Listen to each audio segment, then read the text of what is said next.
Good morning, good evening, good afternoon. I'm a bit late. I was in court all day. Got a surprise call this morning, so I just got out of court. But it looks like you had fun while Daddy was away. Shizzy. They did. They had so You, much fun. yeah. Tiri, Merv Turfs, Iris, Vinosaur, Jung is here. Tiri again. Fedorowski, hey, hey. Good morning, genitals. Danny T, Atheist and who else? Little Peanut. Boomer. Still can't. It took me 3 days before I figured out it was Boomer, not Boom Her.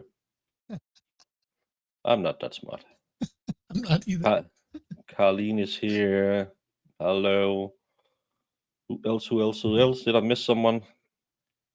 You people, when Daddy is away, the kids play.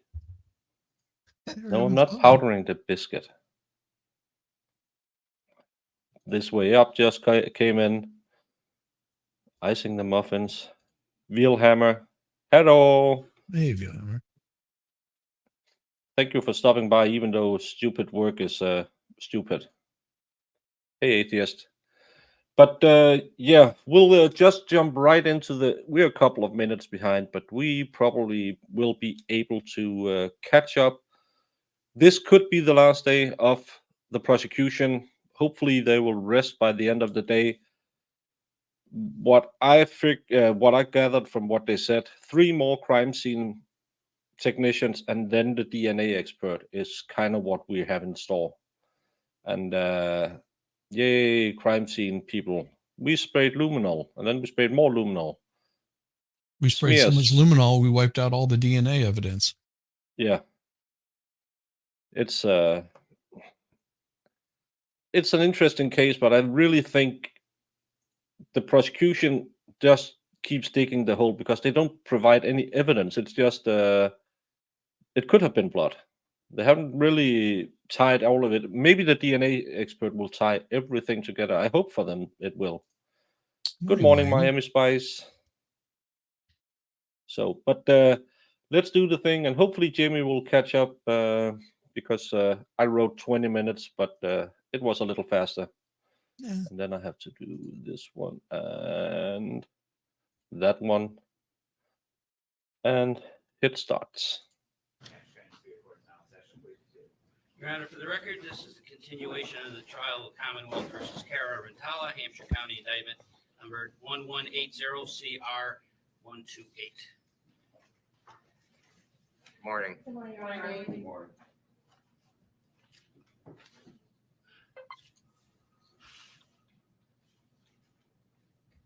All right, so as you may have heard, I was exposed to someone who tested positive for COVID. Oh, I have not tested positive. I have no symptoms, but our trial court policy dictates that I wear a mask. I don't believe that this affects any of you. And so, as always, if you wish to wear a mask, you may, but I don't believe it's required. because all Let the jury know this the as evidence well. shows that it works really well. Yeah, please go and give Shizzy a little thummy thumb. He likes to be tickled on the Is thumb. there anything we need to address before we bring in the jury? Yeah, there are a couple of motions. Maybe. First, the motion that was filed by the defense. Yes, I like my thumbs tickled. Sorry, I don't have the pleading number. It was filed on September 11th. It's the defendant's motion to exclude evidence, a review of evidence for suitability of STR testing due to delayed disclosure. If you remember, this relates to DNA testimony in this case. Specifically some work that was more recently done by Brian Cunningham, who was a potential DNA witness in this case. At this point, we're not Shut calling the Brian door. Cunningham. Today, we are calling Tina Brzezowska, who's the original DNA analyst in this case. I'm just going to jump out and make a cup of coffee and have something to eat because if that impacts this motion, and my understanding is that this is moot at this point. In other words, the Commonwealth is not planning to raise any testimony in regards to star mix. It says STR testing in the motion, but it's really about star mix, which is a new technology at the lab since 2021. And I also understand that the defendant will also not be referencing star mix in any way during the testimony of Ms. Grzalka. So I just wanted to put that on the record and make sure we're clear about that motion. Agreed, Your Honor. Okay, so I will take no action on that. Now, in the second motion, I would ask to address, if we could this morning, is a motion that the Commonwealth filed this morning, which is a motion to admit into evidence the cellular telephone charts previously marked for identification as exhibits Q, S, T, and U. I'm hoping to address this morning, as I believe Your Honor knows, it's our intention or our hope to be able to rest our evidence today. So in order to have a position or understanding in terms of whether or not these would be admitted, I would hope to be able to argue it this morning. I believe counsel is ready to do so, and I do believe there's still an objection. There is, Judge. I still have the same objection that it can be used as a chart, but it shouldn't be an exhibit. Okay. So I've had a chance to read the motion, and I've gone through at least some of the cases, ones that I felt were the most salient. So I'll hear from the defendant. So Judge, I understand the Commonwealth's position is that the information contained in the charts is already part of the exhibits. And that's the reason that they think that the chalk should now be exhibits. I still maintain the position that it's chalk and not an exhibit. And once it comes in as an exhibit, I think that the jury considers it much differently than the ability for the Commonwealth to, the Commonwealth can use these charts during closing. They can refer to the charts like everyone else, but the charts themselves should not come in based on the rules of evidence. Well, I understand that you're objecting, and when this issue first arose, I asked the Commonwealth for some authority, which would allow me to, if I made certain findings, admit these charts into evidence over your objection. And so I just have a couple of questions. I assume that you've taken a look at the case or cases that they've cited. And so let me ask you first, is there any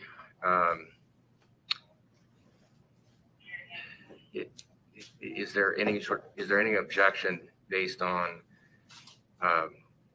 the content of these charts? In other words, is there anything on these charts that you believe was not otherwise admitted into evidence, or that these charts don't track with the testimony or evidence, or somehow distort or present the evidence in a way that's inaccurate? Well, Judge, to the extent that they're only dealing, on some occasions, some of the charts only dealing with communications between Cara Rintala and Maria Rintala. They don't have the other phone calls that are going on in the text messages that are going on in the manner in which the underlying exhibits have been presented. But when you say are they distorted, I think there's one chart, Judge, that deals with just the communications between Maria Rintala and Cara Rintala, and that is a subset of what the jury has, but not in the same form. But the other charts, I would agree, are charts that track the information that's already in the exhibits that were introduced in this case. Okay, perhaps we could just quickly go through the charts individually. And perhaps we should start with the one that you just referred to. I don't know which exhibit, or it's not an exhibit yet, it's which chart, just so the record's clear. Sure, Judge, could I make a record about what the charts contain? So the chart that's marked Q for identification, which is a single page exhibit. This includes cell phone activity, and only cell phone activity between the defendant and Anna Marie on the overnight leading up to her death. So in other words, March 28, 2010, 8 p.m. to March 29th at 8 a.m. This only includes information between these two parties in this time frame. The basis of that is to show the defendant's statements, their state of mind, and this is relevant and admissible in terms of whether or not they had a hostile relationship leading up to Anne Marie's death. It's very clear that it only includes these two, and it does include all of the contact between these two. In other words, we did not pick and choose what to put on this chart. It is all of the contact between these two individuals in the time frame that's listed at the top of the chart. The other chart, which actually appears due to its length on 3 separate pages, which is S, T, and U, but it's a single chart that represents the time frame of March 29, 2010, from 8 a.m. in the morning to 8:15 p.m. at night. This chart has 2 columns. One is for Anna Marie and the other is for the defendant. It includes all of the cell phone activity for each of these individuals in that time frame. In other words, not just contact between the 2 of them in this time frame, but everything that Anna Marie was doing on her phone and all the activity that was observed on the defendant's phone during that time frame.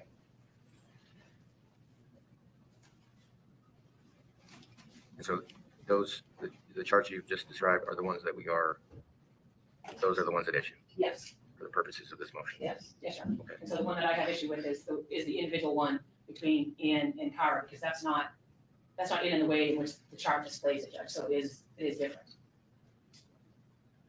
I'm sorry, it's not in the way that In other the words, chart, when Collins introduced these exhibits of the phone calls back and forth and the communications back and forth, I don't believe that there's one that just does the Cara and Ann phone calls back and forth. So that's different than the other 3, which appear to be all of the phone calls back and forth, including phone calls to people like Nancy and text messages and that. That's what those 3 different charts represent. And I'm not saying that that part of the evidence isn't already in.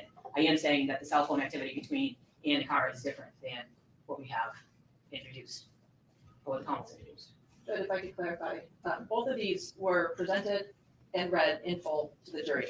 What was seen by the jury on the screen was not this chart in terms of the actual poster board, but it was an exact replica of this chart created so that it could be viewed on a TV screen and everyone could read it simultaneously through a PowerPoint presentation. What was marked as P for identification, which is the PowerPoint presentation that was shown on the screen in full to the jury and read out loud by Trooper Swan, is the exact same content and material that appears on Q. P is marked, he testified about that, it was shown, and all of the same information appears on Q. Likewise, in the 3 charts, the 3 that are a single chart, 3 pages. We The saw these PowerPoint charts presentation that Trooper Swan testified charts about that and same exact data no, set was marked R for identification, it's here. they And don't again, represent it in a is good way. presented here. So he did testify about each of these separate charts and explained exactly what these charts were in front of the jury. And every It's the entry one was where was all of a verified. sudden they put in a all right, so arrow. I'll note the defendant's objection, but because the chart Hey, illustrates Jackpot. evidence that was otherwise admitted, Yeah. because there's a fair That's- number of phone calls. I just the think it's timing and stupid. substance of these calls or text messages is important, and I think Thank you so much. it Stressful day. be of assistance to the jury to have them organized in this format. It will aid in their understanding of this evidence. I will admit them as exhibits. Can we do that now, Judge, just so we don't lose track? Sure. So Q, formerly Q for ID, would be exhibit 147.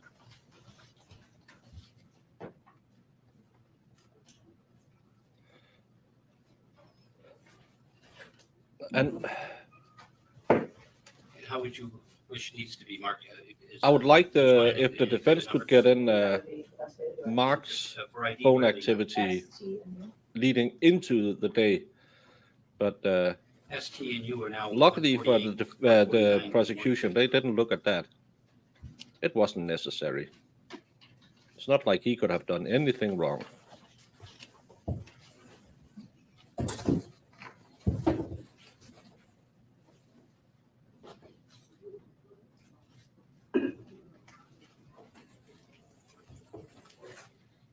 Hey, Jungle Minx.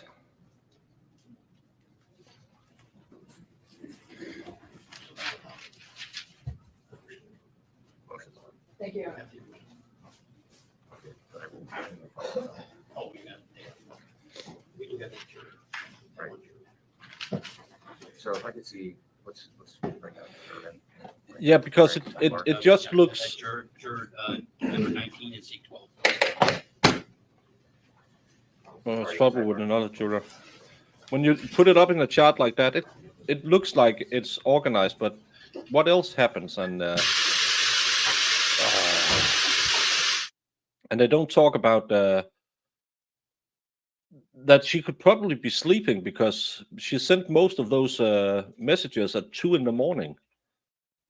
I would be sleeping at 2 in the morning, and she was angry about that Mike guy being over and drinking beer with her wife, but she didn't have any problems having her own boyfriends hanging around. Okay. Are we ready for the jury? We almost caught up.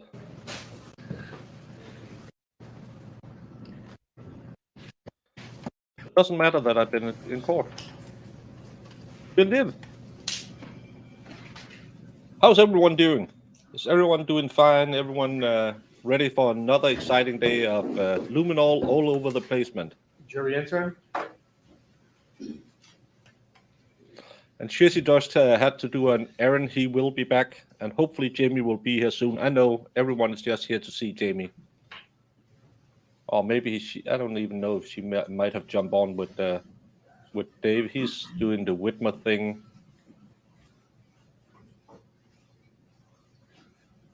It could be. You never know.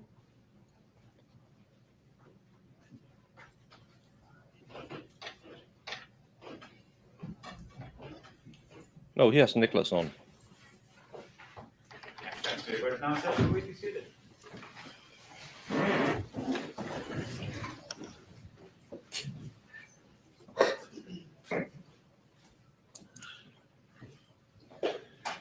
Good morning.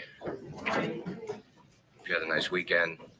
You may have noticed I'm back to wearing a mask. I was exposed to someone who tested positive for COVID recently. I'm fine, by the way. Who isn't here for the I side don't have any kisses? symptoms. I haven't tested positive. Good to hear, Squid But Bud. trial court policy requires that I wear Nick is with Dave. a mask, Yeah. and I will be wearing a mask for the rest of this week. No one else here was exposed, and so it doesn't affect the parties. It doesn't affect Yeah, you. we need the You may, lashes. of course, wear a mask if you choose to do so, but that is entirely up to you. So before we begin, No. let me ask you once again. Yeah. If anyone had It's just a standard blah, blah, blah. following You're totally right. And so far, what they have found is what could have been blood. And the whole story about her trying to clean up the basement because they could see that the shelving unit had been wiped down. accounts concerning this Yeah, but there case, was nothing on the back standing on the shelves. So was it fresh blood? Do you know that? How come that there's this little bit of space in the basement next to a big blanket filled with blood that she cleaned up? To me, it just makes the story seem way worse. Yeah, but I don't. Jamie brings the hotness. I would just have long lashes.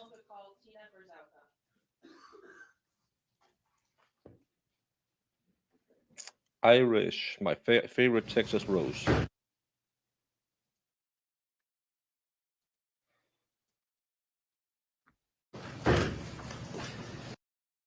Come on.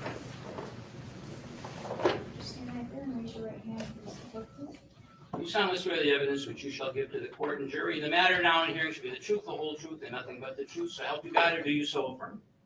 Thank you. Watch your step as you get to this. I want one person once said, nope, I won't do that.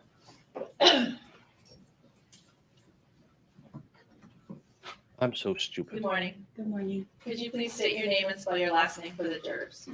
My name is Tina Guzauka. My last name is spelled Gryszowka. And What? where do you currently work? I currently work for DNA Labs International in Florida. And what do you do for them? I'm a client experience specialist, which means I'm a liaison between the scientists in the laboratory, the investigators, detectives, and lawyers with the investigation of the incidents. Now, prior to your employment Well- at that agency, where did you work before that? I worked at the Massachusetts. We can turn it down there, just And how what the many anger. years did you work Yeah, there, and the what blood years? and the paint would be smeared together, but I she had started this in little June bit of 2007, and flaw I've that been she free cleaned up in really, really good. 2022, so a little- And those shelf units cleaned Can you it describe very, to very jury, good. please, The rest of various the basement, positions she that you just let the held blood over be the 15 everywhere. years at the crime lab? Why clean off the shelving unit when I you started leave in the rock 2007, filled I was a with DNA blood? analyst. During that To me, time, the first 6 months, I was in that's one of training. the weakest parts When I in completed this that case is training, I started you're attending cleaning up the crime scene, scenes but you don't clean up and the collecting crime scene. biological evidence from crime scenes. And if you clean up a In the crime scene, middle, it's to about remove my the body, 1 year to try to anniversary, hide it. I You don't call the started police training and in the sit criminalistics with unit, the body which when they means arrive. that I was collecting biological To me, evidence that and doesn't DNA make samples any sense from at all. items that were submitted in connection with crimes. But I might be wrong. And then I ended in the case management unit. I was in that unit for about 4 years, from 2019 until I left in 2022. And I was, again, a liaison between the investigative agencies and the scientists at the laboratory. And I was also a supervisor while I was in the case management unit. Going specifically to your work in the DNA unit, you spent approximately 12 years or so. You in can't tell DNA? time of death Just without under 12 years. poking Okay. a dead body in the What is armpit. your educational background? I have a Bachelor of Science degree in Forensic Science from Bay Path College, now University in Longmeadow, Massachusetts. Oh, Specifically in regards to your work with the DNA unit while you were at the crime lab, have you received any specialized training in that regard? so finally Yes, we'll get some when DNA I testing. First started in 2007. This is going to Like I be said, for the very first 6 interesting. months, I went Hopefully through they have training. some really clear That evidence in the training, DNA. was with the Or Massachusetts else State Police Crime Laboratory We've in been sitting here for, Eastern Regional this is the Forensic third week we've Institute. just started, And they come in. and they still teach us I have the no basics idea of why she would laboratory kill her, protocol, and I have no and idea all if of she the killed her. protocols of And they Massachusetts State might be Police follow closing as soon to as develop today. DNA profiles. And then we're going to do We the also poll go through saying, a what do mixture you believe? interpretation course, which we learn how to And interpret I know there pictures, won't be a direct verdict because statistical analysis it's the fourth course, trial, but still, and in that process, we also had this to develop this DNA case profiles is from the mock evidence is samples. ifs and buts all In the over the course of place. Your career doing DNA at the crime lab, did you engage in any competency or proficiency testing? Yes, at the end of that training. It I had could to be, take a comprehensive or it could competency just exam, be that which I passed, and I was promoted to a independent DNA they analyst. they had blood on it, Every year they there, had dog I pee, take they had anything that could proficiency make any.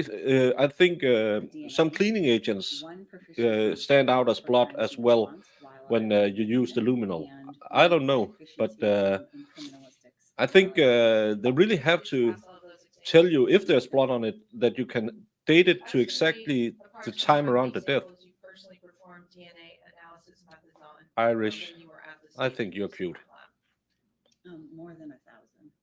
Are you a member of any professional organizations? Yes, 2. What Any are of those? those board certified? NEEFs, I hate that we have which to is go the through this Northwestern with Association every of Forensic witness. Scientists, and AFS, which Can't is you the just American present them as a Academy DNA of Forensic Sciences. evidence And have you testified as an worker? expert in the topic of DNA in It- the Commonwealth previously? Yes, I have. The Yeah, jury actually, don't how know many what times she have you did, and they don't More than check it 50 times. afterwards. Now, specifically in regards to the DNA unit at the crime lab, does that unit follow standardized protocols and Yeah, procedures? some people Can you describe where those come almost from and die how if they they have to are? clean.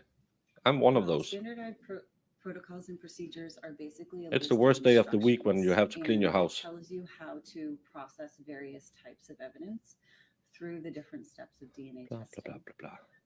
They're developed Standardized from testing, scientific and you research never had a and mistake. validation. Oh, the Karen Reed case where they had many mistakes. Does your work, or I should say, did your previous work in the DNA unit at the crime lab undergo any sort of review process? Yes, it did. And what was that? There were 2 different types of reviews. The first type is called a technical review. Why, and why that do you means have that to have this in? another The jury analyst in the doesn't unit, care. a senior analyst, We hear it would in go through every my trial, entire and case file, no one can all tell me the jury processes and steps that I took to thinks develop she's the DNA more or less profiles, credible and then because she review went to those this DNA and that profiles school, and ensure or they drew the same conclusions that I did. Yeah. The second I'm sorry. review is called an administrative review, and that review is to check for grammatical correctness. Yeah, and in the Zachariah Anderson case, they said So I it could want be to ask DNA. you They never generally, tested it because the what sample was too is small. DNA? DNA stands for The more you, deoxyribonucleic and that's why they are acid, and really it's your putting all, genetic in all of code. these people who went It into is the crime inherited scene, from your mother and because father, so you get half from your mom and half it from your sounds really dad, good when and oh, it's what she's a determines your professional. eye It color, must be your hair right. color, your your height, And, your skin tone, and everything. we else see it about in- your body. In most Now, of the is cases, DNA when the in someone's evidence is body the weak, same in just put in every an cell of expert. their body? No matter if Every it's cell a of your body. prosecution or the defense. We saw it Can in you tell us, where you can find DNA and JD and AH's in case as terms well. of what sort of parts of the AH body had or such a cells bad you can case. They had obtain this DNA hack. from? You can obtain DNA from your Spiegel skin come and cells, from your testify blood, because from he your watched saliva, Pirates of the from Caribbean your and could hair, from your bones, totally tell that pretty much from Johnny every was organ. a drunkard. Now, does someone's DNA? Oh, he's a really good sometimes get actor. Deposited on other surfaces, other items, or other, even other people?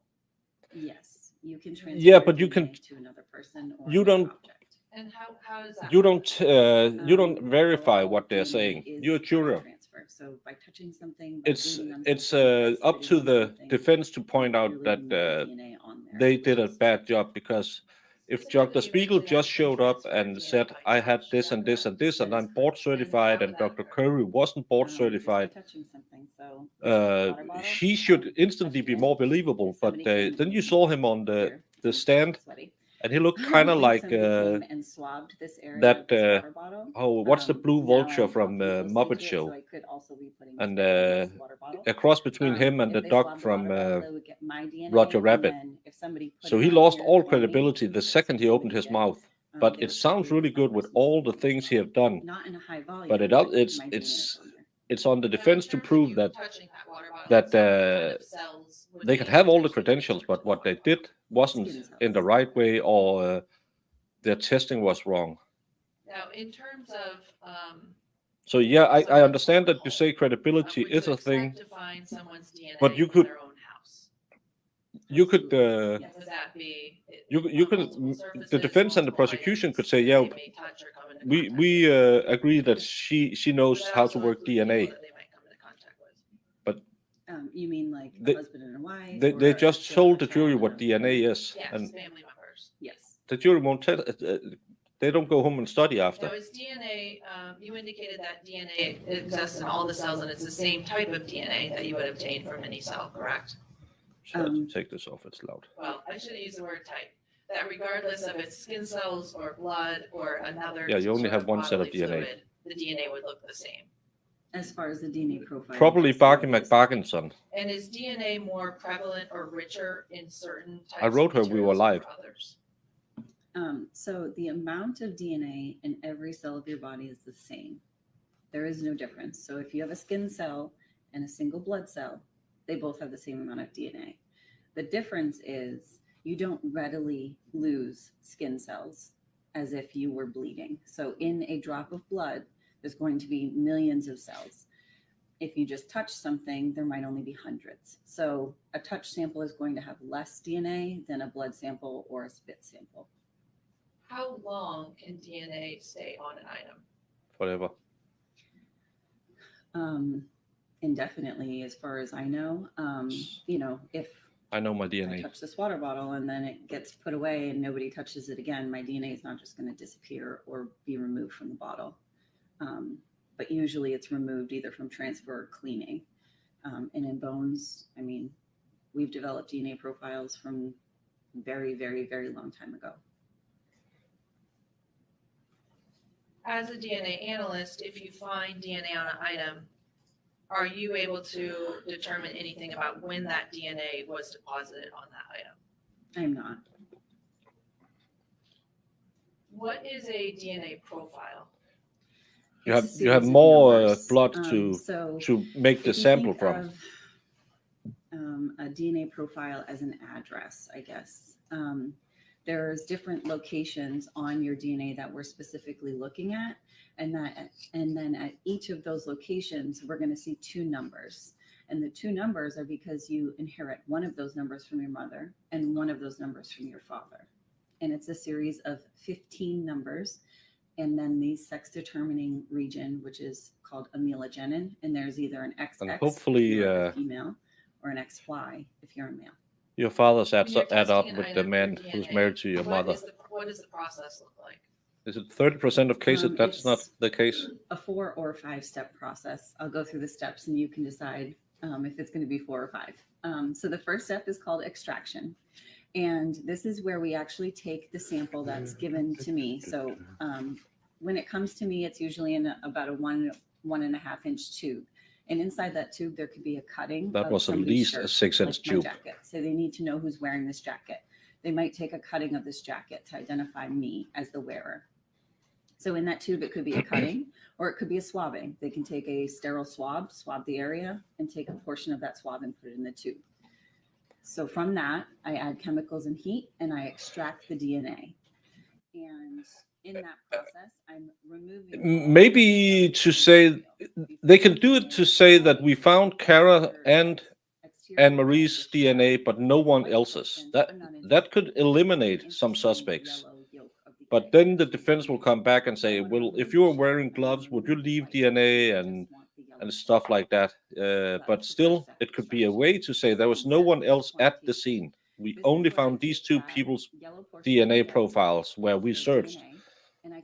That could be one thing. I can see how much I have in my sample. This is important because I'm going to be using Exactly, instrumentation Boomer. further down the line. Scientists, they lie all the time. I watched, what's his name, Neil deGrasse Tyson. And he's a scientist. So that's that second step of testing quantitation. And The third but yeah, step is amplification. she can be used to say that the DNA was only from Cara and from Anne-Marie, and of course their daughter. You want to show your friends That could the favorite eliminate parts some of people that book. from You might being go at through the that scene. book and highlight different But, sentences or paragraphs or sections of that When book. she's done I'm doing telling the you same how thing you with your extract the I'm DNA highlighting sample, certain so segments of your hopefully we'll DNA get that into I some need to look testimony. at and that I want to reference later on. That's chemical xeroxing amplification, the third step. The fourth step is interpretation and capillary electrophoresis, which is where I actually separate out your DNA. And I'm using those fluorescent tags that I used in that third step to now visualize your DNA and interpret those results. And then technically the fifth step would be report writing, where I actually report my findings and do any comparisons to any known DNA. But if profiles she's that are the submitted. DNA expert, why do we need more crime scene So I want to people? ask you about what types of results you can get based on your DNA testing. Are you familiar with the terms full profile and profile? I'm familiar with both, yes. Can you tell the jury what those means, please? So a full profile would mean that at every location that I'm looking at, and both numbers, the one you inherit from your mom and the one you inherit from your dad, I have all of that information. It's complete. I have a full profile. A partial profile is when you only have information at some of the locations. So it can be only at one location, or it could be at 14 out of the 15. Are you also familiar with a single profile versus a mixture? I am. And what are the differences? Can you describe? A single source profile means that the DNA that I am looking at is one contributor, one person. And at every location, there's only two numbers. A mixture of DNA means Yeah, that she I'm had a new looking at job DNA from more than one person. in Florida It now, could be two, but she three, used to 4, work for 5. And so at every location, there's multiple numbers. There could wasn't be it? 3 I numbers. think she was there could be 10 in the numbers, crime lab. but there's multiple numbers indicating that it's more than one source. Now, Yeah, in terms yeah, of and cases DNA where is you obtain kinda- a mixture, are you familiar with the terms major profile? Kind of minor hard to follow profile? along. I am. What do those mean? Yeah, isn't it a cute cat? So a major and minor profile would be parts of a mixture. It would be a mixture of 2 individuals. It could be more, but let's stick with 2 individuals. Why? When I say a major profile, it means that that person is contributing more DNA than the other person in the mixture. So I'm actually I turned it visually down able to because it's see just the a difference wadia, between but these I can 2 turn it up and contributors. shut up. I also use mathematical calculations to determine this, but visually you can see the difference. So if you think of a DNA profile when it comes off the Yes. instrument, it looks like an electrocardiogram when you get your heart monitored and there's peaks on the screen. That's what a DNA profile looks like. So at every location, when it's a single source profile, there's 2 peaks for each location. When there's a major and minor, there's going to be 2 peaks up here and then 2 peaks down here. And you can see these ones are shorter than these ones. So this is the minor profile. This would be the major profile. So you can visually see the difference. Are you familiar with the term calling threshold or stochastic threshold? I am, Or yes. those two terms, I should say. Yes. Am I pronouncing it correctly? Stochastic threshold. Stochastic. Yes. Thank you very much. No problem. Can you describe for the jury what those thresholds are? I'm going to use another analogy for these as well. So if you think of an old radio, the ones with the dials, and you're trying to find a radio station, and when you turn the dial, there are certain parts of the dial turning that will be all static. You can't hear anything, but you obviously know there's a radio frequency because they're static. That's what we call the noise threshold of our instrumentation. When you turn that dial and you're coming close to a radio station, you start to hear voices, and you probably can't tell if it's a male or a female. You definitely can't understand the conversation, but you know you're getting close. You're hearing words. You might not even be able to tell if it's English or Spanish or French. Yeah, we're missing You can Iris to hear be voices. That be would the be little, what we call a stochastic threshold. And that's because we know in that range not that is contrarian, DNA, because she but has we don't some know the whole reasonable story. We don't know if it's one arguments, person. but, We don't know if it's two people. and it's good for us to And we don't know, think about if things. there's balance issues or we're missing that second allele from the mom or the dad of the person. So we know it's DNA. We just don't have all the information. That's the stochastic threshold. well, When you get to that radio station, if they do a test and find out hear if it's a single person it talking. isn't a You can person, hear then if it's a they male won't be or a brought to female. trial. You can hear if it's English versus another language, and you can hear the whole Good morning, conversation. Dennis. If it's two people talking, you can hear them talking to each other in their respective conversations. That's our calling threshold, and Yeah, that's where we know. I that we will have stop all it. the It was just information someone for that like location, to and we hear have what all the DNA she that's said. So And in you know terms of me, your I'll stop and laboratory go on a work, rant for what's 20 the minutes reason the sometime. calling threshold exists? Yeah, That's thank so you, that Iris. And as an interpreting please, DNA analyst myself, if you have I any, know because that I have you all the raised some good information questions and I that we can have to feel think safe about. in drawing the conclusion The other with Iris a does too. mixture profile that I am making the right allele calls and that my instrumentation and the amount of DNA is not interfering with the conclusion that I'm drawing. And we do this through validations. We do multiple different series of tests and samples to see what these various thresholds are and what our instrumentation's limitations are. What sort of records would be kept by you or the lab regarding your DNA testing? I think what you're asking is if I have a case file. Yes, and what would be contained generally in a case file that you did DNA work on? Well, thank in you. the case file, Thank you, thank when you. I submit it for technical review and when it's complete, it has every piece of paper that associates to that case. So my extraction paperwork, quantitation, amplification, any notes, any calculations, electropherograms, which is the DNA version of an electrocardiogram, and then my reports, conclusions, and any known profiles I have for comparison. You mentioned reports. How do you go about making reports and what type of information is contained in them? The report would just have basic case information so that, it relates back to the case that I'm working on. And then it would have each of the items that I tested, what my conclusion is for that item, and then the statistical result supporting that conclusion. You just mentioned statistical results supporting the conclusion. Can you describe what that means? Statistics are applied in DNA analysis to present to you, the jury, and lay individuals how common or rare the DNA profile is.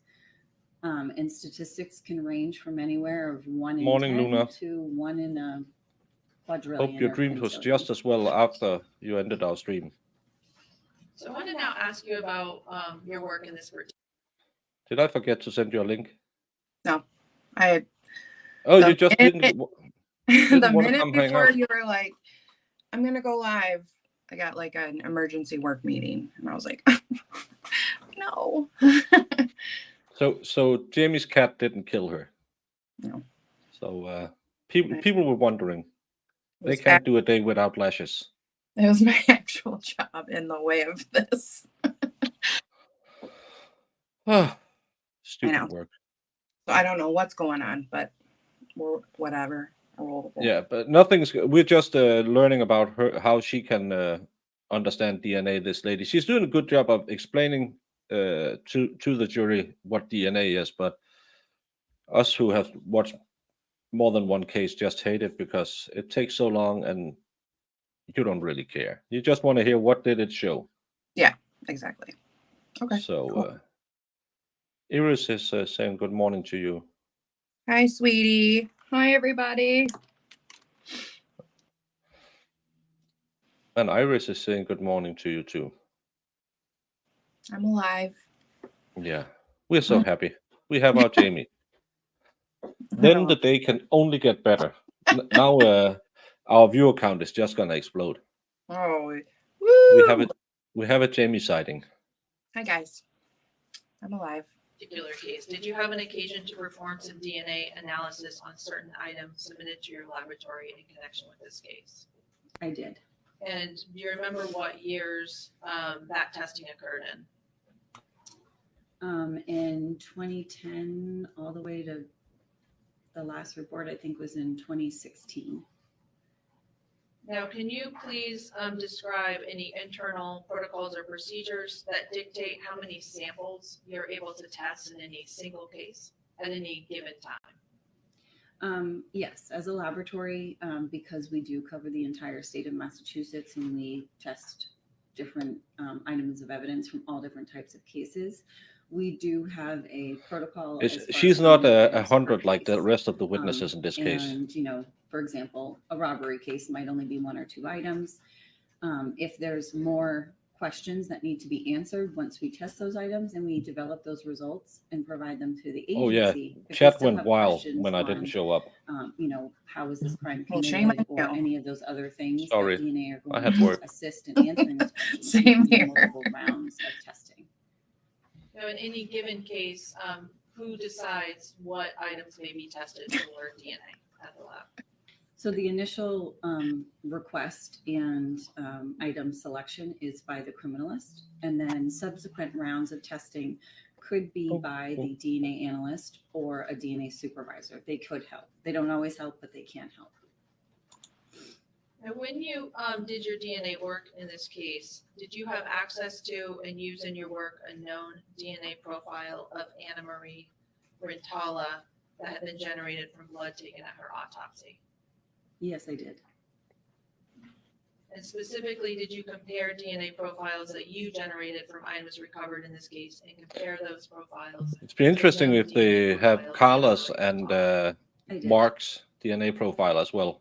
Now, in terms of what you actually, in this case, received in your unit for testing, I think you mentioned before that you don't typically get any physical items other than maybe a swab or a cutting that's already been done by typically a criminalist. Is that correct? That's correct, yes. And is that what occurred in this case? I received portions of items, yes. Okay. And were you aware that prior to your work, a criminalist by the name of Caroline Tetro and also Jennifer Priesick had done some work on some of the items that were making their way to you? I am, yes.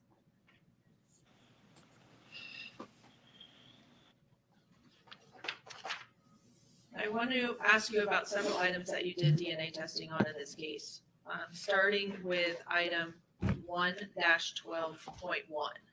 And before I get to that item, the jury's already heard, but every item that comes into the lab is receive an individualized item number. Is that correct? That is correct, yes. Okay. And in terms of an item number like the one I just referenced, 1-12.1, what does that 0.1 mean? That means that it's a sample of item 1-12. Okay. And so the item that you received was a sample of 1-12, correct? Well, Okay. And specifically, if they was can't that match it to identified, Carla's, then as shouldn't you, described as to a police as a officer, go swab look for of another DNA red profile? brown stains, 3 finger swipes, wall stairs? And I don't know, do you have Which DNA one? profiles Which one? on Well, my report. paramedics and EMTs? Um, I know you have on all the If you could just ask soldiers. Of course. Would it refresh your memory to be able to look at your notes in regards to this? Yes, it would. What's going on Or outside? make you look at your notes? Jimmy. Thank you.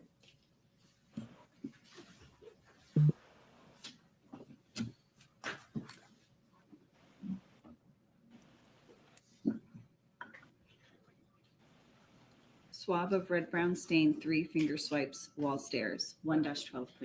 Correct. And specifically, were you able to generate a DNA profile from this item? I was. And I'm just showing on the presenter here for reference a photograph Just that gonna was be that's already the marked dog as an exhibit. parking as outside. There shouldn't be any dogs here. 408. Can you describe the results of your DNA testing on this particular item? The DNA profile obtained from this item matched the DNA profile from Anna Marie Rintala and did not match. Objection.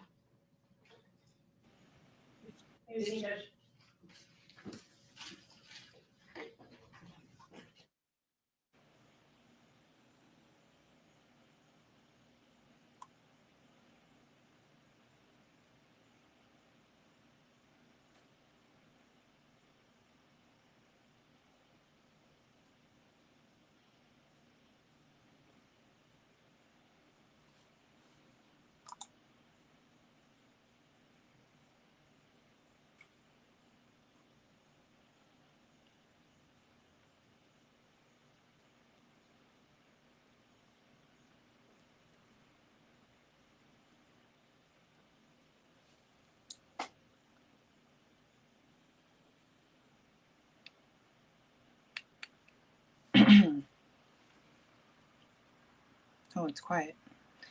So how's everybody doing today? It's Monday and we are busy at work and it's driving me crazy.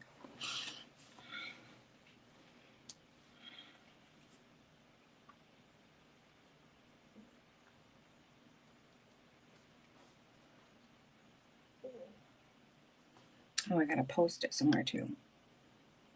Did no one post it in Discord? Did they go to sidebar Yeah, I think so. all the times? I was reading something and then I was like, it's quiet. Yeah. So, TV, it's okay you were distracted. I get distracted when I look at Jamie as well. Yeah. It's not Monday, it's Sunday, the sequel. No, because Sunday I had a lot of time for myself. Today I feel like I had 20 minutes to myself all day. I know. So that's yeah, I've been in court since 9, so it's Yeah, been a that bit here. hectic. I mean, I know you said you can get called whenever, so Yeah, and that's why it's nice that we end at 3-hour time, because these start at 3, so I will only be a little bit late. And when they do have all of these sidebars, you have the time to relax and get into it and catch up. yeah. And then we can keep it going with our lovely chatters. Okay, we don't acknowledge Magneto Day on this channel. But it's nice to see a witness who might be below 50 and who isn't retired. I know. We've had But like she, 2. yeah, and both of them were crime lab people. Mm-hmm. But didn't they say they would bring in 3 other crime lab people and a DNA expert? Yeah, I So- heard like a couple experts, a doctor, and then some more transfer specialist or whatever. Yeah. It's going to be such a long day with all these boring technical things, especially if they're going to have a sidebar every 5 minutes. Yeah, she said, that's why I thought I have left it on pause. I did too. But Wait. then her eye moved and I thought, oh my God, she's alive. Well, it's the same with people who look at me. They don't believe I'm a day under 60. Whatever. Appearances can fool people. I don't believe it. No, I'm a young-looking 56-year-old. You're not 56 years old. I feel like it today. You're No. about, 12 years old like the rest of us. That's all we are. We act like 12-year-olds, I swear. Yeah. No, I'm 27. Because in Danish it's almost sounding like lion 20 in Danish. So we always turn 27. And until you're 27, you're 18. And then you turn 27. And you stay 27. 27 was fun for me. So yeah, I like 27. You're right. Oh, Dr. Mommy, yeah, she was a cutie patootie. But this lady, she could use a comb through her hair and stuff like that. That's but again, Dr. Curry was a Hollywood doctor, so she knows his look sells. Mhm.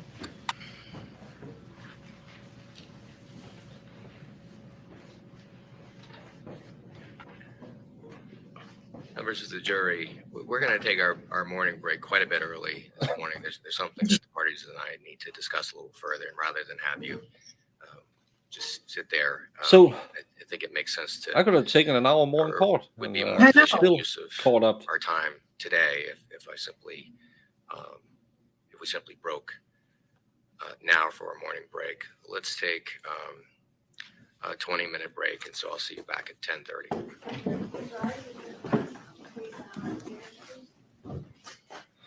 This is going to be interesting.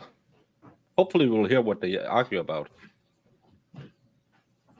What is up with that guy's hair? Just comb I was just looking at it and thinking, that's so 1990s. It's so weird. You just need some frosted tips. Yeah. Well, you need some good mousse or gel to like hold it down. It looks like he just fluffs it and then comes to court. Yeah, he just does this. Yeah, but he takes it on and off all the time.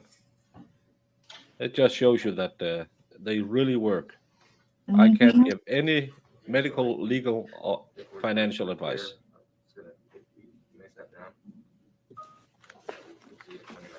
That's fine, Your Honor. I just wanted to indicate that based on what was represented by the defense counsel, I'll just have the witness step out in terms of our conversation about certain items that she intends to address and cross. Based on that, there would be an objection at that time.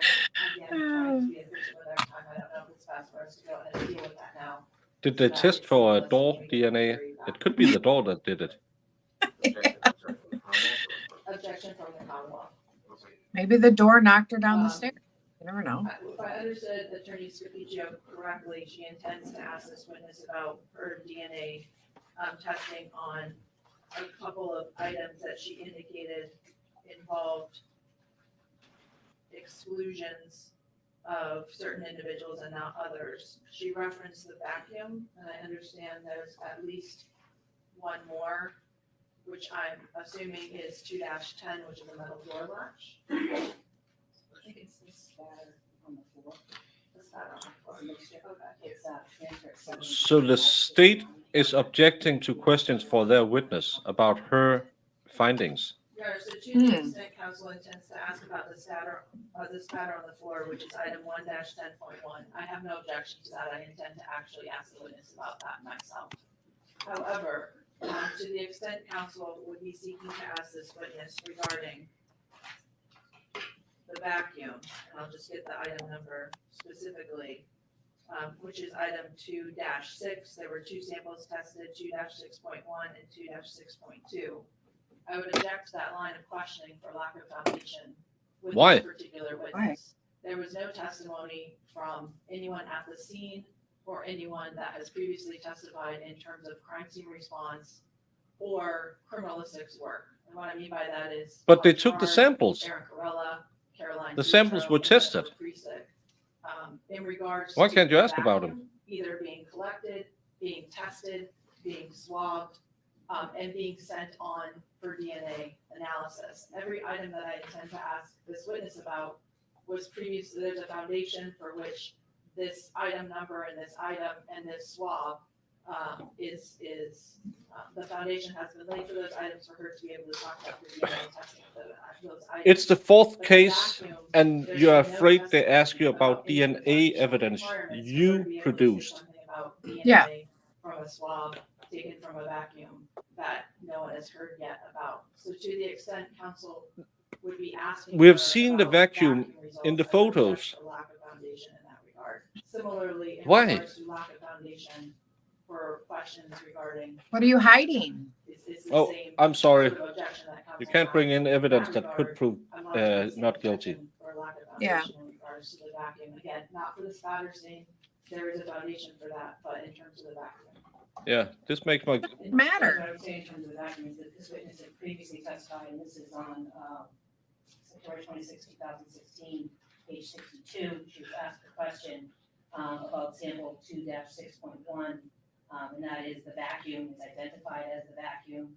And the answer, she says, is that, it was a mixture, and as a result of, the mixture, that, there was more than one source, and that I believe that,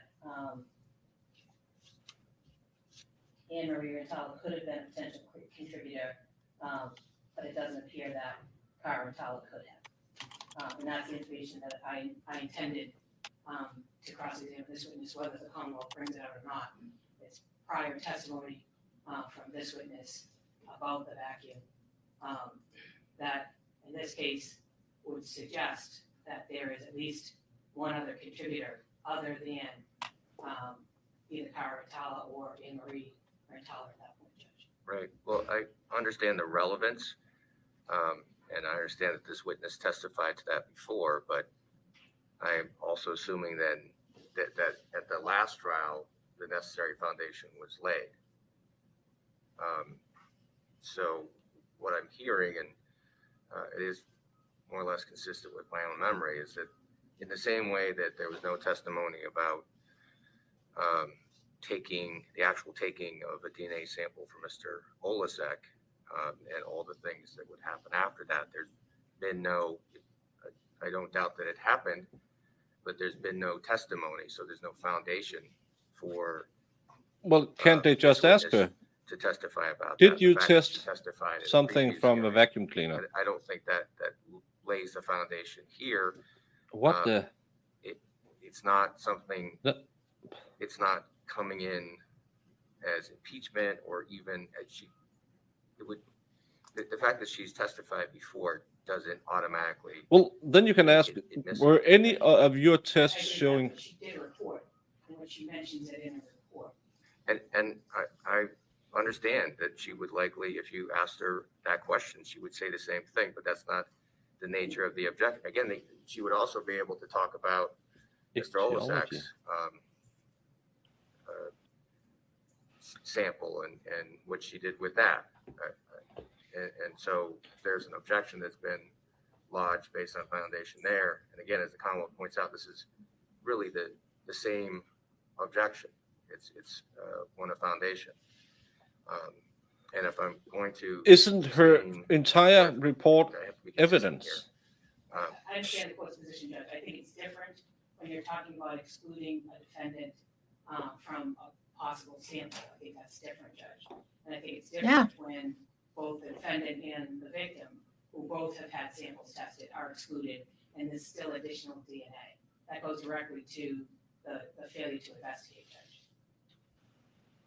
Yeah. So Come it's not on. whether or not it's true or it's not true that there was additional information there. It's whether or not Yeah, the police have Rosemary. followed up and investigated that. I'm assuming that we're not going to hear that they. Sure, and it might be, it might come in for that purpose. It just wouldn't come in through this witness.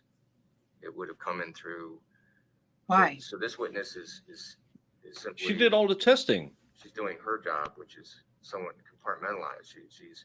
No, gets she samples, tested the she's analyzing samples. She those knows samples, what but she's not kind of making DNA is on decisions it. based on the results of those tests Right, Judge. to follow up this lead or that lead. But That goes to. But the you still have to investigators. That's establish really that there was the someone the who could have investigator's been state of looked at mind because there was that would unknown go to. DNA. She's not an investigator in that sense. I'm not suggesting she is, Judge. I'm suggesting she generated some data that Data. suggested that my client's DNA excluded the possibility of her being present, her DNA being present on that vacuum. The victim's DNA is excluded on that vacuum. Somebody else's DNA is on the vacuum. I don't care whose DNA it is at that point, Judge. My suggestion would be that it's appropriate to get that in front of the jury that there was someone else's DNA, because then the argument would be, as I have this entire trial, that they didn't hear any evidence of follow-up, didn't hear any evidence of investigation as to that particular piece of evidence. So it doesn't, the fact that it happens, the fact that she could testify about it because she did the testing and she came to those conclusions, I think is relevant in material. I don't think it's in for the same purposes as the information would be in with respect to either Cara Rintala or Maria Rintala, because we do have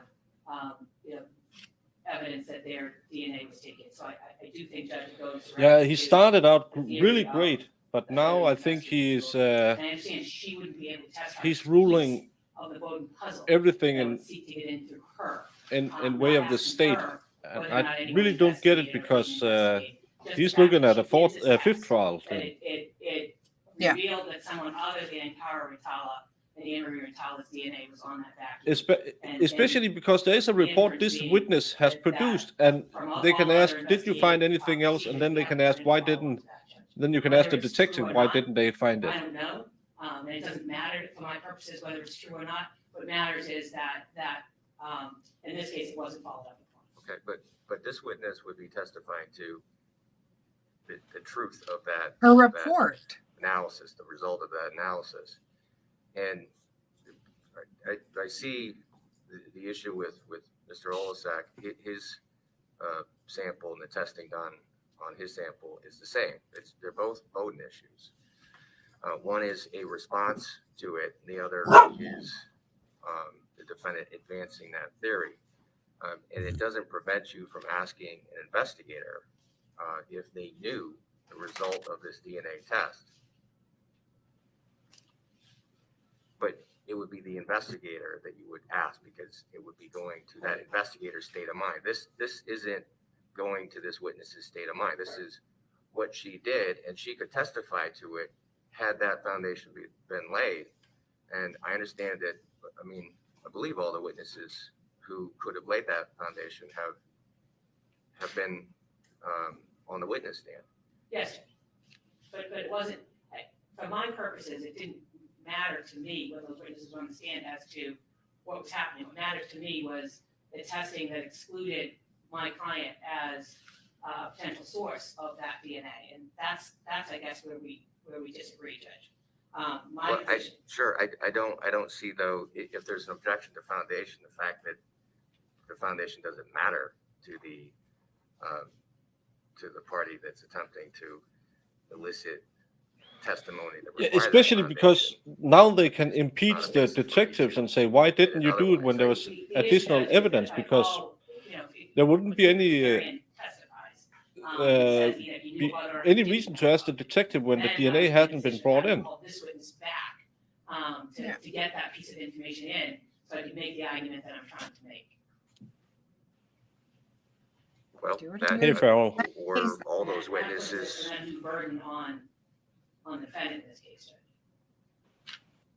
Okay, but again, all the witnesses. You got a that touch up. It's had not a the spiky. information, But not, the information She wasn't did what get I was that. looking for, Judge, it was the exclusion that I was looking for. I know, but in order. This for is so witness to ridiculous. testify Oh. About what you want this I didn't witness see you to come back. You testify came in about, hot. there has to Sorry. be. I'll- a I'll- No, foundation. it's a stream. Which I would have just been have late, but it to wasn't. figure out. So is What you this the first can witness? still I had to ask, run to the if grocery store. Yeah. Trooper McGarion's going to be a witness. You can ask him And if he knew about this.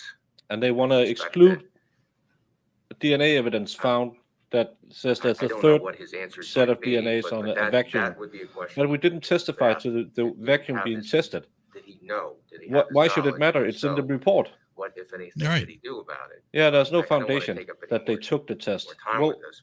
again, I- it's I agree on with her Nicole's report. position here, which is that Why can't she lay her own for foundation? this witness, being asked, that foundation did you needs to test be- Item number needs to be laid, B22. and it hasn't been. Yes. Right. So I will. Is note your that from objection, a vacuum cleaner? Um, Yes. Was there but 3 let's sets of take what's DNA left of which our- preclude our break, our, and if, yeah.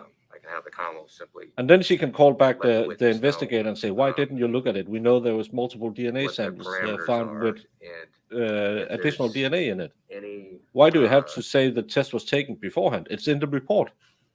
If The entire Nothing- report is probably cross-examination, put into evidence. is Nothing such ticks that me off more than a panel judge feels that's that doing the the prosecution's door's work. been open, No. we'll go sidebar and discuss that. Yes, sir. Friends That's the case. bar. Okay. Yes, thank How you. are you, fine sir? Good to see you. Jen, I know this was not on your radar right now. The motion that we TV, you moved, that we talked about, that you couldn't find the document number, was it referred to as STR? Yes. STD. And it was filed on. Yeah, you didn't miss a lot today. Yeah, I didn't think I was going to miss a whole lot because it's so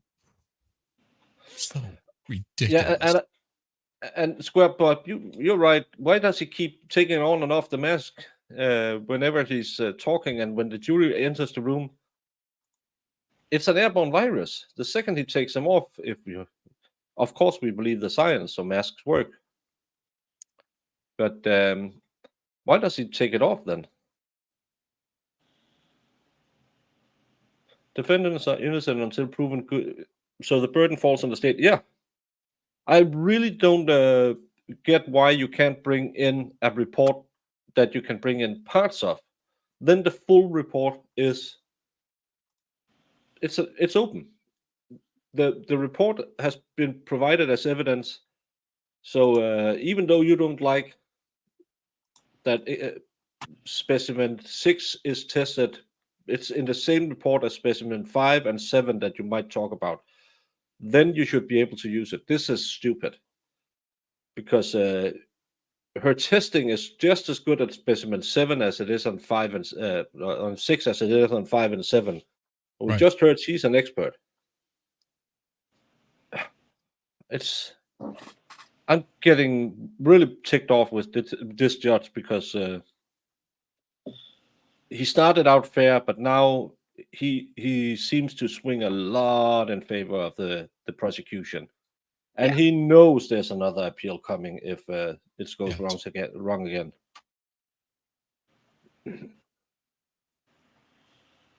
And, that's part of the things that will happen on appeal. If the judge rules against something, and it's not, it doesn't fit in with the law. For example, if the if someone doesn't take the witness stand, say for example the murderer in this particular example doesn't take the witness stand, but he gets up there and says something to the effect of that should determine how you react to this pleading. It just leaves it open for appeal because he went against the rules. Yeah, it's the Fifth Amendment. And if he's not allowing evidence in, that's going against the rules. Yeah, especially because his argument, or the state's argument, is there haven't been laid foundation that the swab was taken off the vacuum cleaner. We've seen the vacuum cleaner in the pictures. With every witness has testified is how they found the crime scene. We have a lab number saying this swab was taken off the vacuum cleaner, and we have a DNA expert who tested. How much more do you need? Do you need to hear Officer McNally? He took the swab. No, you have a chain of custody all the way from the vacuum cleaner till today. To me, that doesn't make any sense. But again, it's always okay when the state does it. It's the same with the. Why didn't you test the Cellbrite for the week before? Well, I don't know. No one asked me. There should be some rules for evidence. Yeah. But again, and that's the thing. If you constantly change the rules for one side or the other, that's just leaving you open up for an appeal. I mean, on so many different levels. Yeah. Yeah, and again, on the first go around, yeah, you might miss a few. And this is the fourth go around, and he's been struck down by the Supreme Court, and questions were asked about this evidence in the third trial. So him not allowing it in the fourth trial, that's to me, and as an arbiter of the not the truth but the fairness in a case like this, he should call balls and strike evenly. He shouldn't be allowed to say no. You can't have this in because no one said that we took the swab. There's a chain of custody all the way through if the evidence is preserved correctly. So you can go into the report. It says at which point was this taken by whom, or else the entire report needs to be yeeted. I don't want to be angry this early. Yeah, don't get angry. Don't get angry No, with him. Again, we saw each other 12 hours ago, and you've been to bed. I've been to court. So Yeah, my temper might be a little flared. a little right there on the walking the Yeah. tightrope. That's I like being in court, but sometimes it just gets to you. Yeah. Sitting there and listening to stuff that's not that nice. That's why it's fun to do on the internet, because then you can just log off and say, well, it's just on TV. But sitting there in real life and listening to stories, it's not always pleasant. No. Farrell, we met around 4:35 a.m. this morning, my time.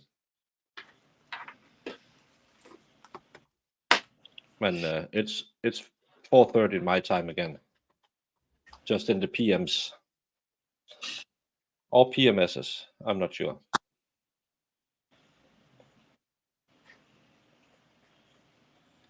But how you doing, Farrell? Did you get some sleep? You were up late. You're starting to become quite the big YouTubers. She is. If I'm knowing Shizzy and the expert, you probably didn't get off till 5 minutes ago. Now, that's worded wrong. You probably didn't stop talking till 5 minutes ago.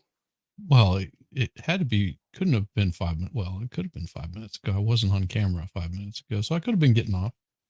Yeah, you could be getting Farrell off. Yes. Yeah, that's about right though, Farrell. It felt like about 5 minutes ago. Both the expert and I, we were talking with Farrell and she was having some fun.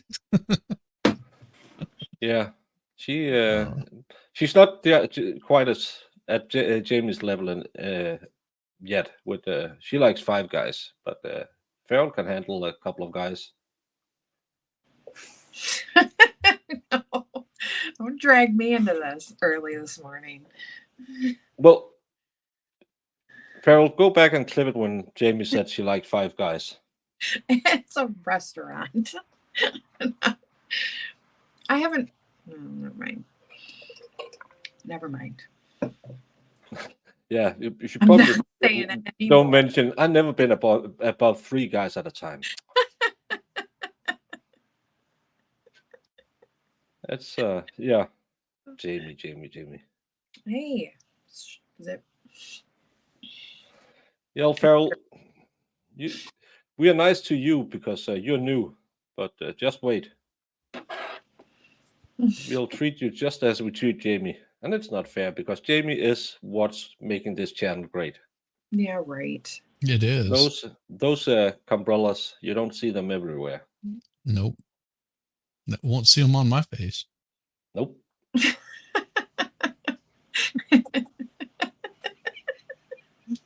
I hope you don't have any. So Murph's Turf, you're saying that 5 Guys has great meat?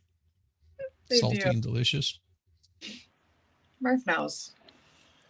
I don't get this, and that's probably because I'm Danish. this in and out. Why is it a craze, and why do you need to offer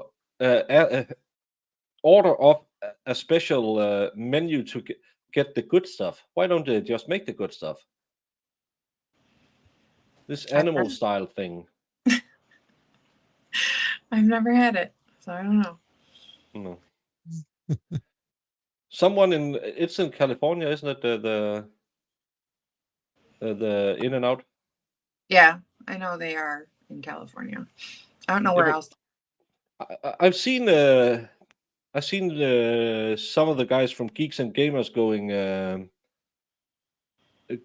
and try it, and it just looked like a burger. I don't know what the animal style is. Yeah, what is And I'm that? in Texas now too. Okay. Yeah, what's special about the animal style? Do they serve it in a zebra? Or... That would be cool. Yeah, that would be pretty cool. And it's yeah. Well, Jamie had Five Guys. No. But I don't go to McDonald's and say I'd like a cheeseburger off the raunchy menu, and then it get a little extra, I don't know, tartar sauce or something. What's It's just grilled onions and Thousand Island dressing and pickles. Yeah. Is I don't like that animal style? I don't know many animals who grill their onions.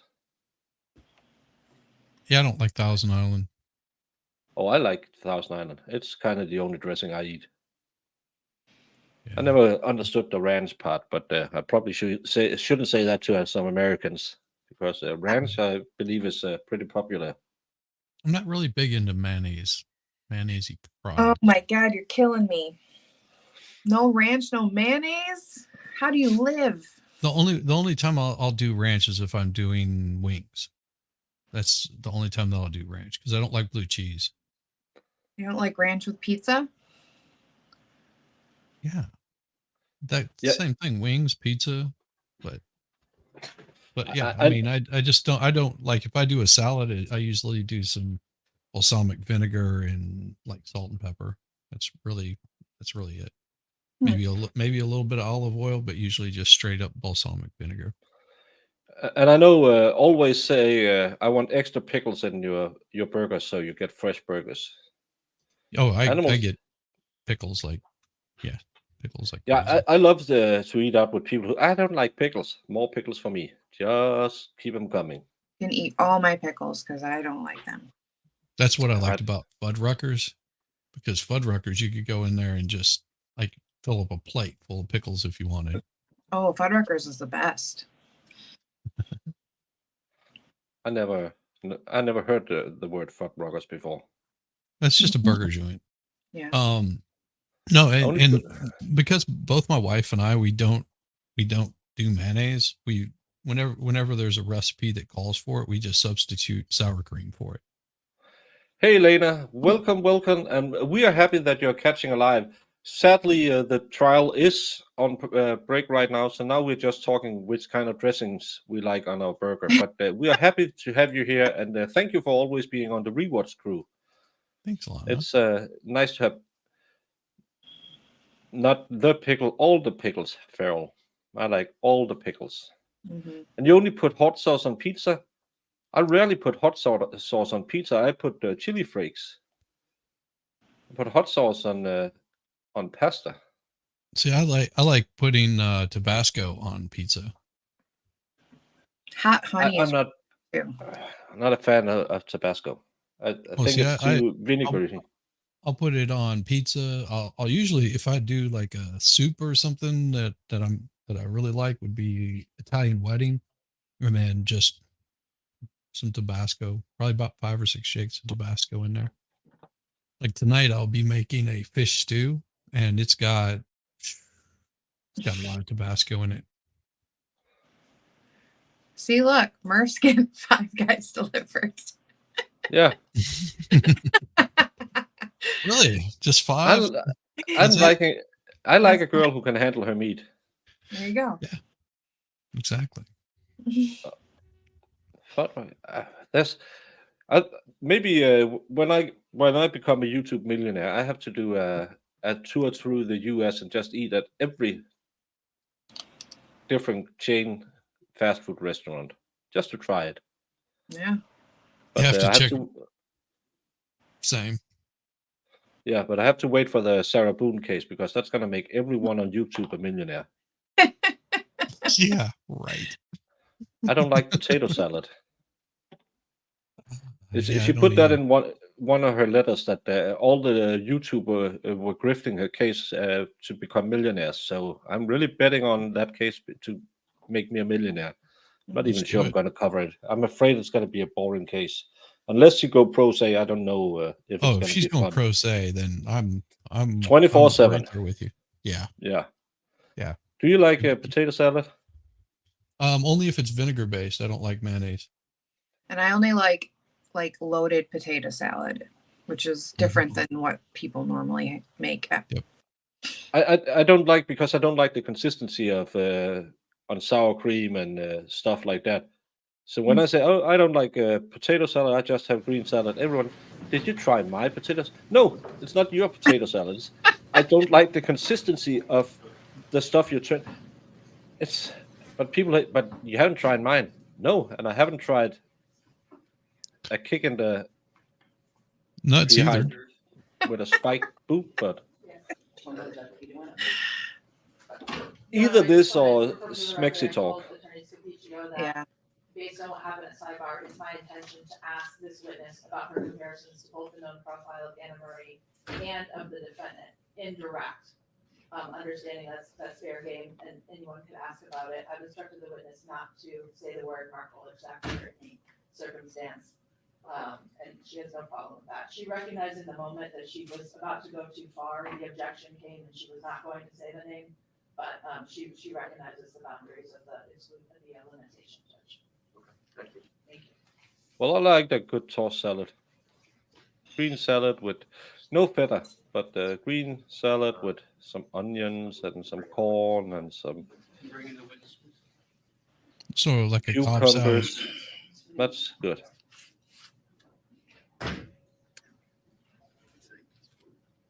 Well, the Yeah. Chick-fil-A does a pretty good chicken salad. So they'll do a salad and it's got all of those vegetables in it, and then it's got cut up pieces of And I would just remind chicken. you, you're still under the same oath that you had previously taken. Iris, Really? I'm sad to hear that. I thought you wanted me to come visit.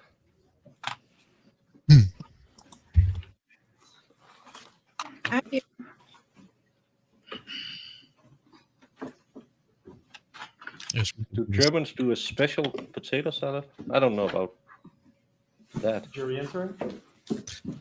So they're going to let her testify? Yeah, but they probably have to keep out the vacuum cleaner, and she can't mention Olasak and Kala. I can't remember her last name. Yeah, I know. Yeah, Farrell, you'll see my. You won't be able to see my ass from my shoe soles because I'm running down the street. That's what people are serving me. Yeah, that doesn't make sense. Jews can't eat lobster.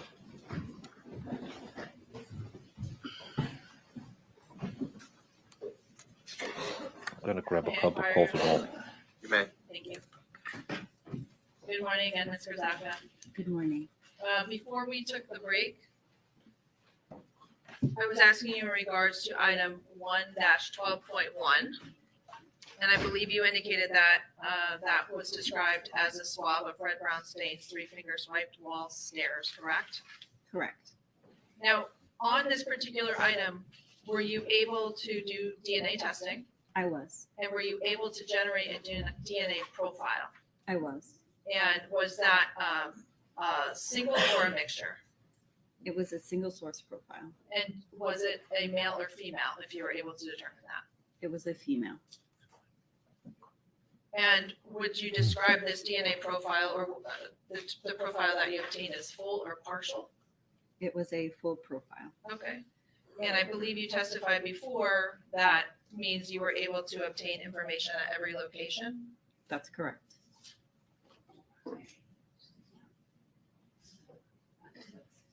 Yeah.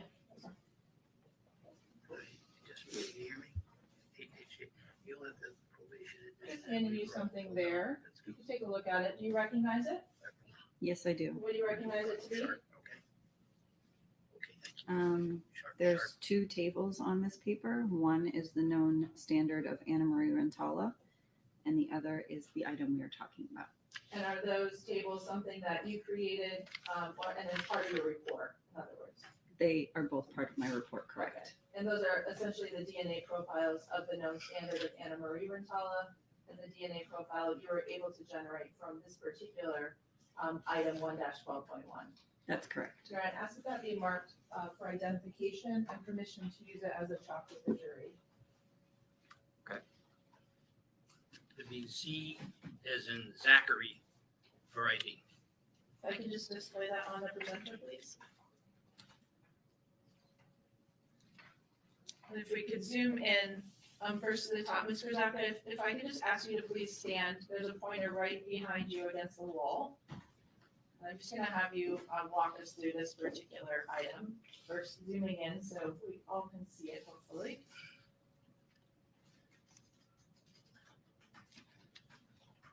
Can you show us what we're seeing at the top of the chart here where the words known standard are? Okay, so this known standard refers to both lines, and it is the known standard as identified by the sample description in this box, known blood standard, Anna Marie Rintala.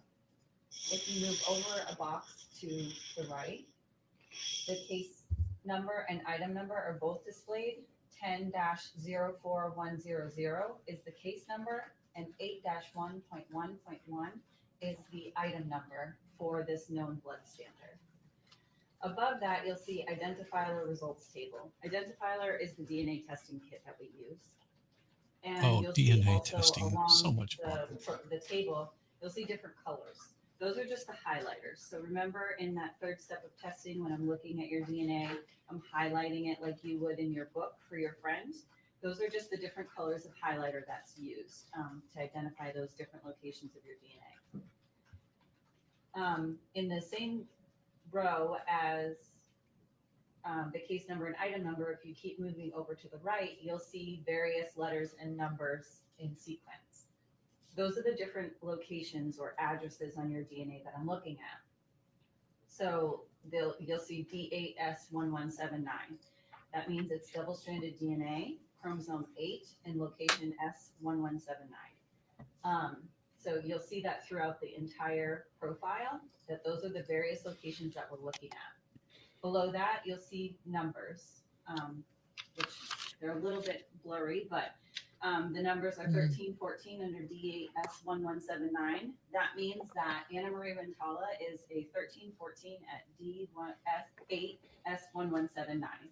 If you go throughout every location through the DNA profile, you'll see two numbers, and those are the numbers for Anna Marie Rintala's DNA profile at the various locations that I looked at. Are we seeing a location under the red AMEL? Yes. Can you tell us what that means, please? This is the amelogenin location, which is the sex determining location, and you'll see here there's an XX, which means that it's a female. If it was a male, what would be represented there? An XY. Then I just want to take you down to the second part of this chart. Do you recognize this, and can you explain it to us, please? Yes, this is a similar chart, except for this is a questioned item. So the one above was a known standard. This is a questioned item. Swab of red brown stain, 3 finger swipes wall stairs. Again, the case number and the item number 1-12.1 are listed. And then as you go through the DNA profile, you'll see 2 numbers at every single location throughout the profile. And there's only 2 numbers at every location indicating a single source profile. And there's an XX at the amelogenin location indicating that it's a female profile. I'm sorry, I failed to ask you going back up to that first item there. The sample description says KBS. What does that stand for? Known blood standard. Okay. And so you testified a moment ago that this she particular say item close your mouth? 1-12.1, you were able to obtain a full profile. And are we seeing that on this item itself? In other words, that you have a number at each location or two numbers at each location? Yes, we are. Okay. And it's a single source. In other words, it represents that there's only one source to this DNA, correct? That's correct. Okay. And female because of the XX, correct? Or Okay. it could be Please. Thank you very much. because it was a transfer sample. It's only Now, It didn't in leave regards the- to item 1-12.1, were you Anything able else. to compare the DNA Right. profile, the single source female profile? you someone could obtained be from wearing that gloves. item To the known DNA Yep. standard of Anna Marie Rintala? I was. And what conclusion were you able to draw? Anna Marie Rintala could have been the source of the female DNA identified on this item. Was she? The Yeah. probability of a randomly selected, unrelated individual having DNA profile matching that obtained from this item is approximately 1 in 226 quintillion of the Oh, that's African pretty good. American population. Yeah. 1 in 436.5 quintillion of the Asian population. 1 in 608.6 quadrillion of the Caucasian population. And 1 in 3.602 quintillion of the Hispanic population. In other words, we're So fair to pretty say damn all positive. of the statistics Yeah, you just it's gave us probably were either hers. the quadrillions or the quintillions? That's correct. Okay. And to your knowledge, approximately what is the entire world's population? A little over 8 billion. Yeah, it's growing fast. We were 6 billion when I Did you was have young. an opportunity to compare the DNA profile? Well, let me ask you a different question first.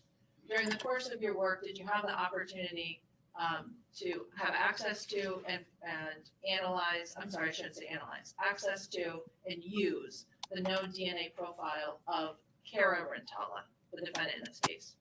I did. Were you able to compare profiles that you obtained from items in this case to the known profile of Cara Rintala? I did. Okay, so I want to now ask you specifically about item 1-12.1. Were you able to compare the single source female profile you obtained from that item to the known DNA profile of the defendant? I did. And what conclusion were you able to draw? Yeah. Cara You get the Rintala could number. not have been the source of the female DNA identified on this item. So she was excluded. Correct. Okay. So her DNA was not on the I wall. want to ask There you you go. now about the next item, which is Yeah. item 1-13.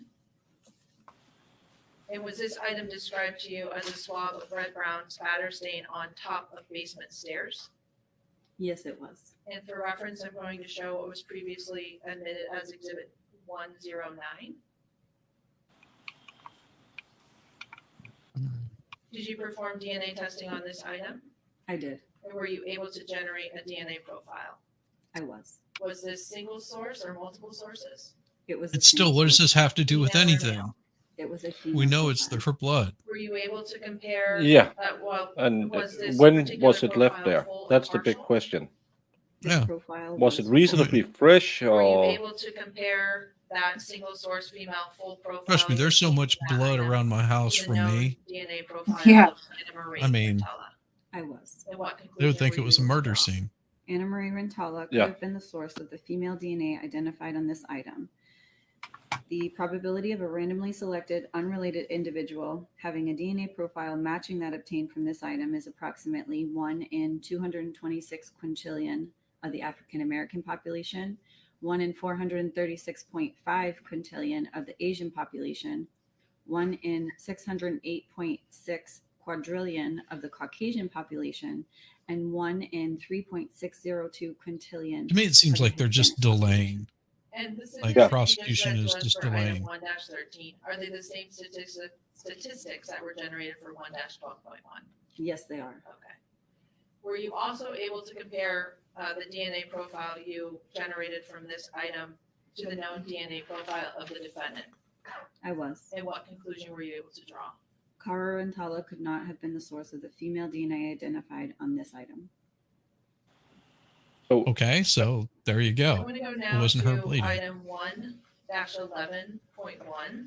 yeah, what does this prove? Was that described to you as a swab of a red-brown stain at base of stairs? So you're saying So it's Cara, they're saying Showing it what's wasn't been marked hers? Previously as exhibit 110. Oh, she wasn't bleeding. Sorry.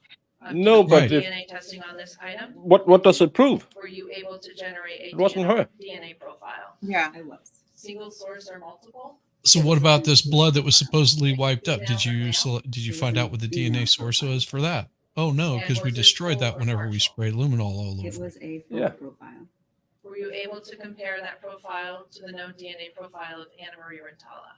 I was. And what conclusion were you able to draw? Anna Marie Rintala could have been the source of the female DNA identified on this item. The probability of a randomly selected, unrelated individual So all the having a blood DNA was profile from- matching that obtained from this item From the is person that was bleeding. approximately 1 in 226 quintillion of the African American population, 1 in 436.5 quintillion of the Asian population, 1 in 608.6 So far, quadrillion 3 of the tests Caucasian has shown the population, bleeding person and left 1 blood in at the crime scene. 3.602 quintillion of the Hispanic population. Same statistics as before? Yes, Thank you. you're welcome. And were you able to compare the DNA profile obtained from this item to the known DNA profile of the defendant? I was. And what conclusion were you able to draw? Cara Rintala could not have been the source of the female DNA identified on this item. No, really. Oh my gosh, We'll move again. Next to item 15-1. Because it refreshes her memory. Are you familiar with this item? They I asked the am. judge. And how was it described to you? It's normally Swabs of because four-tier plastic shelf combined samples 15-1.1, 15-1.2, and 15-1.3. because it's these So big numbers. This particular item is a combination of several previous swabs. Is that your understanding? That's correct. Do you know if that's something that you did? Yeah, my or question someone is, was from the this case lady did before it Asian? got to you? The criminalist Caroline Tatro did this. Black? And again, Caucasian. And, the all of invisible these blood swabs were, on to your these understanding, things. From the plastic shelf. when tier, did it four-tier when plastic was it shelf. left there? That's correct. Okay. Good morning, Stephanie. Good And morning. just, for the record, I'm displaying what's been marked as exhibit 115.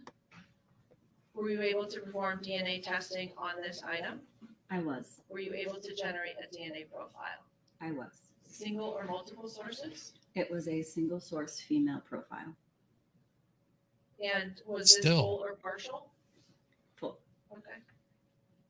And Why without clean going up into these the statistic blood at stains this and point, not the are you ones in able to the- tell us what conclusion in you were the able to draw stairwell? comparing this DNA Yeah. profile to the known DNA profile of Anna Marie Rintala? Anna Marie Rintala To me, could have this been the just source of the doesn't make female any DNA sense. identified on this item. And did you apply a statistic to this particular conclusion? I did. Was it the same statistic as we've heard regarding the other items? It is. Thank you. You're welcome. Were you also able to compare this single source female full DNA profile to the known DNA profile of the defendant, Cara Rintala? I was. And what conclusion were you able to draw? Cara Rintala could not have been the source of the female DNA identified on this item.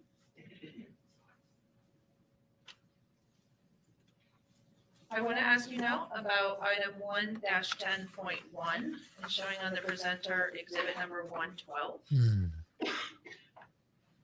Was this item described to you as a swab of spatter stain on floor near victim?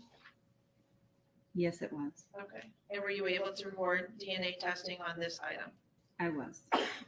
Were you able to generate a DNA profile? I was. And was this a single source or multiple source? It was it indicated the presence of a mixture of DNA from more than one source. Oh, Okay. interesting. In this particular In mixture, the were you able Area to where she sat. obtain a with the major body. profile? I was. What about the minor And that profile? major profile, do you know whether or not that was full or partial?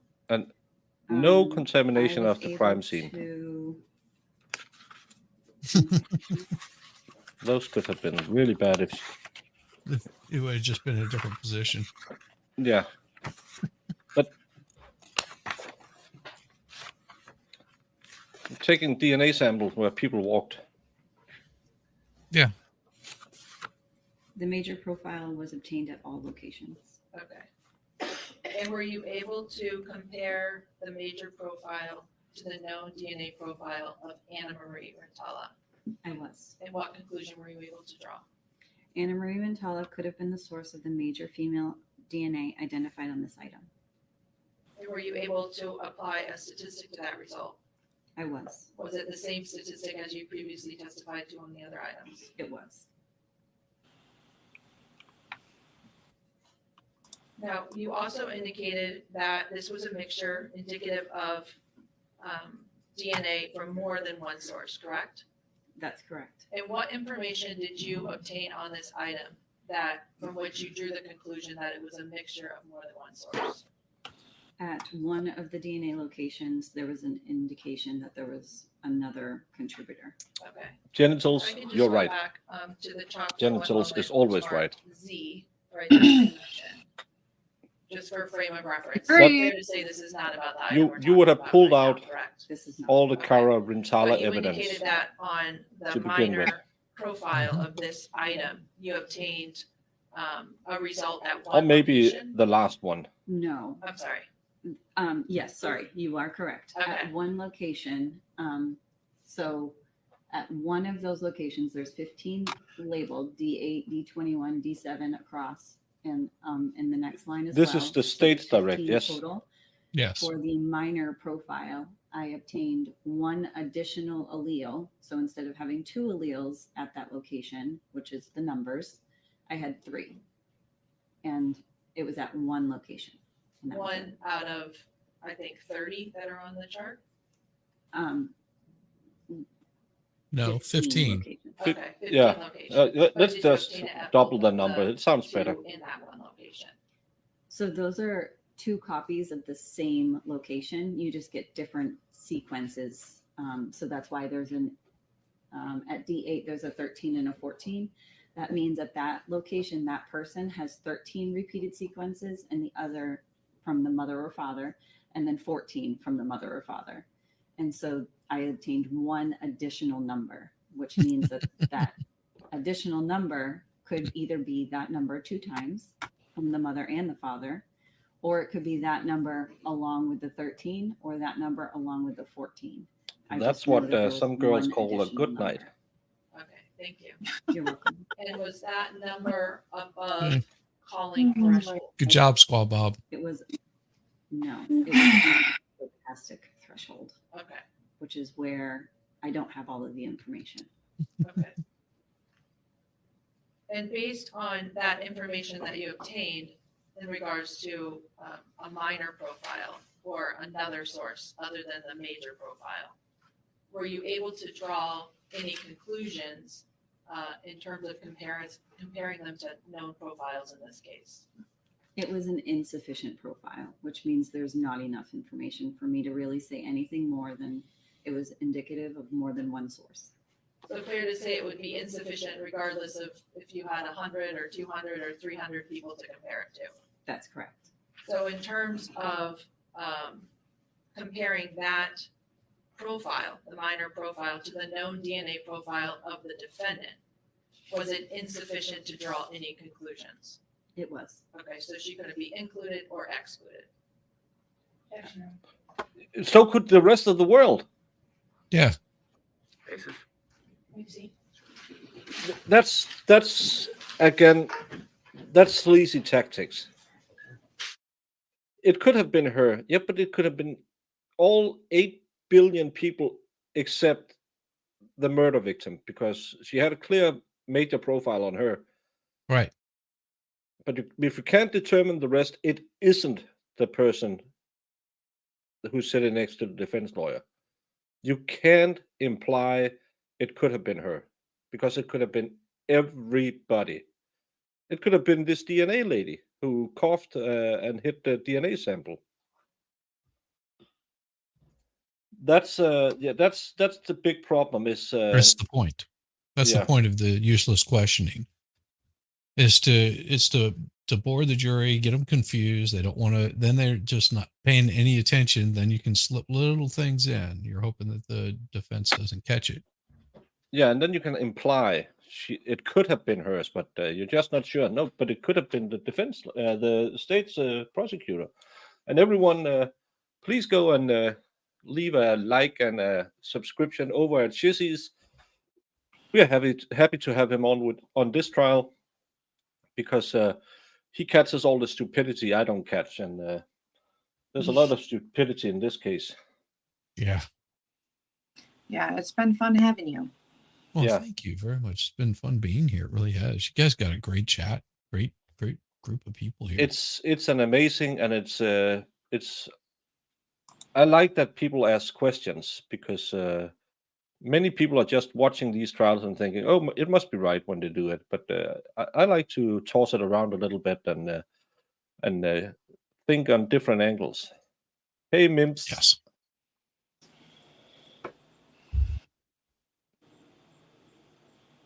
Well, some of us do.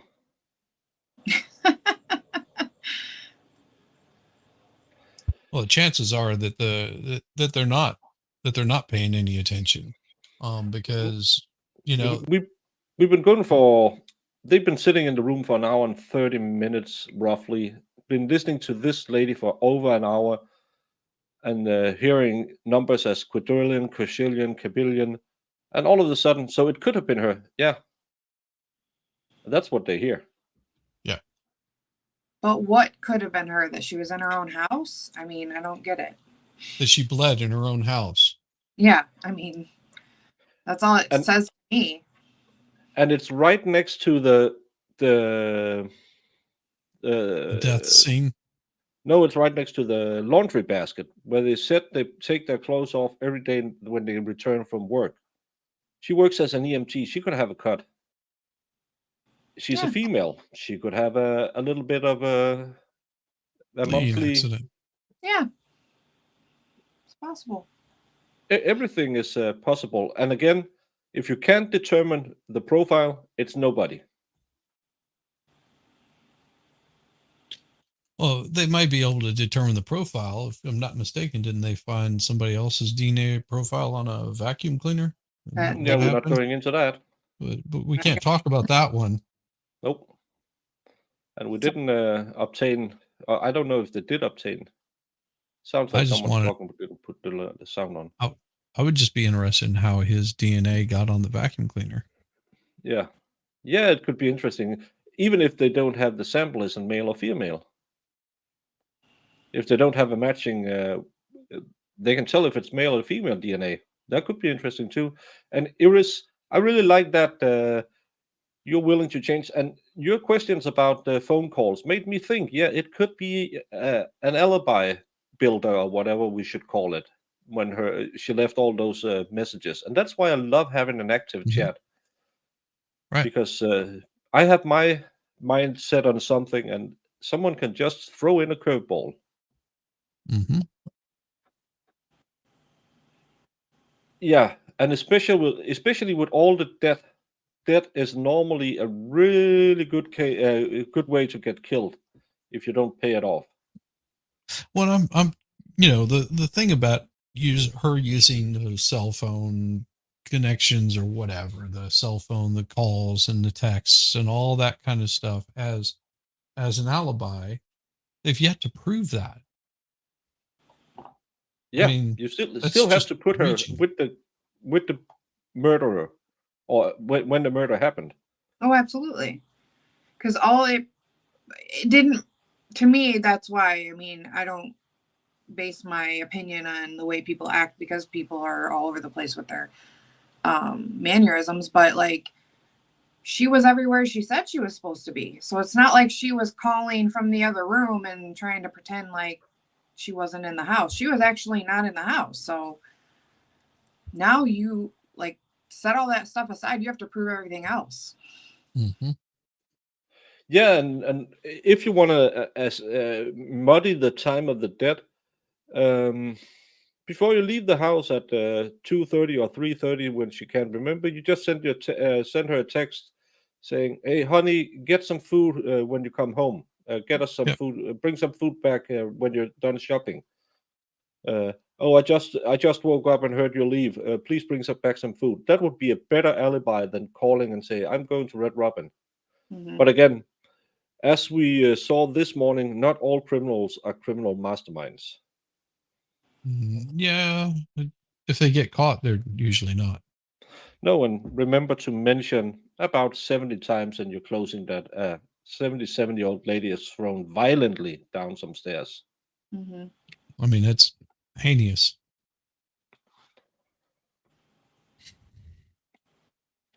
That's a big problem for me too. This shows either that they don't care or they're incompetent, because you don't bring any evidence to a crime scene. It Yeah, and what's contaminates both of them. and what's to say that those rags that they found in a garbage can weren't just found somewhere else and added into the garbage bag? Yeah, they found some rags that looked similar to what maybe they seen, and they were like, "Oh, okay, well, that's Well, these are close enough. Well, how about Uh, we make them really close so Yeah. that we can just hammer this one on her. Yeah, And again, it is not uncommon for cops to fabricate evidence. we know that for sure." Yeah. grab It is grab not 3 rags under uncommon. the sink, right over to McDonald's, pick up the trash bag, throw them on top of them, and say, "Hey, yeah, these were lying at McDonald's." Because again, They I would needed like their to man. I like to talk to a McDonald's employee who says, "Yes, it's normal standard procedure that we don't empty trash bins in 28 hours." Hmm. Yeah. Yeah, And the fact that they were sitting right on top is even more suspicious. Oh Yeah. yeah, definitely. And still clean. Nobody Just wet from on them or the anything. rains. Come on. yeah, and That's odd. this is a big problem too. That they don't want that in. That there's one more profile, and I just want them to. Maybe she could ask, "Did you find any male DNA present?" And she says, says, "This vacuum cleaner in your report," and then they can say, "Oh, there's no foundation for that because it's in the report." Oh, I they mean- won't I let would it in think. though. Yeah. I would still try to get it in, even Yeah, if the but I judge. would ask if any male DNA was found at the scene. Well, I mean, he didn't I wasn't really hearing his whole argument, but even if she had to bring the witnesses in to get it all in, she could still do that, right? He wasn't just saying, "No, you can't do it at all," right? Nope, he's pretty much saying you can't do it at all, from what I That's could gather, stupidest thing in the world. or not allowing her to ask. I don't know. That's just so many things I do not like about this judge. It's very relevant. I don't understand how you can keep that out. Because they don't want to point the finger at somebody else. Well, blows the state's Because case. they're not on trial. Yeah.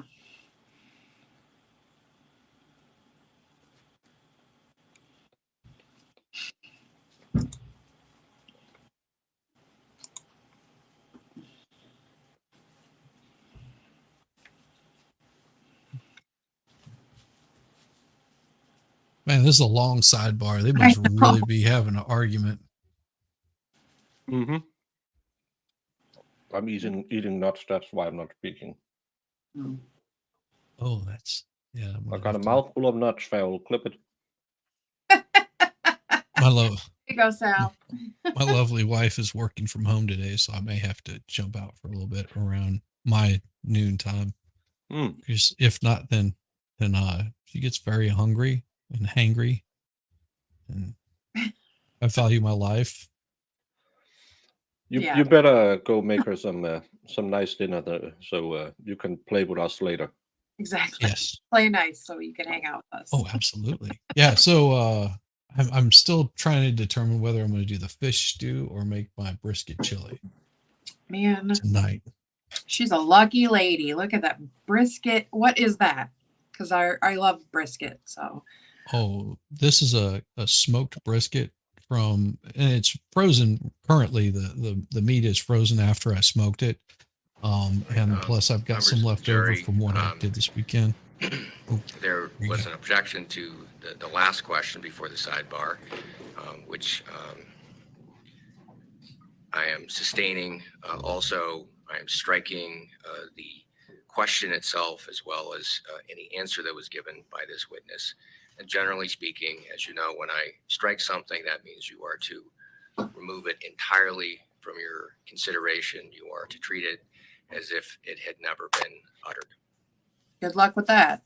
Yeah. In regards to Yeah. your analysis. of Yeah, this put your mask back particular on because sample, you just spoken. 1-10.1, You just spewed it indicated all that over. there was a major and a minor profile, correct? That's correct. And I'm not a you doctor. were able to draw a conclusion regarding the major profile as it No pertains medical to advice female here. standard of Anna Marie Rintala, correct? Yes. And in No terms of medical, the legal, minor financial, profile, or I believe any you other. indicated there was only Only one, dating. I might get the terms wrong, Only one dating. location where there was additional information other than Anna Marie, Correct. and that it was below calling threshold. Correct. Okay. And that it was insufficient for comparison to anyone, correct? That's correct. Okay. Thank you. You're welcome. So it wasn't there.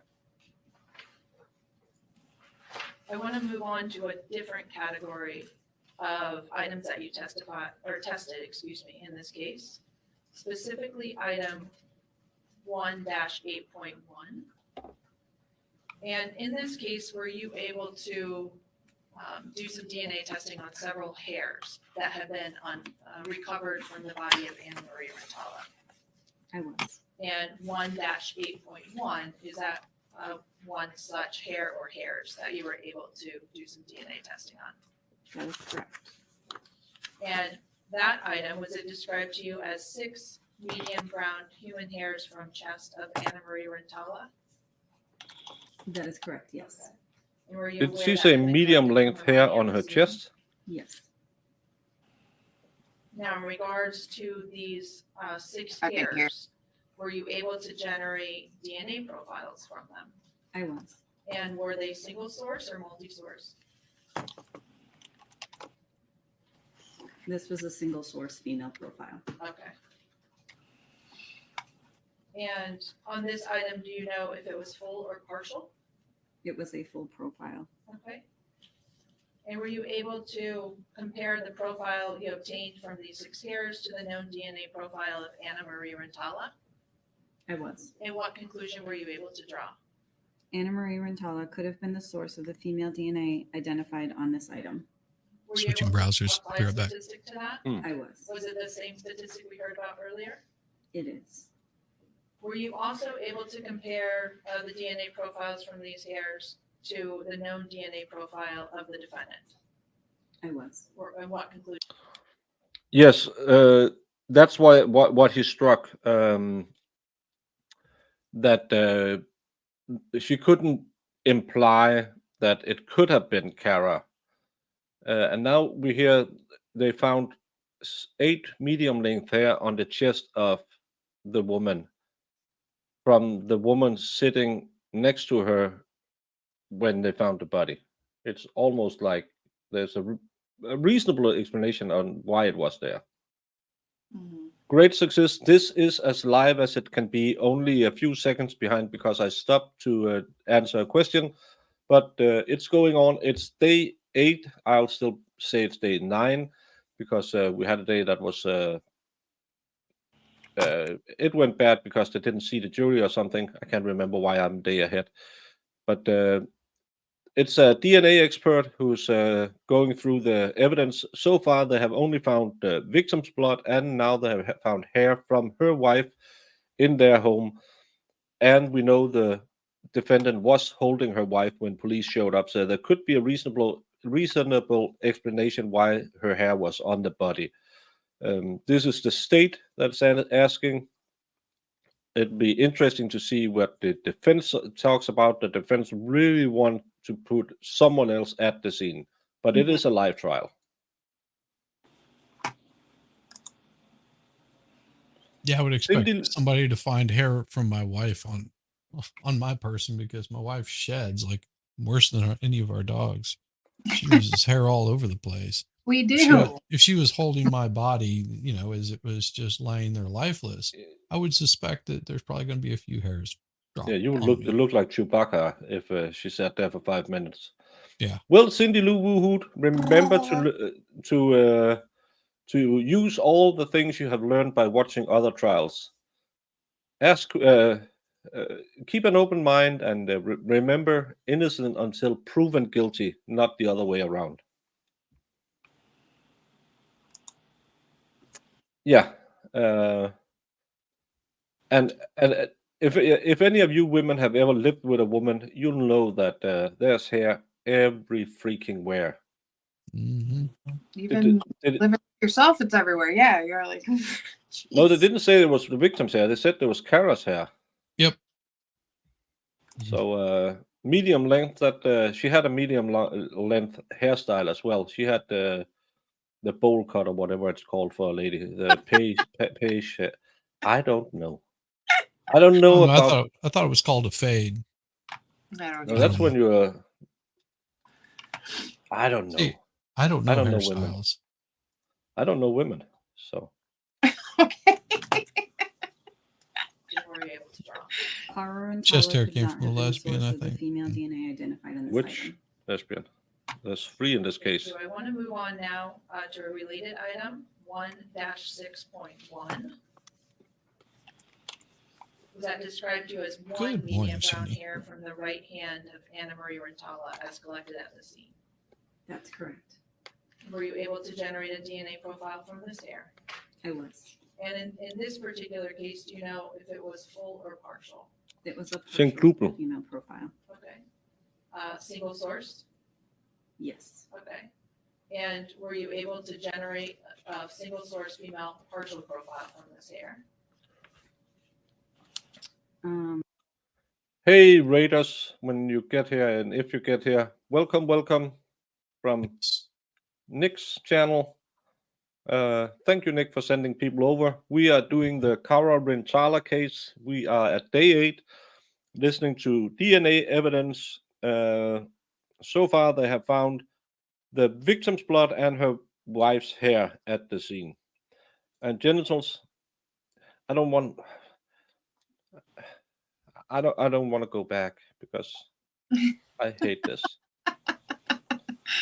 But I believe you. If you say it, you probably heard it better than me because I just thought I heard Cara, not Anne Marie. Yeah, that's what I was thinking. I heard also. Yeah, but Mhm. I'm prepared to be wrong. October 31st. Oh, remember to dress up for court. They like it. Maybe as a little spider ninja. Aw. Hey, Luhilia Psych, Ghostly, Alan, how you doing?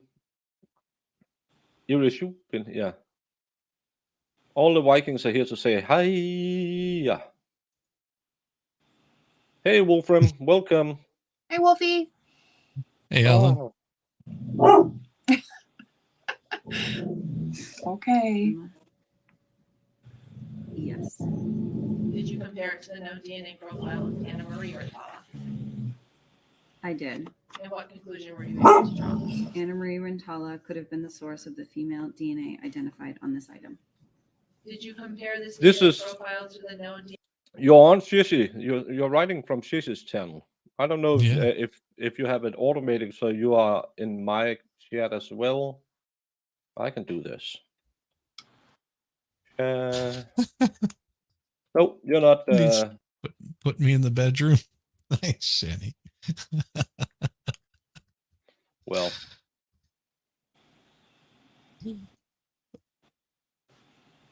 yeah, that's McParkinson is your cousin Frank. just says hello. DNA profile of the defendant? I did. And what conclusion were you able to draw? Cara Rintala could not have been the source of the female DNA identified on this item. Moving on now to 1-7.1. Was that That's described to you as with her human hair from the on left her hand hands. of Yeah. Anna Marie Rintala from the scene?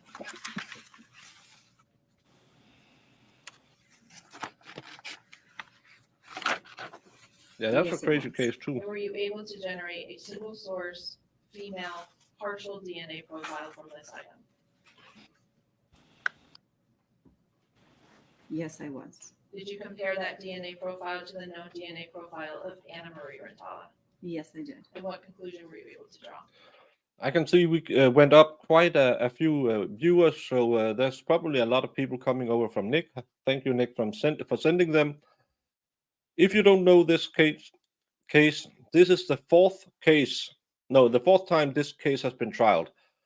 2 times it ended in a mistrial. She got convicted in the third trial. That was overturned because of a paint drying expert didn't have the expertise to talk about drying paint. Yeah. So far, we have heard a lot of evidence that, according to me, really doesn't prove that she's guilty. It's 2 lesbian women, wife and wife. Do you call it that? They are married, and on one day, the wife was found in the basement, hit in the back of the head and strangled. The state was quick to point the finger at her wife. It becomes weird when you talk about lesbian couples in that way, but and claimed that she had done it, then went away to create her own alibi. It's really a kind of weird case because the defendant has a male friend over the day before. And they were drinking beers. The deceased had a male friend who gave her corner kisses and credit cards for $7,000. And she had a lesbian friend as well who gave her a MasterCard black card, which she ran up quite a bit of debt on. There's a lot of things that could point to the 2 lovers of the deceased, but we don't talk about that. So far, it's the prosecution's case, and they really want to keep those 2 people out of this trial. So everything bad is because of Cara Rintala. They did go into divorce proceedings 2 years before the murder. They had been separated, been back together for 3 months, and then suddenly she decides to kill her one morning because the deceased was angry that she had a boyfriend over the night before while she was juggling 2 other partners. So it's a kind of a weird case. It's a good case. Yeah. Talking about the man, the myth, the Viking. Hey, Nicholas, thanks for rating. So yeah. Well, and so far, all that the state has proven is that she lived in the house where this where her wife died. Yes. That she was there at some point in time after she died. Before that, she was out for a drive, texting and calling her. That's all that they've proven so far. I mean, Yeah. they could have done this in one day. Yeah. Proven all of this. I mean, Oh, and we maybe mention what they did with the evidence. Oh yeah, they brought evidence back to the house. Isn't that really handy? Bring evidence back to the crime scene from another scene. Yeah, that was unbelievable to me. I mean, Yeah. that right there should have gotten this just completely thrown out and just been like, you guys screwed this up so bad that we can't. I mean, you've just tainted everything. But they needed to dry the rags. Yeah, they had to dry on the living Yeah. room floor. On Yeah. butcher paper. Yeah, at the crime scene. And genitals, thank you so much. You listened to it 3 times. So they have not found any DNA from Cara. Only something that could possibly be her or the rest of the 8 billion people on the earth. Right. Thank you so much, Nick. Yeah, I just turned 600. It's thank you for all of the people who subscribed. If you look in the top of the chat, there's a link to Shizzy's channel as well. You can go and tickle his like button. He giggles like a schoolgirl if you do it enough, and give him a little love as well. It's probably the mole man again. Yeah. Yeah. And of course, most of you already did it, but go follow Nick. He does some great work too. He's going to dive into the Delphi case. That's a crazy one too, where all of a sudden our Viking heritage is being brought into it. Uh-huh. Uh-huh. It's That still was that was so screwy. yeah. We hope today the state it might rest today or tomorrow at noon. Oh, 601. Thanks for the last one. Nice. Thanks for the 600 before that one too, but 601 is a nice number. Well, I try to be as old as the people in this case because every witness is retired. The first trial was in 2013. The murder happened in 2010. So it's a fun case, and they have a really great defense lawyer. Yes, she's great. I'm liking Rosemary more and more every day. Yeah. And then Rosemary Scapiccio. I mean, the name is just, I mean, she's fire.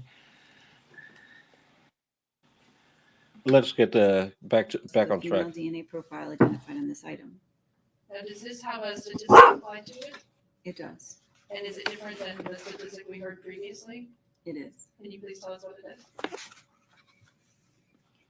The probability of a randomly selected unrelated individual having a DNA profile matching that obtained from this item is approximately 1 in 73 of the African American population, 1 in 283 of the Asian population, 1 in 69 of the Caucasian population, 1 in 56 of the Hispanic population. Were you able to compare this DNA profile to the known profile of the defendant? I have. And what conclusion were you able to draw? Cara Rintala could not have been the source of the female DNA identified on this item.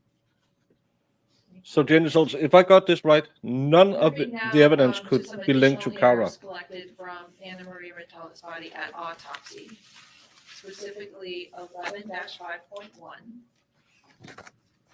Was that described to you as three medium brown hairs from left hand Anna Marie Rintala? It was. Were you able to do some testing on those hairs? I was. Were you able to generate DNA profiles from them? I was. Single source? It was a single source female profile. Were you able to compare that DNA profile to the DNA profile of Anna Marie Rintala? Yes, I was. And what conclusion were you able to draw? Anna Marie Rintala could have been the source of the female DNA identified on this item. And did you apply a statistic to that? I did. Oh, The geez. same More with the quadrillion and statistic. quintillion stat we heard Yeah. before? It is. Same. Were you able to compare the profile obtained from these three medium brown hairs to the known DNA profile of the defendant? I was. And What again, conclusions were you able to draw? Cara Rintala could not have been the source of the female DNA identified on this item. the dead person course. was at the scene, is what we have been proven through Moving DNA. on to item 11-7, was that described to you as also a hair collected from the body of They Anna probably Marie, will, one but they medium won't brown get hair it from because her it's the chin fourth area trial. at autopsy? So he should have thrown it out before it One went to moment, trial. Sure. He knows the evidence. He presided over the third trial as well. Yes, 11-7, 1 medium brown human hair from chin. Were you able to generate a DNA profile from that particular hair? I was. A partial DNA profile. Single source, It was. female? One moment. It was. Okay. Did you compare that to the known DNA profile of Anna Marie Rintala? I did. What conclusion were you able to draw? Anna Marie Rintala could have been the source of the female DNA identified on this item. Did you We're compare gonna go through all the DNA 15 profile items. to the known DNA profile of the Hopefully defendant? one of them I is did. Cara. What conclusion did you draw? Cara Rintala could not have been the source of the female DNA identified on this item. And then lastly, in regards to hairs, I want to ask you about item 11-8.1. Was that described to you as a medium brown hair from the scrub trousers of Anna Marie collected at autopsy? It was. And were you able to obtain a DNA profile from this item? Yes, I was. Single source female? It was a partial single source female profile, correct. Okay. Did you compare that to the known DNA profile of Anna Marie Rintala? I did. And what conclusion were you able to draw? Anna Marie Rintala could have been the source of the female DNA identified on this item. Did you compare the DNA profile to the known DNA profile of the defendant? I did. And what conclusion were you able to draw? Cara Rintala could not have been the source of the female DNA identified on this item. Oh my God.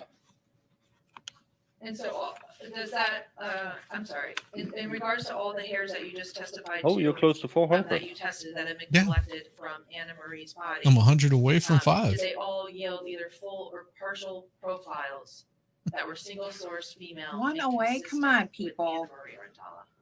That's Get over correct. there. Bobby. Behave. Quietly unsubs. And I want to ask you about related but a different item, item Love it. 11-3.1.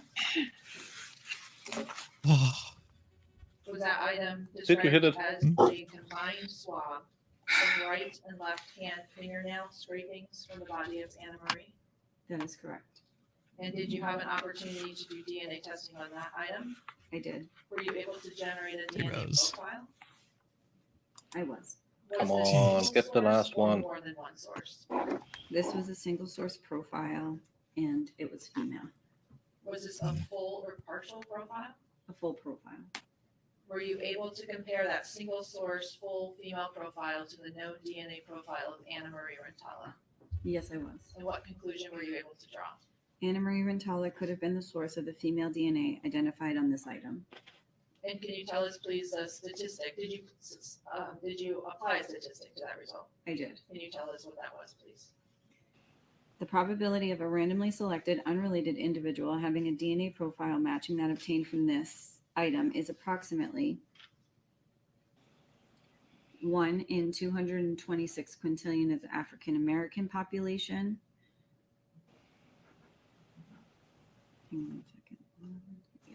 Come on. 1 in 436.5 quintillion of the Asian population, 1 in 608.6 quadrillion of the Caucasian population, and 1 in 3.602 quintillion. they're of the just Hispanic delaying it population. until Were you able to lunchtime. compare this known DNA Yeah. profile from the fingernail scrapings to the known, I'm sorry, I shouldn't have said known, the DNA profile from the fingernail scrapings Well, to the known DNA profile? all the Because- evidence is pointing in the direction that the dead person was Cara in the Rintala could not basement. have been the source of the female Yeah. DNA identified in That's this it. item.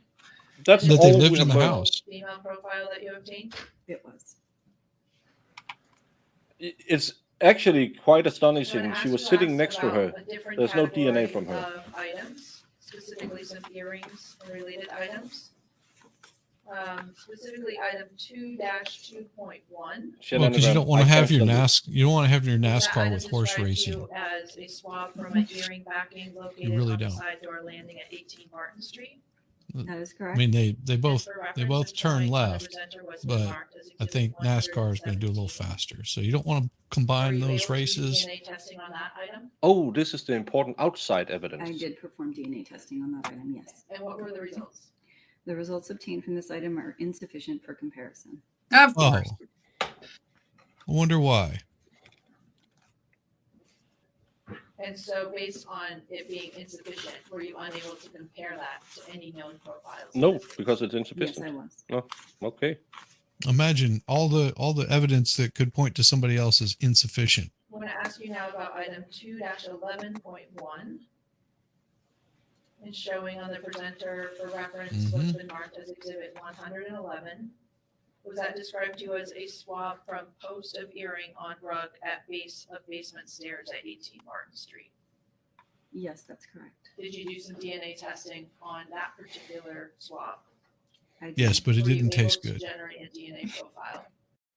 Paige, all the evidence so far has pointed in the direction that the deceased person who was lying in the basement was indeed in the basement.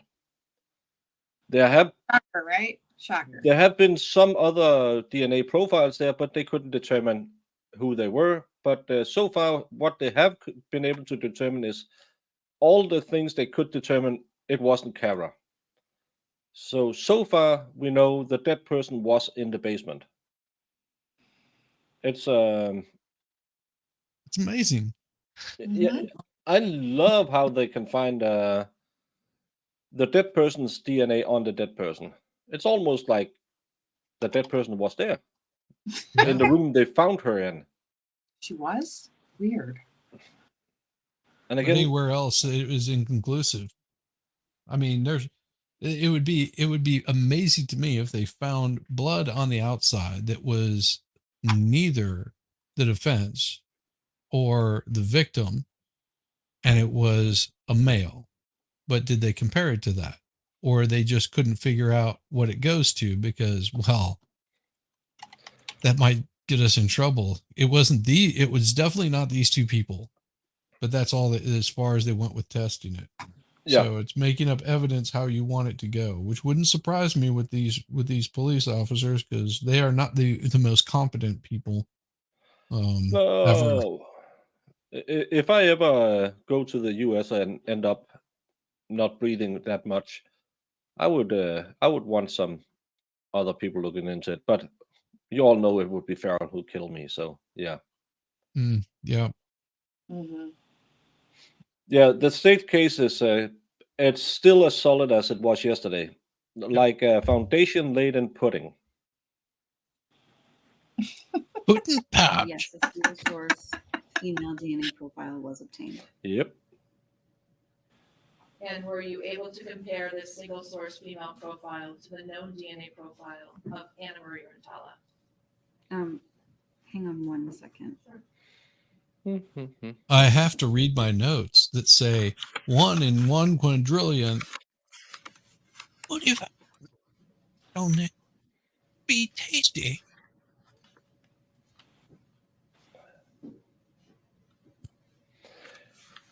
Yeah, but I'm never going to Texas because you will serve me cheesecake. Oh, I think you might like that cheesecake she's going to serve you. Might. You just might. Come on. Ooh.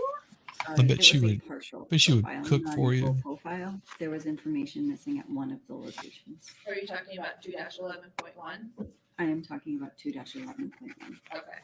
So you Well, were able well, to thank generate you, a DNA profile, Alternate Grifter. That's correct, yes. We're and you said trying. it was partial? Yes, there was a Mhm. little bit of information missing, yes. Okay. Was it single There you source? go. It Hit up was a Jamie's single source lash profile, app. yes. Was it a female Oh, profile? yeah, hit me up. Were you able to compare that profile to the known DNA profile of Anna Marie Rintala? Yes, I was. And what conclusion were you able to draw? Anna Marie Rintala She could have can't been the flutter source her of the eyelashes DNA at you identified on this if you don't item. flutter bucks at her. Did you apply a statistic? I did. Did you read that for us, please? The expected frequency of occurrence of this DNA profile is approximately Oh, 1 in Come on, people. 4.735 quintillion of the African American population, 1 in 7.911 quintillion of the Asian population, 1 in 35.35 quadrillion of the Caucasian population, and 1 in 155.2 quadrillion of the Hispanic population. Were you able to compare that single source profile to the known DNA profile of the defendant? I was. And what conclusion were you able to draw? Cara Rintala could not have been the source of the DNA identified on this item. oh, that's too bad. And then lastly, I want to ask you about item 26-2.1. Was that described as a swab from red brown stained post of stud earring with clear stone Yes. That is correct. from the back of Miss Anna Marie Rintala on the autopsy? That is correct. Okay. And were you able to generate a DNA profile from this item? I was. Was it single source or multiple sources? It was a single source female profile. Were you Oh, able the to one that's compare embedded in that her. single source Let's profile to the guess. known DNA profile of Anna Marie Rintala? I was. And what conclusion were you able to draw? Yeah. Anna Marie Rintala could have been the source of the DNA identified on this item. I'm working on my setup still, Did you apply a but hopefully statistic? soon. I did apply a statistic, yes. Can you tell us what that is, please? The expected frequency of occurrence of this DNA profile is approximately 1 in 226 quintillion of the African American population, one in 436. I don't think they have found quintillion of the Asian anything population, pointing at the one in defendant 608.6 quadrillion of the Caucasian population, because they and didn't one put in it first and they didn't put it 3.602 last. So quintillion of the Hispanic population.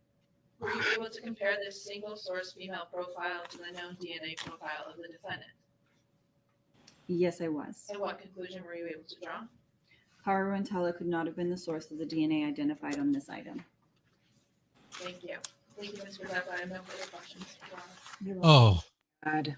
did we hear? Did I just miss it, or did we not hear any DNA evidence on the wife of Cara, Yeah. who she was sitting next to, according to EMTs, stroking the hair of? There's no evidence. All the blood is from the victim. mm-hmm. All the hair is from the victim. Yeah. The ear stuff that we were talking, well, are they ripped out when they're fighting? It's the victims as well. Mm-hmm. What I got from it. What's Rosie wearing today? We'll see in a second. Mm. Hopefully now. But it looks like she's got her hair refreshed and everything, Shelly. Yeah, but it's not as spiky. No, it looks like she got a little haircut and maybe a refresh on the blonde. Let's see if she has anything to add to this amazing DNA evidence.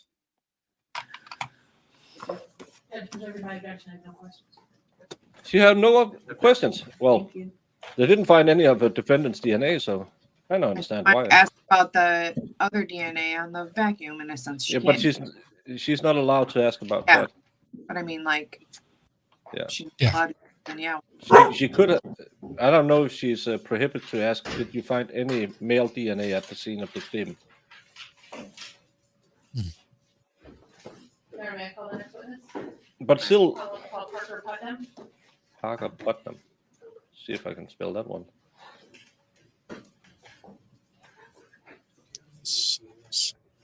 Putnam, Putman, maybe.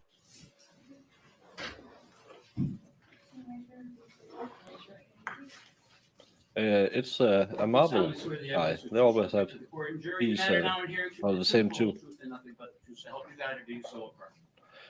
Yeah, from a crime scene where she lives. That's amazing.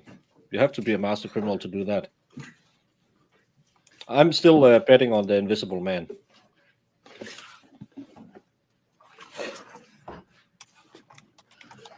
Good morning. Good morning. Could you please state your name and spell it for the jurors, please? Parker. Hey, Putnam, Angst Kitten. Putnam. Mr. Putnam, where are you currently employed?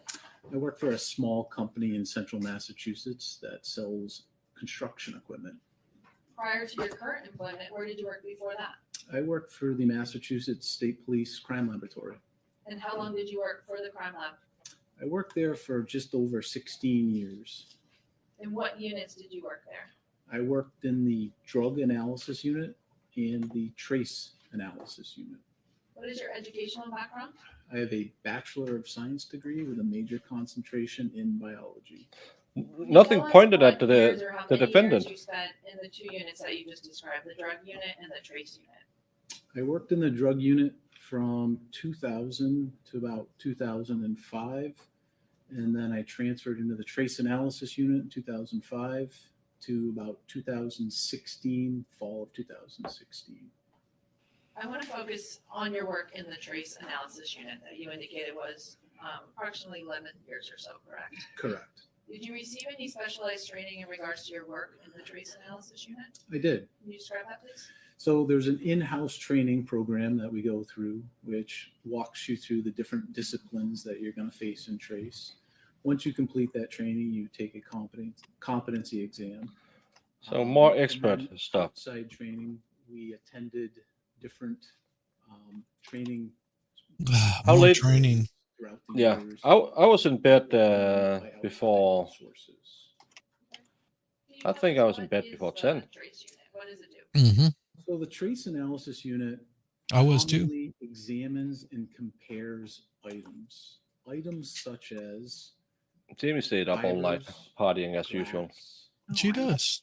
An I examination. missed everybody because I actually went to consists bed of early. macroscopic Woke up and exam, there was so much fun stuff going which can on. be followed with a microscopic exam, can be followed by an instrumental. Well, the fun stuff only happens whenever you are up, Jamie. After the So whenever you conclusion of sleep, those, nothing fun you happens. take observations Y'all were having fun on and MG. I was like, instrumental oh, I data missed it. and compare one item No, you didn't miss to it. the other. It wasn't fun. Okay, thank you. Angst-Kitten, I have to say, I never heard about that. We have just as many influencers trying to peddle destroying your teeth with the teeth whitening cream. Our queen has very yellow teeth, but that's because she smoked Turkish cigarettes with no filter. But no, we are not British.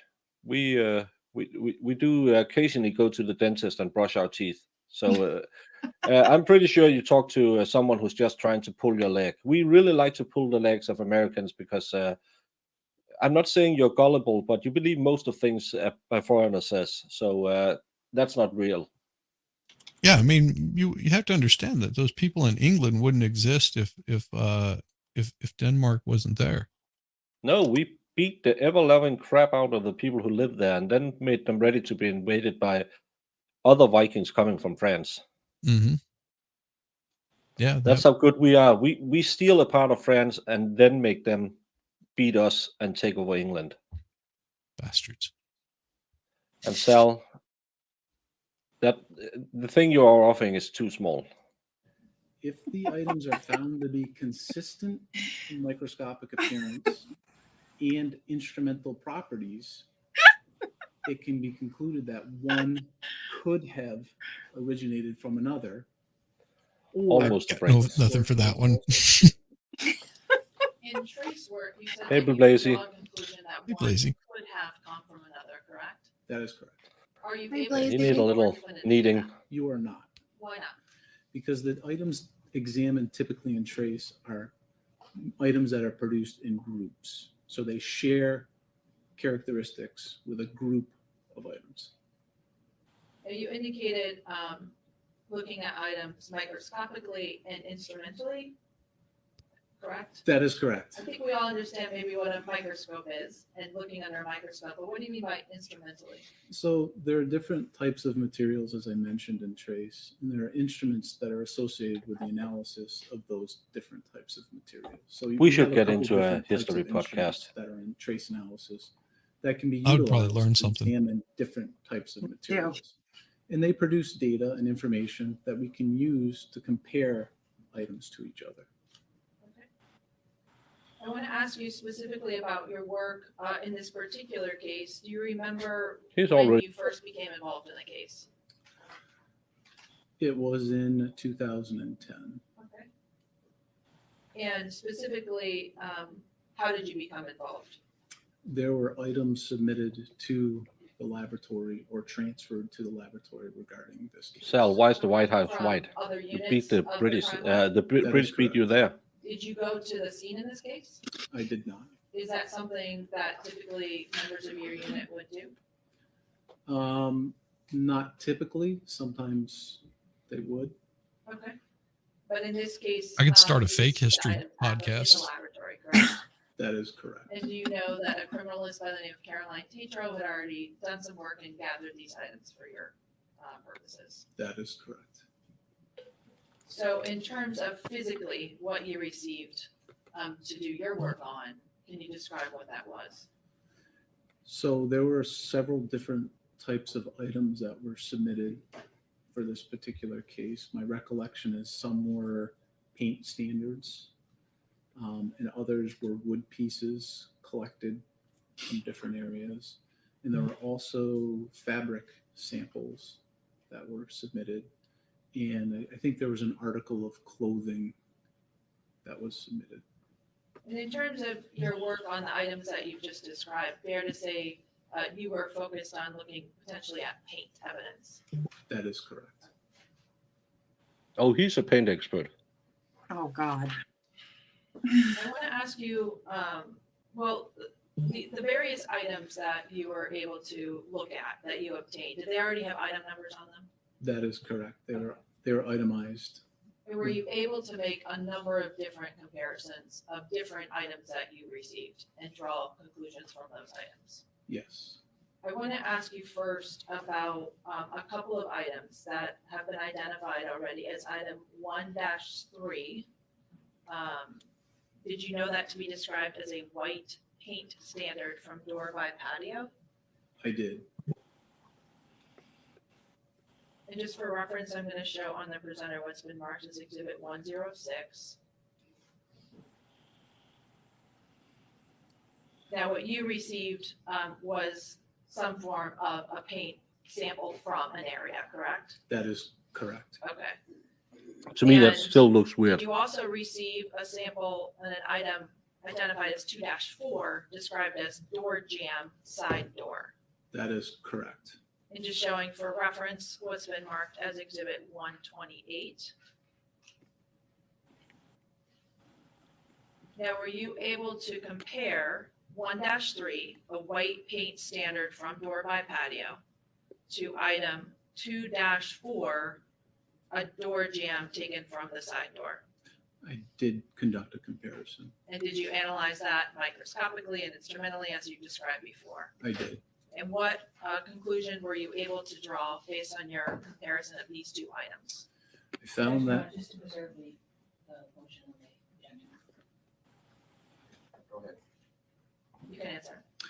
I found that the sampled portions of the off-white paint from the door jamb were consistent in microscopic appearance and instrumental properties with the sampled portions of the off-white paint from the standard 1-3. The awful white paint.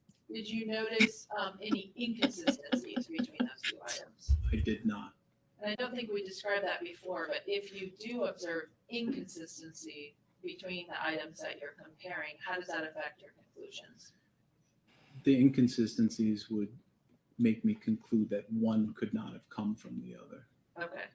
So in this case, you only observed consistencies between these two items, correct? That is correct. And you drew the conclusion that they could have come from one another or the same source. That is correct. Okay.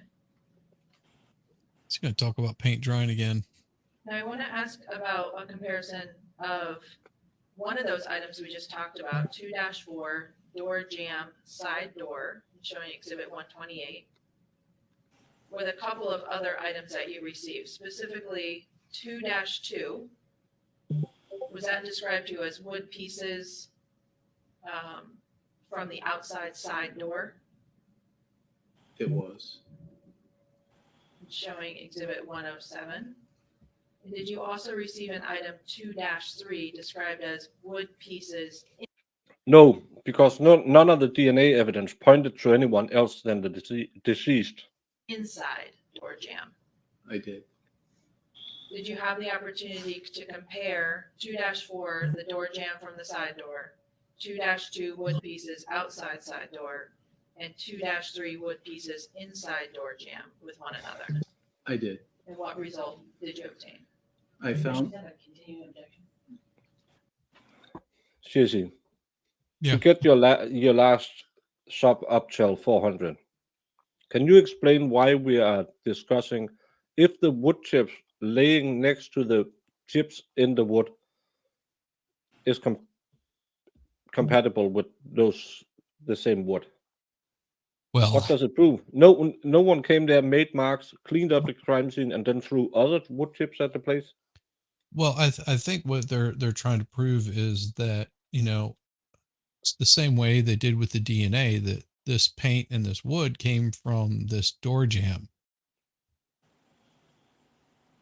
But why?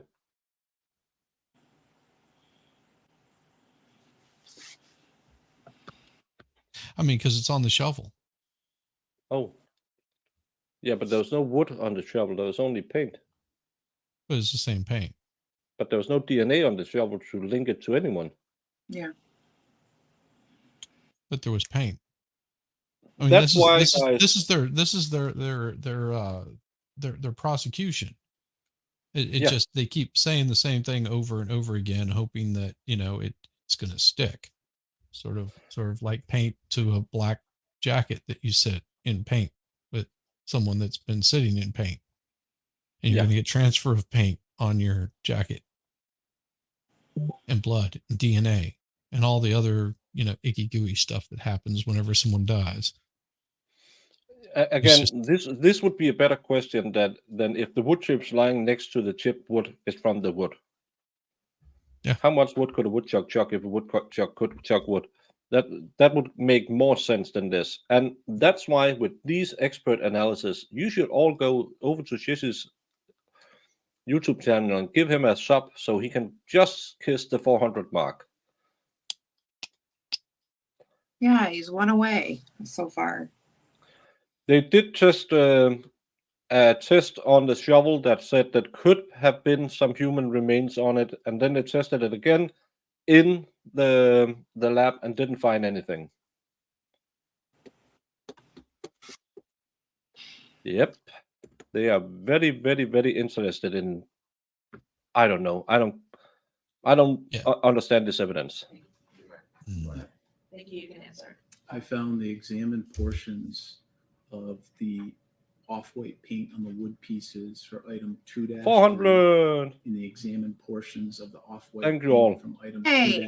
2-3 Congrats, were Shizzy. consistent Thank in you. microscopic appearance and instrumental deserve it. properties You deserve I- way of off-white paint.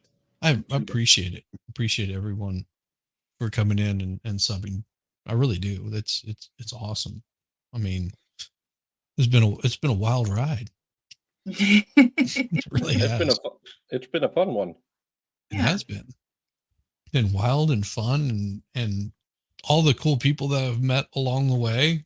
I mean, it's mind-boggling. That's the best part of being on YouTube, meeting new people. So, Oh, yeah. but But- I hit 600, you hit 400. It's 1,000 altogether. That's Hey, amazing. Yay. if we just combine those, we would be, we would be Yeah. monetized. And You would be millionaires. monetized. Yeah, No, millionaires. if you had 1,000, you'd be monetized and a Yeah. millionaire. and Yeah. Like you could just sit back and ride your laurels. yeah, that's how YouTube works. But Yeah. no, thank you for the person who jumped over there and gave him that. Thank you. It's not that numbers mean that much, but it's always nice to hit those milestones. So It thank you is. so much. -4. Baker, you have such a When wonderful way Those with words. could have He originated does. from 2-4. And I I'm don't not know sure what if I you say. misspoke or maybe I misheard. It's But adorable. is it both 2-2 outside side door? Half wood the time, I pieces don't and know why people think 2-3 it's funny what I inside say. That That is- are consistent with 2-4 in the door jamb? I apologize. Yes, that is correct. Okay, thank you. Thank you, Chloe. Did you notice any inconsistencies between these items? I did not. And so you're able to conclude that that 2-2 and the 2-3, those wood pieces, could have originated from the door jamb? That is correct. Well, we still don't know why she has injuries to the back of the head. We haven't talked about At that. the time that I know.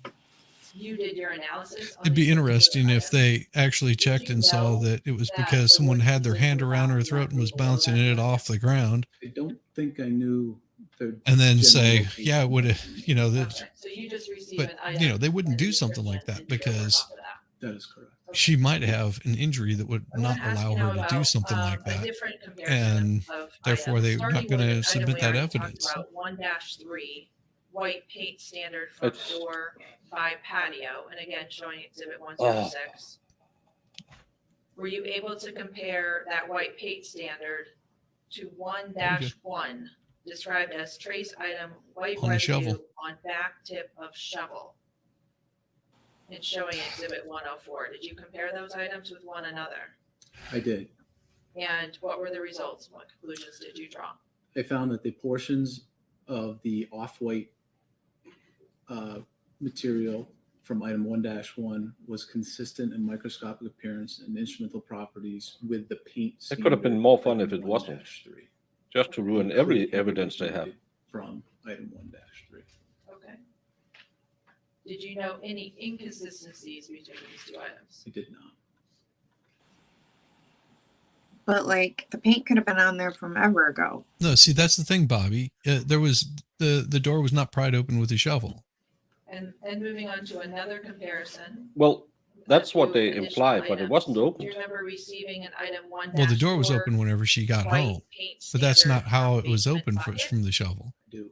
No, showing for reference exhibit they 118. claim that someone took the door Did you and also slammed it. receive an item Oh. 1-23.1 described as a pullover black fleece Cara Rintala cutting of paint sample? I did. And for reference showing 113. That's a great question. We haven't heard anything about Did you how also it came. receive 9-5 described as paint from Scrubs Anna Maria Rintala? I did. Okay. And did you compare that white paint standard from the bucket to the paint from the pullover and the trace from Anna Marie Rintala's Scrubs? I did. And what result? I've were got to you go able make to lunch for the I wife. I'll found be them to be consistent. be back with the See you later. appearance and instrumental In a bit. properties with the paint standard from the bucket, the two items that you mentioned. Did you notice any inconsistencies? I did not. Okay. For those of you who are new here, she was sitting holding the dead body covered And in based paint. on that, It matches. the pullover and the Scrubs could have originated from the paint standard from the main bucket. The off-white material on those items could have originated from the bucket. That is correct. Okay. One last comparison I want to ask you about. Were you able to compare 1-3, which we previously referenced as white paint standard from door by patio, showing exhibit 106, with 1-4, the white paint standard from basement bucket, showing exhibit 118? Were you able to compare those two? 1-3 and 1-4? Correct. Yes. And what were the results when you compared those two items? They were inconsistent. They were what? Inconsistent. Inconsistent with one another. Correct. And based on those inconsistencies, what conclusion did you draw? One could not have originated from the other. I have no further questions. Thank you. Oh my God. Mr. Chairman. Step down, thank you. Again, a totally waste of time. The paint chips lying next to where the paint is chipped is from the same place. The paint in the basement is from the bucket in the basement. And the paint on the jacket, which was found in the basement. Thank you. The call calls Christopher Dolan. It's so stupid. Yep, and this is the last day, maybe.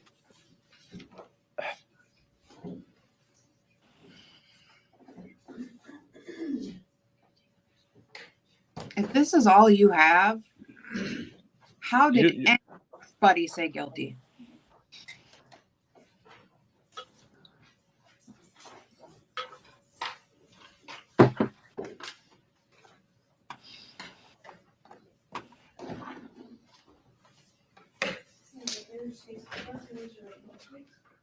You solemnly swear the evidence which you shall give to the court and jury in the matter now in hearing shall be the truth, the whole truth, and nothing but the truth, so help you God. I do you so. Thank you very much. Watch your step. Thanks, sir. Good morning, or almost afternoon, Your Honor. Morning.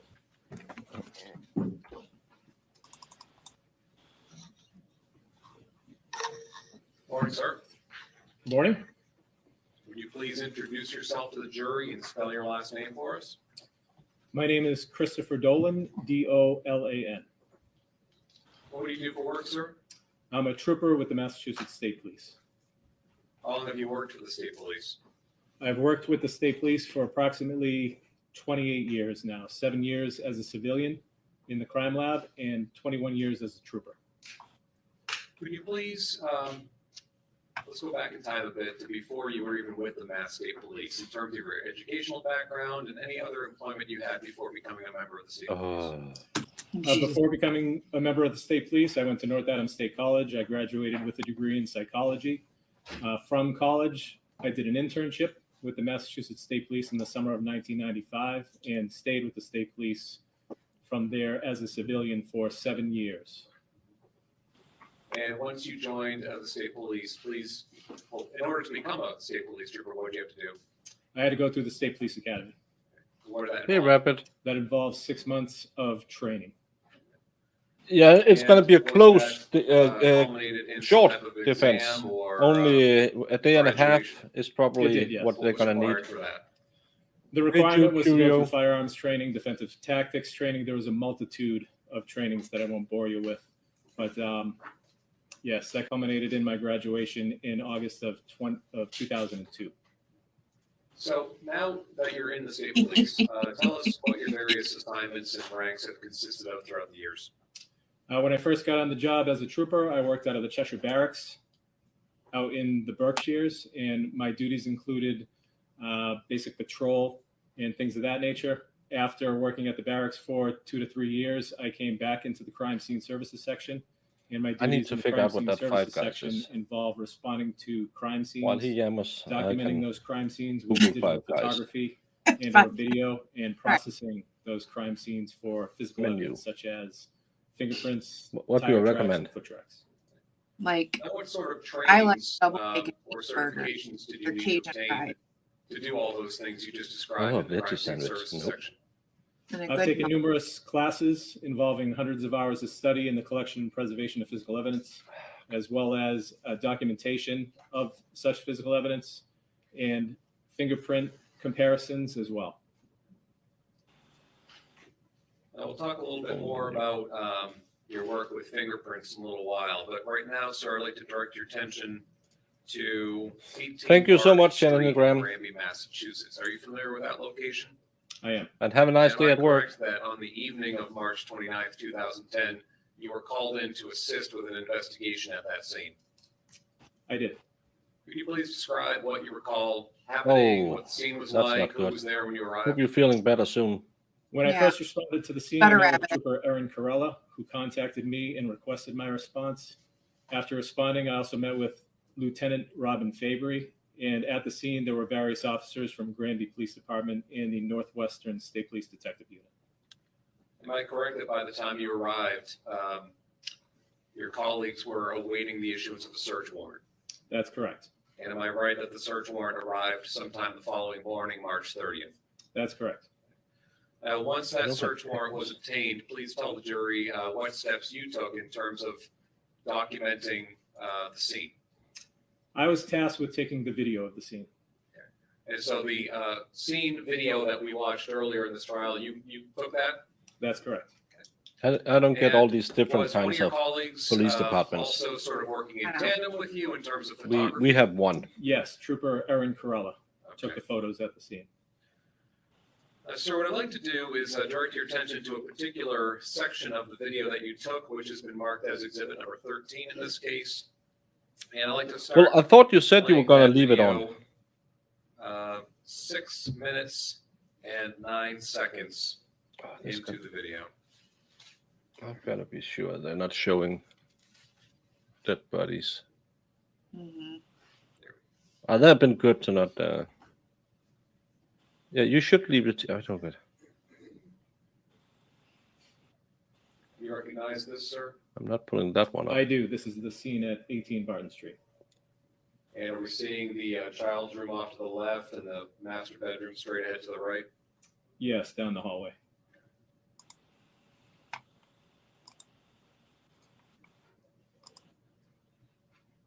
Let me just pause for a moment at 6:35. Sir, this section of the video, you're documenting what appears to be a young child's bedroom, correct? Correct.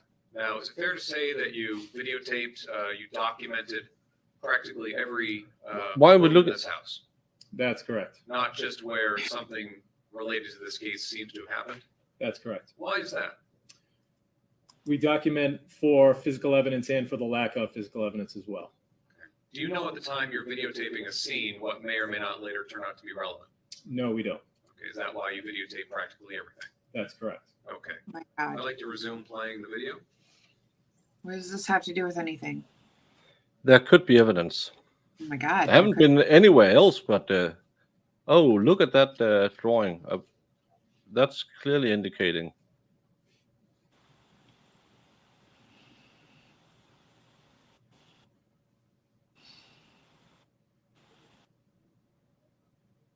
And as you're filming each area, you're seeing the area live with your own eyes, correct? That's correct. What?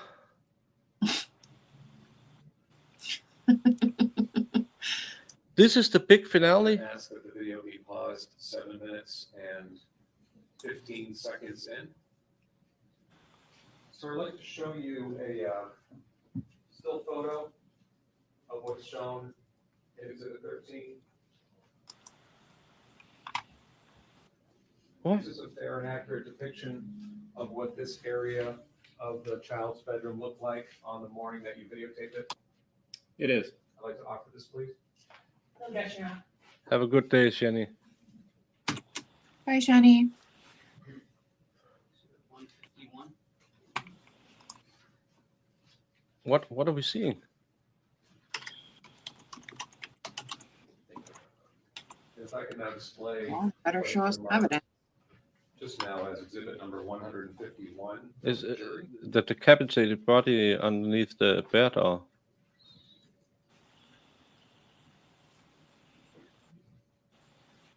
All right, sir, this is a photograph taken of the child's bedroom, correct? That's correct. And the photos you said were taken by your colleague, Aaron Carella, am I right? That's right. I'd like to focus in on the upper right-hand corner of this photo and ask you what you saw in this area of the bedroom. It's atop a brown play structure. It's a diaper. You see that object there? I do, yes. And what did you observe it to be? That's a disposable diaper. Can you please point out to the jury where on the screen you're seeing this? What are you doing? Great. Thank you very much. Is what? What? Oh, they're trying to connect So the you also diaper videotaped to a like portion the of the rags? bathroom that was across the Is that hall what it collection is? From the child's bedroom, correct? That's correct. Can you photograph? Or you she recognize got a this as little. photo taken by your colleague Aaron Carella of the bathroom at 18 Barton Street. I do. I'd like to offer it, please. No objection, Your Honor. Or she was a little pissed the night before and just threw it there when she was done changing her, thinking, "I'm gonna remove it in the morning. I want to go back to bed. I'm really, really tired." And now showing the jury what was just marked as exhibit number 152. Sir, what do you see off in the right-hand corner there behind the toilet paper roll? That would be a portable potty seat. Okay. So they were training her. Sir, in addition to videotaping the scene, am I correct that you also applied a chemical known as leucocrystal violet to various areas on the first or main floor of the residence? I did. And we've heard some reference to LCV previously, but could you remind us what leucocrystal violet? MG, I'm a pre-law at the Darrell Brooks / Bradley Yon School of Law and stuff. You have gone to school. You tell me what this has. I heard disposable diaper and now a potty seat. Yeah, Okay. in a house with a 2-year-old. Yeah. That's around the time where you potty train them, but you still give them a night diaper because they could have accidents. Mm-hmm. I'm not a lawyer. I'm a father of 2 kids. It's been a while, but diapers could be thrown somewhere at 3 in the morning, and I might have forgotten it the next day, until my wife very kindly reminded me how much of a slob I was and that I should do something about it. But what does this prove? I don't know, but I'm not a lawyer. But you use cloth diapers to wipe the bottom. You use them to. We used them to hang because we didn't have tinted windows in our car, so we hung them on the windows so you kept the sun out. And the cloth, some of it was a cut up T-shirt. Exactly. That's we're about rounding around for the home stretch. Today could be the last day of the state's case, and now we're presenting a used diaper. Probably they're going to go back to it doing the closing, saying something about, well, the racks that were cleaned. There was no evidence so far presented in the case that there were any poo on them, which could have been used to do a lot of things like soaking up some Coke that the kids spilled or some juice boxes or whatever. So far, no explanation about these racks has been given other than they were dumped in a dumpster and something looking like them was found underneath the sink. So in the closing, they'll go and say, yeah, she didn't need them to wipe them down, so why did she throw them away? Well, I'm getting angry. Yeah, this is stupid. I'm just like, where are they going with this? Yeah, it's probably one of those bump stock diapers. Shizzy didn't disappear. He went to make lunch for his wife, so he's a good guy. You should really, everyone should give him a thumbs up for making lunch for the wife. Jamie doesn't make lunch for me, and she's almost my wife. It's as close as I've been in a long time. You would if you're closer. I'll ship it to you. It might be Yeah. disgusting by the time it gets there. Send me some of that Five Guys. No, you have to have it fresh Yeah. and in person. Back to this Violet case. is and what you use it for. LCV is a leucocrystal violet is a chemical that's used to enhance blood stains, in particularly blood stains that are in footwear impressions and or friction ridge fingerprint impressions. And when you apply leucocrystal violet to a surface, if there's blood there, what type of reaction are you looking for? We're looking for a vibrant reaction, a blue, purplish, a violet color, hence the name leucocrystal violet. Sir, I'd like to direct your attention. So they're gonna to, find blood. The top. They're gonna find blood on the diaper and the seat. But weren't we told that leucocrystal also reacts to bodily fluids? That's what I thought. Do you? I know there's no men in this house, What the fuck is happening? But- What is happening? my mother had 3 sons and a husband. It was almost a weekly routine for her to yell about what men are doing when we stand up on the near the toilet. If there was a guy in that house, you could put those lumen and it would light up like a Christmas tree because especially if we're a bit drunk or it's early in the morning, we can hit the ceiling. Mm-hmm. I really want to know where this is going. Irish, my sweet little Texas Rose. You missed that all the DNA evidence proved that the dead person was at the house. All the paint evidence showed the paint was at the house. And hopefully now all the DNA, all the leuco, I don't know, will show that there were bodily fluids on a toilet seat. Shocker, I know. Like, I hope the jury is as appalled as we are. I really Yeah. do. Yeah. Yeah, all of you ladies seem to like the Five Guys menu. I have to try it. Yeah. Sal, is it any good? Of the basement stairs, between the basement door and the side breezeway door. Did you apply leucocrystal violet in that area? I did. I'd like to show you these next 3 photos. Ask you if you recognize them.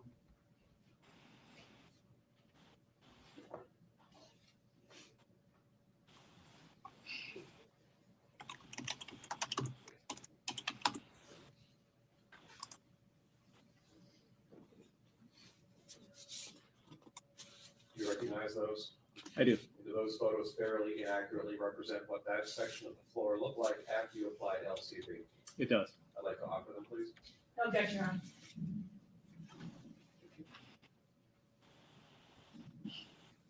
Um, 153, 154, and 155. So showing what's been marked as exhibit number 153, please describe for us what we're seeing here. This is the tile at the top of the basement stairs that has been processed with leucocrystal violet. And were there areas that reacted? There were. Could you please point them out? So there's You can see the footprints, reaction here. something that it will enhance. Here, leading over to here. And exhibit for 100 those of you, we have I think we have quite some new people here today. This crime scene, they're now testing for the footprints. They have previously said that both of these ladies were EMTs, so they went into the basement first thing when they come home from work, changed out of their clothes. So footprints being on the floor from the basement when Anne-Marie had been at work that morning. Again, I can explain it away.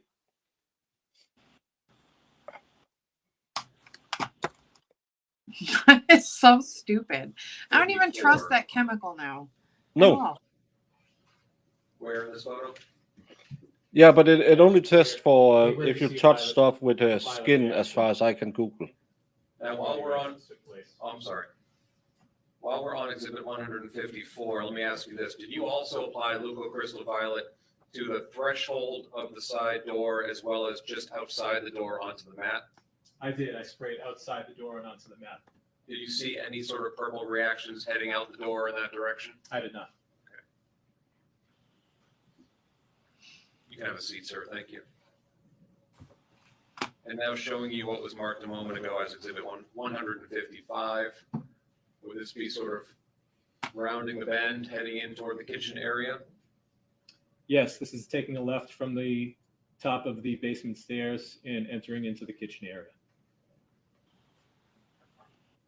And did you only apply LCV in the areas where we are seeing the reactions, or did you apply it more broadly than that?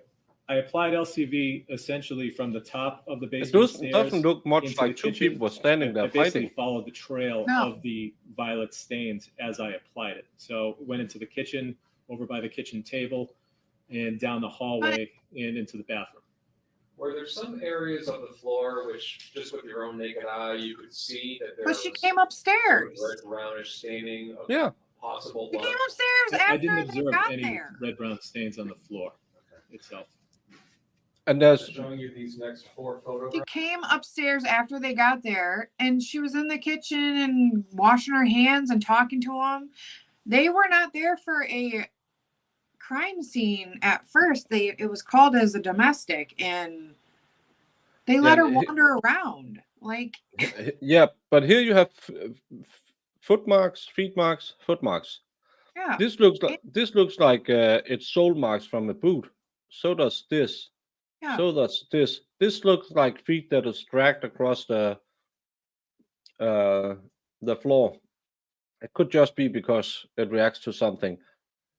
But again, I reiterate my previous statement. They changed their clothes or threw their clothes into the washing machine. Oh fuck! I forgot to empty my washing machine this morning. Oh, I haven't run a new cycle. It's probably smelling now. And then they walked up and probably went to the bathroom, which would make totally sense. And this doesn't test only for blood. It tests for fingerprints and feet impressions. So it's not bloody footprints. It's just footprints. That's the thing about this. It's not blood it's reacting to. It's also footprints and fingerprints. So it proves someone walked around in bare feet in a house where they say they take their clothes off in the basement. well, it proves that they walked around in their own house. And they really should get Yeah. this siding fixed because dirt would get in there. It's the kitchen. It's nasty.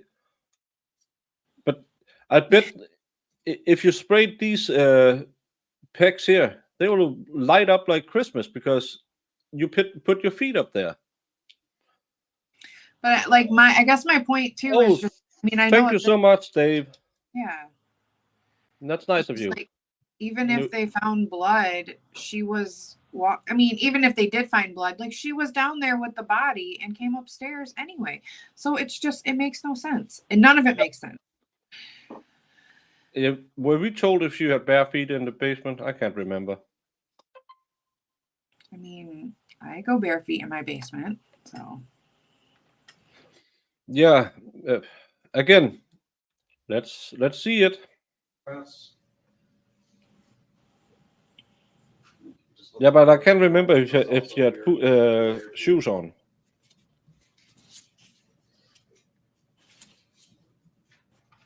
They do. Additional photos of the kitchen area. That's correct. I'd like to offer it's these. just so stupid. So stupid. 156, 157, 158, and 159.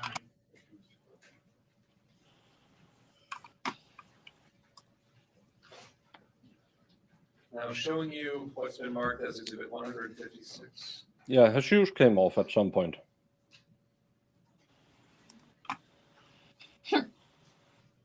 We did So have this would the be kitchen DNA, but tile they didn't floor talk about it. heading past the sink on your right. See a trash barrel there, correct? That's correct. And these footprints, am I correct that they lead into toward the kitchen table? Well, That's correct. if you're wearing socks and it probably tests for some kind of fatty stuff or some sweat or something, it will go right through a sock. Yeah. But still, this It's could be a sock dragged along, but this looks like someone stepped in it with boots on, with some soles.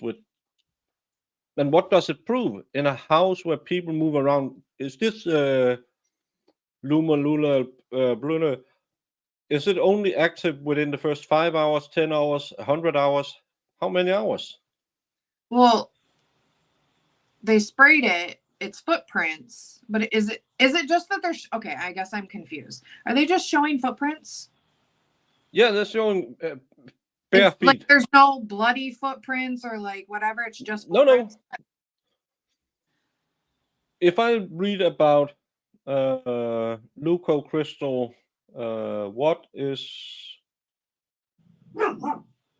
leucocrystal violet reacts with the hemogroup in blood to give a violet color. Its application can be used to identify blood stains that are not visible and enhanced provide contrast. I saw it where it also said something.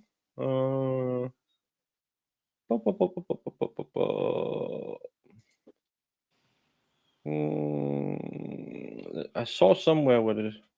Where was that? Leucocrystal. What is a leuco? Reacts with the. Why did I saw it before?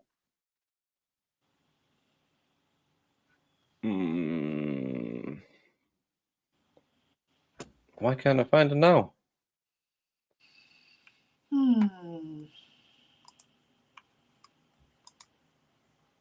Well, I saw it. I'll keep on while I do this. Sorry. Objective as to burn footprints.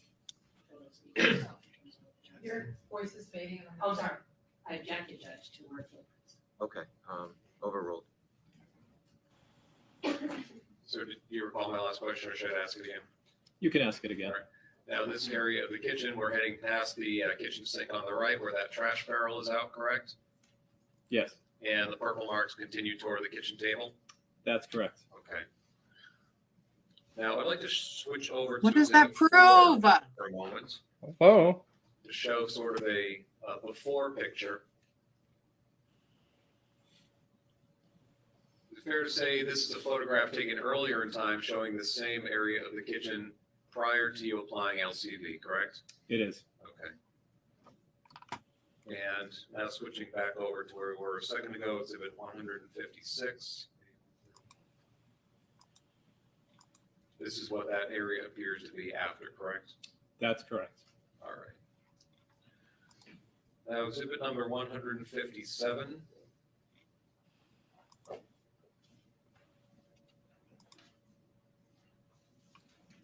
little bit broader view, which captures now the two chairs near the kitchen table, correct? That's correct. And exhibit 158.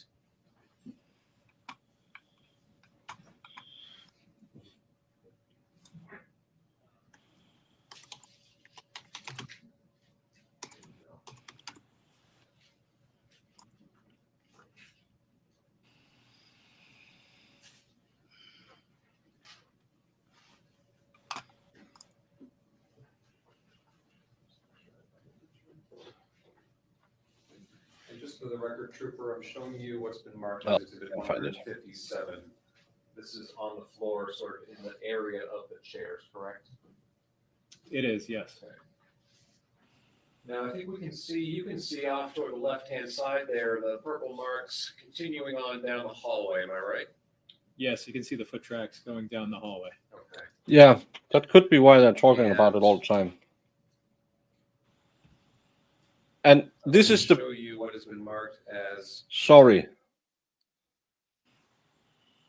This is where she's put when she came off, when she was escorted up from the basement, and then Yeah. she went to the bathroom to clean up.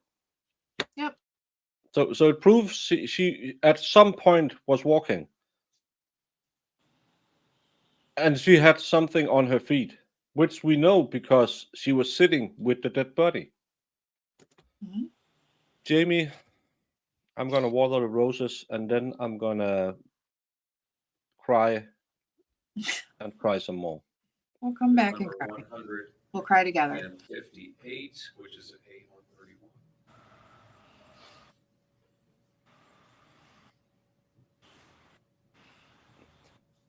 This is So that the same fluid, not section the floor appeared the like flashlight, before you applied blacklight. the LCD, am I right? That's correct.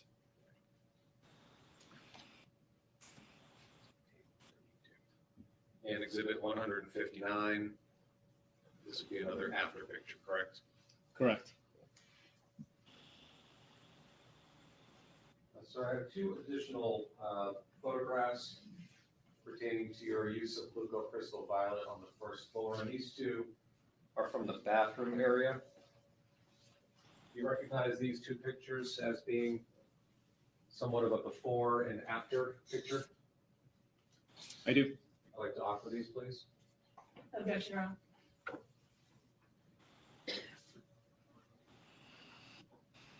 It's 160 and 161.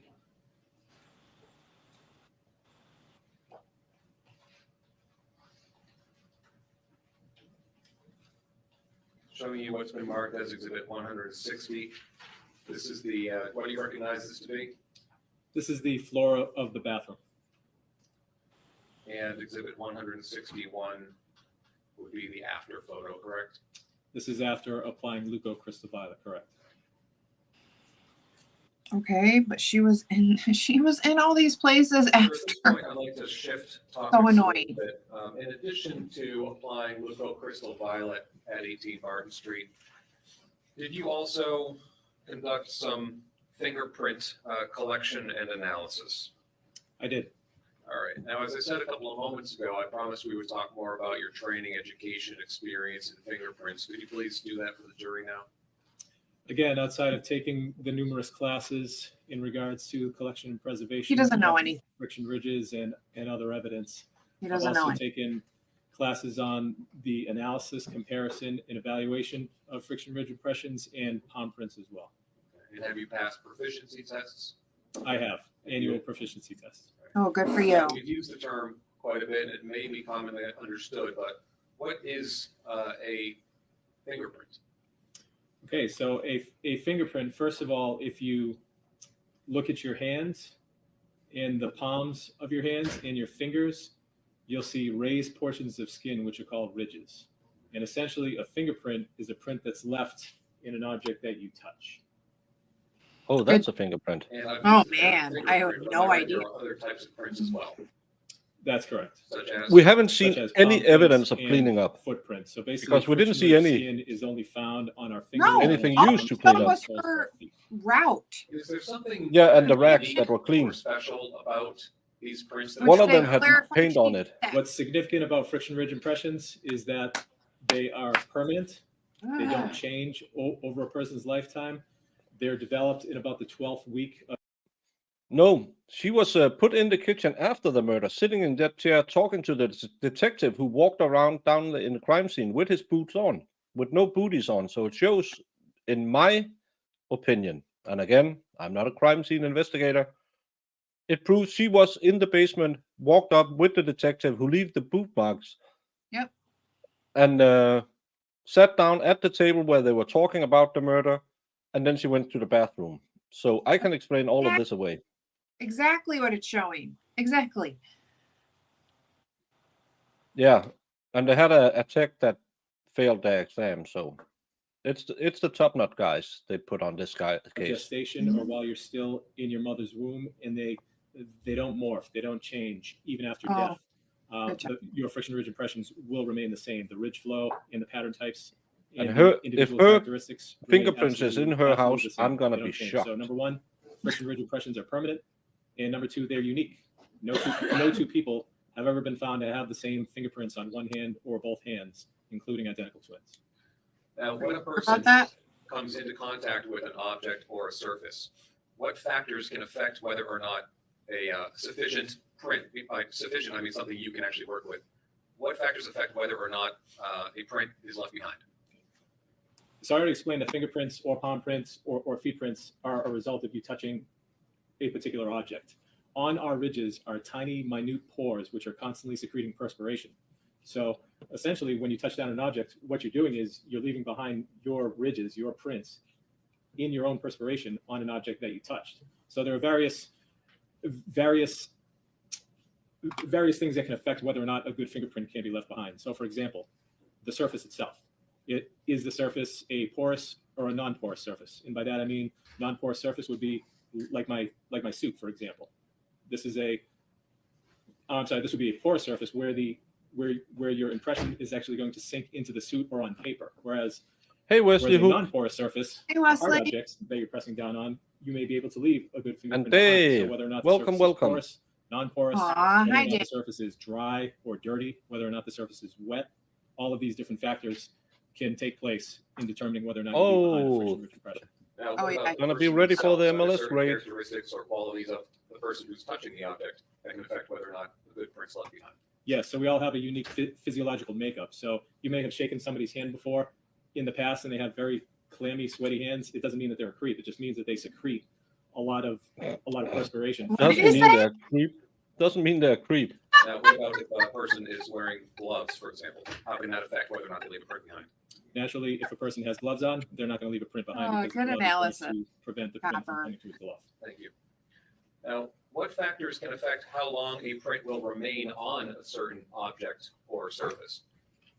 So some of the factors that can affect the length of time that a print is on the surface would be our environment, for example. Today, it was raining earlier today. If I left a print on my windshield, the rain could potentially wash that away. Even the sun, because prints are left in perspiration, the sun could bake away the print from the area. So environment, time also takes place in how long a print may stay there. So for example, if coming into the courtroom today, that door is used a lot as well, and there are multiple people using the same door and you left a print behind, potentially somebody else could come behind and wipe that print away or place overlays. over Like the all print. the So there are officers multiple using the factors. same door. Now, is there any way to tell how long a print has been on a particular surface or the age of the print, so to speak? Outside circumstances, such as having eyewitness testimony or a video of somebody actually touching down on an object, we can't determine how long a print has been on an object. And when it comes to a person's own home or a place that they visit frequently, is it fair to say you would expect to see their prints on various objects and surfaces within their own home? Yeah. That's correct. How do you go about inspecting an item or a surface for the presence or absence of prints? So the first thing we'll do is we'll use a flashlight and basically side light it and try to examine the print that way. So when we talk about prints, we have various names for them. So we have friction ridge detail or latent fingerprints. Latent fingerprints, the word latent in and of itself means invisible. So you may touch down on an object and not see the print. And in that case, we would use various techniques, powders and chemicals in order to be able to visualize those prints. But sometimes you can see the print with the naked eye. So the first thing we would do, side light it. If we see nothing, then we move on to additional processes such as using powders and different chemicals. When you do look either with the naked eye or apply these powders and chemicals, is there a certain either quantity or quality of the print that you're hoping to get? There is. And could you please describe what you mean by sufficient quality or quantity? So the scientific method that's used in the field of friction ridge identification is called ACE-V. That's an acronym, which means analyze, A for analyze, C for compare, E for evaluate, and V for verify. And this is used across the field. So the first thing that we'll do when we find a friction ridge impression or a latent fingerprint that's on an object is we'll analyze that fingerprint. And in the analysis stage, essentially what we're looking at is we're looking at ridge flow and we're looking at particular characteristics. So each one of us, friction ridge impressions are basically separated into 3 categories. There are various subcategories, but basically 3 categories. There's either whorls, loops, or arches. And if you look at your hands, you have one of these 3 pattern types. So that's one of the things that we're looking for initially in our analysis stage is, okay, we're looking for pattern type, we're looking for ridge flow. So we make our analysis in this way. We visualize the print, sometimes under a magnifying glass, or we can blow it up on a screen as we're doing here in the courtroom. But after we make an analysis of the print from the scene, we then move on to the comparison stage. And this is where we compare the latent fingerprint from a crime scene to any known subject. Hey guys, welcome. Thank you for joining. And hey Val, long time no see. Hope you had a great vacation. Missed you, Val. Yeah, but we can see the defendant, so it can't be the witness, so it can't be John Cena. It took you a second. Are submitted in order to try to make an identification whether or not this print from the scene is in fact one of these people, or to exclude somebody from a crime scene as to whether or not they made that. So we have A for analyze, C for compare, and then after that is done, we then make an evaluation, which is essentially a conclusion to our results. So is the print from the crime scene, is it identified to a known subject, or is the known subject excluded? And then the V stands for verification, correct? That's correct. What does that entail? The verification process, we have a policy that we have.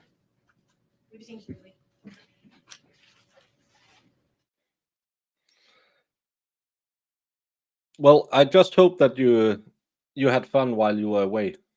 You probably needed a little vacay. That's what the young people call it.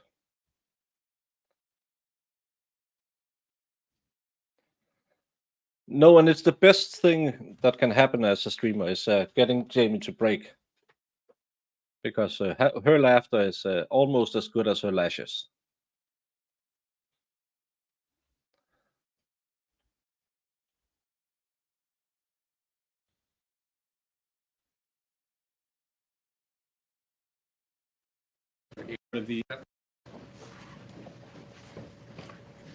Sir, I believe you were talking about the verification step. That's correct. What does that entail? So the verification step, not only is it part of the ACE-V method. And I can see we jumped a few watchers, and that might be a good time to tell people what this case is about. Thank you so much for joining. This is the 4th time this lady is having her trial in the case about the murder of her wife. 2 times it was a hung jury. The 3rd time they got a conviction. That trial was overturned in the Supreme Court because their paint drying expert wasn't an expert in paint drying. Yes. According to the prosecution, she killed her wife somewhere between 12:30 and 1 o'clock because they have a rigor mortis window. They really need to make stick in this trial because now they don't have the paint drying expert time window. And for those of us who have been following it all the way through, the more evidence they present, the less likely we find it that she did it. This is a lesbian couple. It made kind of headlines when they did it because it's the first lesbian couple murder in Massachusetts back in 2010. But the defendant had a boyfriend, not according to her, not the smexy kind of boyfriend, just a boyfriend who was over the night before. The deceased got really, really angry about that, but we have to mention that the deceased also had a boyfriend. That was more of the smexy kind because he was allowed to kiss her on the corner of the mouth. Yep. And if he was willing to stand in line and get her a new iPad, he could give her a full smooch. Besides him, she also had a lesbian girlfriend who she formerly lived together with or had some kind of relationship with. And both of these people gave her credit cards because she had gone bankrupt twice. And she ran up a lot of debt on those people's credit cards. Beside that, she faked documents, so she took out $25,000 in debt in her wife's name. So this case is very bad. We just had a DNA experts talking about 15 different samples of DNA that showed that this deceased was in the basement. All the DNA linked the deceased to the basement. Wow. No other DNA was presented. Yeah. Then we had a paint expert saying the paint chips that was lying next to the doorframe where paint was chipped off was from that doorframe. Shocker, right? And these are the last experts they're gonna bring before they're resting their case. So how this ever have gotten to the fourth trial? Again, I'm not a lawyer, I'm not an American, but to me it seems so weird that they are thinking that there's enough in this case to do a fourth trial because there's so much reasonable doubt in this case. Well, it's probably because I'm not good at translating things, so I do the best I can, but hopefully people get it. Yeah. Well, if he wants a link and want to come on and get hammered, I'm all for it. Yeah, it's back in 2010, iPads were kind of expensive. Mhm. Yeah, everyone was cheating. Yeah, she was good at making debt. So yeah. Well, if I was a taxpayer in Massachusetts, I would ask for a refund. Mhm. Nice to see you, Brandon. I know. You've been Technology that is used. He got a new name, but no, he's been away a while. yeah, he's been away. Yeah, but Glad you're back. Glad you're back. he had some illnesses, and we hope he's better. And he's always trying to get Valhalla in trouble. But I Yeah. think Valhalla likes to be in trouble. He does. Across the field. V stands for verify, but it's also our policy on the state police that any identification that is made is also verified by at least one, if not two, independent examiners. And who would those independent examiners be?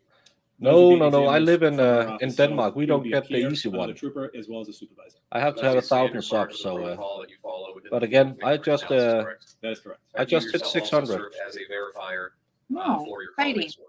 I have. I believe the redirect worked. Now, Thank I you think so much for referenced this a redirecting. couple of moments ago, but just to be clear, Mhm. let's say you recover a sufficient print from a scene, and then you want to see whether or not that matches or is consistent with any other known person. How do you go about doing that? I don't believe that TikTok existed in 2010. I might be wrong. I think it was called something else, but I don't know. Hey, FD Food Fairy. Oh, maybe it's because of the Murdoch trial with the dog video. Oh. Rosman, you're welcome whenever you stop by. On time, late, whenever. The only thing I don't like being late is my girlfriends, if I had any. Like, what are your sources of information that you're comparing it to? Hi, Shizzy. So essentially, once we have a print, we'll make Hey, our Shizzy's analysis. back. We Sometimes just will been take rated notes by on the MLS. page itself. We'll mark off certain areas that we're analyzing, and then we move on and we compare it to any known subjects. So The known subjects are basically inked fingerprints that are taken from a known subject that we're making the comparison to. Did that answer the question? Yes. So if you have fingerprints that are collected from known people, you can compare their prints to the print at the scene. Am I right? Yes, we compare the prints from the scene to the known people. Okay. Now, what if you either don't have any known people or a print doesn't match the known people, so to speak? Are there further steps you can take to try to identify that print? There are. What are those? We have a database called the APHIS system. It's the Automated Fingerprint Identification System, which is a system essentially that houses millions upon millions of known 10-print cards of various individuals. We also have a system called the FBI APHIS system. So with the APHIS system that we search in Massachusetts, it only searches Massachusetts, but the FBI, we can search the whole country. Now, sir, I'd like to direct your attention to the fingerprint analysis that you conducted in this particular case, being 18 Barton Street in Granby. Now, I'd like to first talk about some items or areas that you examined at the scene or from the scene which produced no results. Starting with the storm door at the side entrance of the house. Do you know what I mean by storm door at the side entrance of the house? I do. Okay, and remind us, at the side door of 18 Barton Street, how many actual doors were there that you had to go through to get into the house? There was the I storm got door it and when I said the it. Interior door. I'm not that smart. And did you apply any sort of fingerprint? Hey, Tia. Did you conduct any sort of examination of those Hey, surfaces? Tia. I did. How did you go about doing that? I used fingerprint powder. I'd like to show you this photograph. Ask you if you recognize it. Thank you. I do. Is that how the side door area of 18 Barton Street appeared after you had applied fingerprint powder to it? It is. I'd like to mark this as the next exhibit, please. Objection. I'm so surprised if fingerprints are on the door. The door she testified to, not testified, but no one argued that she Showing what's walked been marked through. as exhibit 162. Please, sir, describe and point out for the jury what we're seeing here. This is the side door to the residence at 18 Barton Street. Okay. And if I can zoom in a little bit on the surface of the door itself. Now, what is it about this that is attributable to you? All All the of the mess, destruction. all of the black powder that's on the door. So again, the process, I would have side lit the door with a flashlight to see if there was any visible friction ridge impressions. After that, I used black powder on the white portions for contrast and white powder on the glass portions, and no friction ridge impressions were located. Now, on the inner door itself, the door that had the thick decorative glass pane to it, where the actual doorknob was, am I correct? You also printed that? I did. And again, did you discover any friction ridge impressions of sufficient quality or quantity? I did not.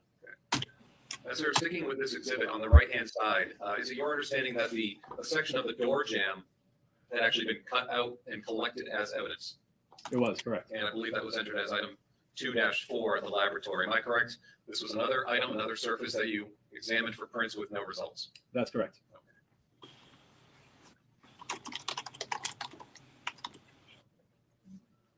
Now, sir, the next item I'd like to discuss was item 2-1 at the laboratory.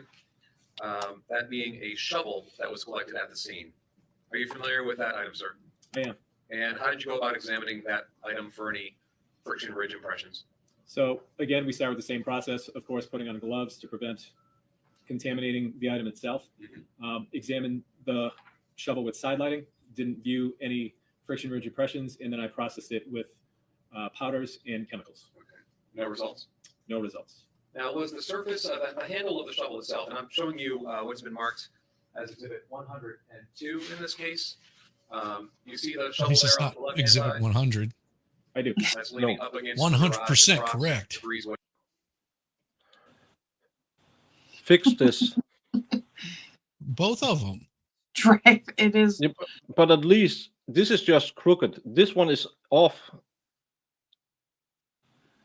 Well, it's crooked. It's sitting off. It's sideways. It's annoying.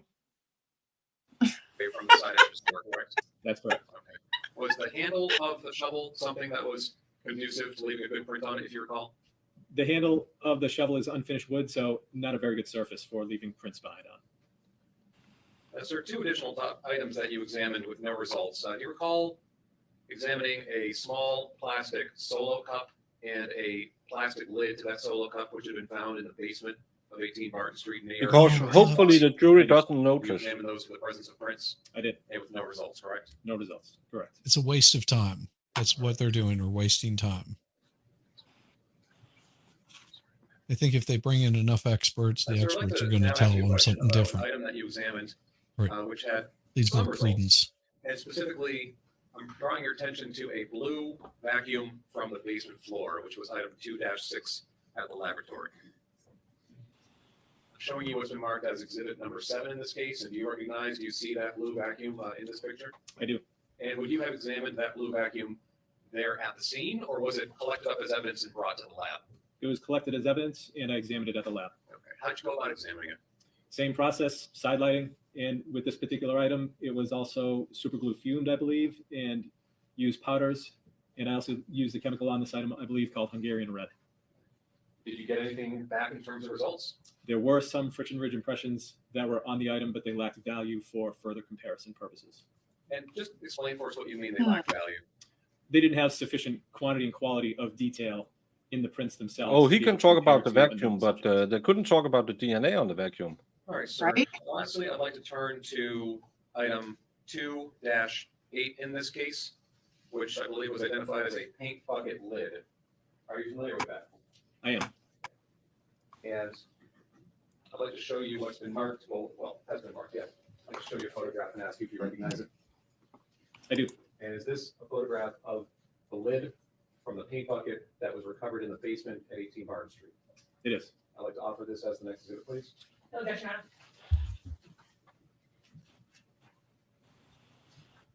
163.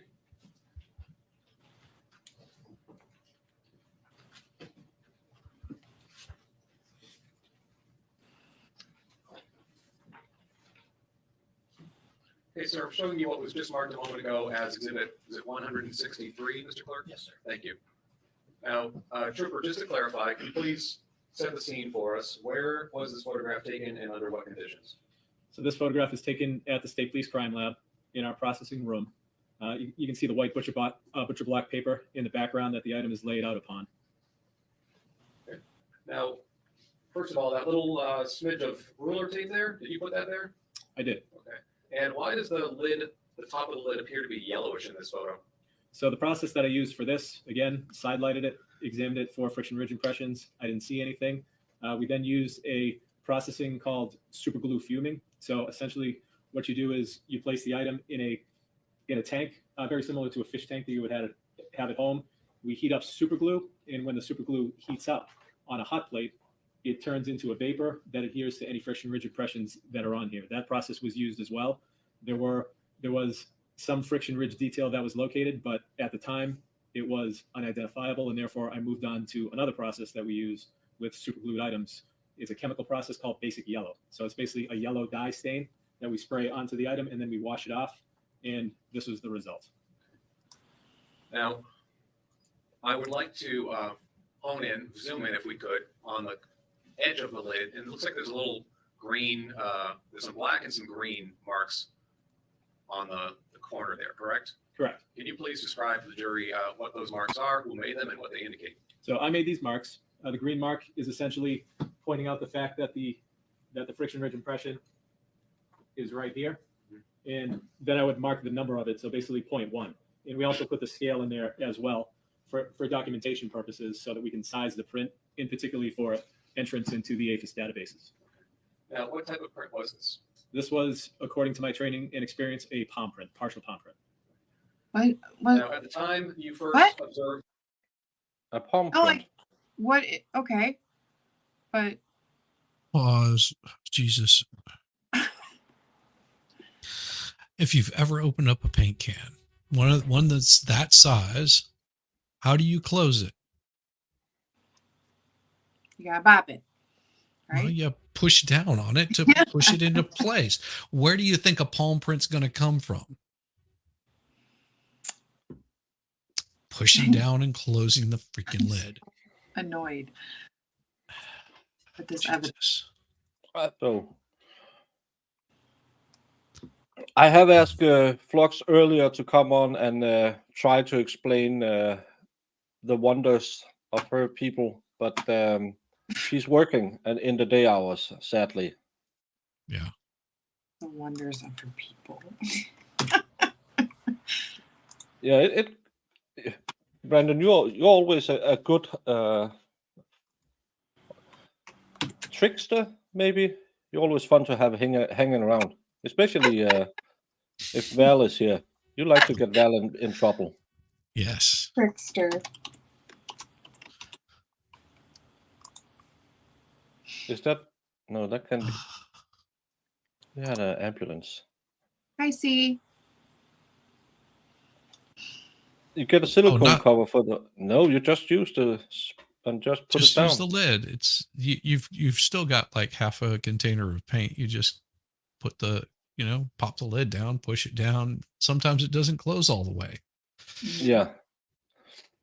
Hey, Especially Secret, and especially if you've got weak arms, like especially the weak forearms. See, like Baker, if he got a hold of it, he would push it down and it would close and seal up. But if you had, you had like those little mealy arms, like Nick Rekieta, he might have to, like. yeah, he jump can't on it a little put his bit. shoulders into it either. So No, can't put your shoulder into it. so yeah, it's not confirmed, Valhalla, but might be. No, Brandon is a cool guy. Yes. He's a nice guy. You're not an asshole. You are one of the sweetest guys on the internet. You get people in trouble, and I like the trouble you get us in. All in good fun. It Yeah. is.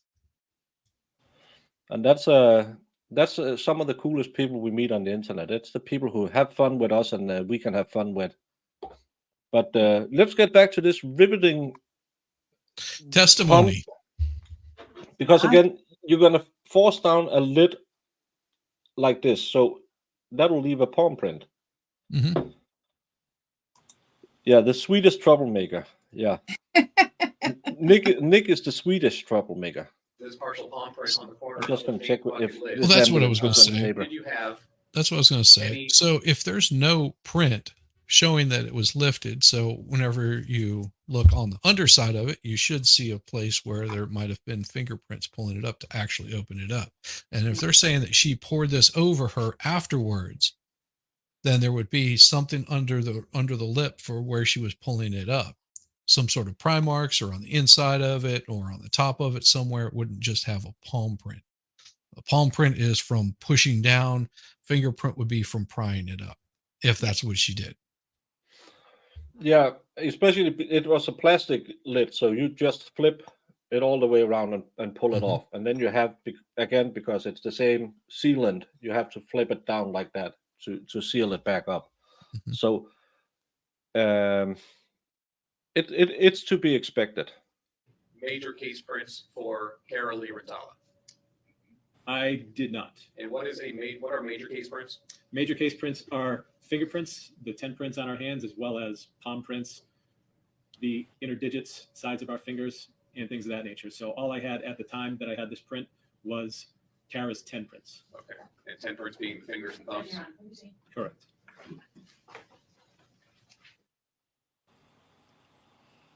Oh, they object.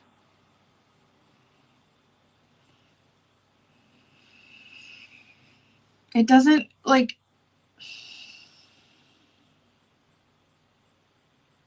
Doesn't. I'm just none of this is proving anything to me. You're not proving anything to me other than she's in her own house and she's touching and her own paint cans. Yeah. That she probably painted with. Possibly. At some point in time. I think too they made it that her and the Carla girl bought it together, but who's to say she didn't touch it? Who knows? Oh my gosh, I'm just annoyed. Yeah.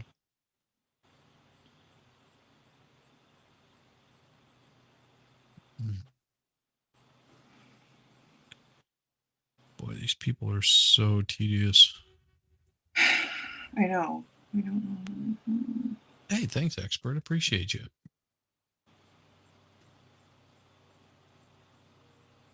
Aw. Just so many nice people today. I know. We got this whole group is so awesome. I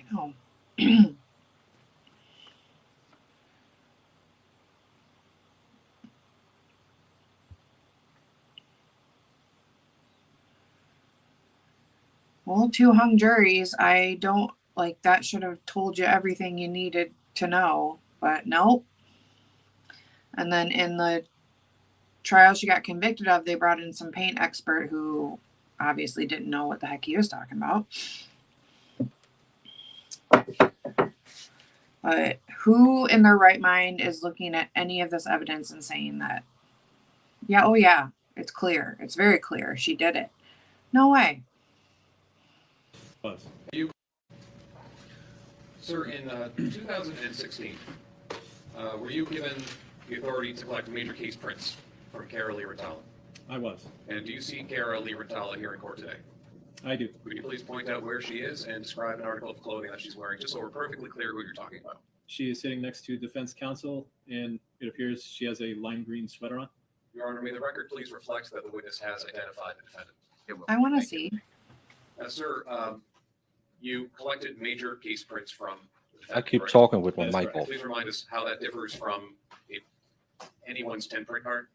So the major case prints that I collected were an additional copy of her fingerprints as well as her palm prints. And how do you actually physically go about collecting those? I did this with ink, rolling the palm prints in ink and then placing them down on a white background card. Now, when you're using this ink method to collect major case prints, are you able to see in real time how the prints are coming out as you're collecting them? I am. And does it, or can it take several tries to get sufficiently clear prints? You can. You have the ability to see whether or not what you're getting would be useful later on for comparison purposes, correct? That's correct. Now, once you obtained Cara Rintala's major case prints, did you compare those prints to the print that you discovered on the corner of the paint bucket lid? I did. And please tell the jury what opinion, if any, you reached about the two.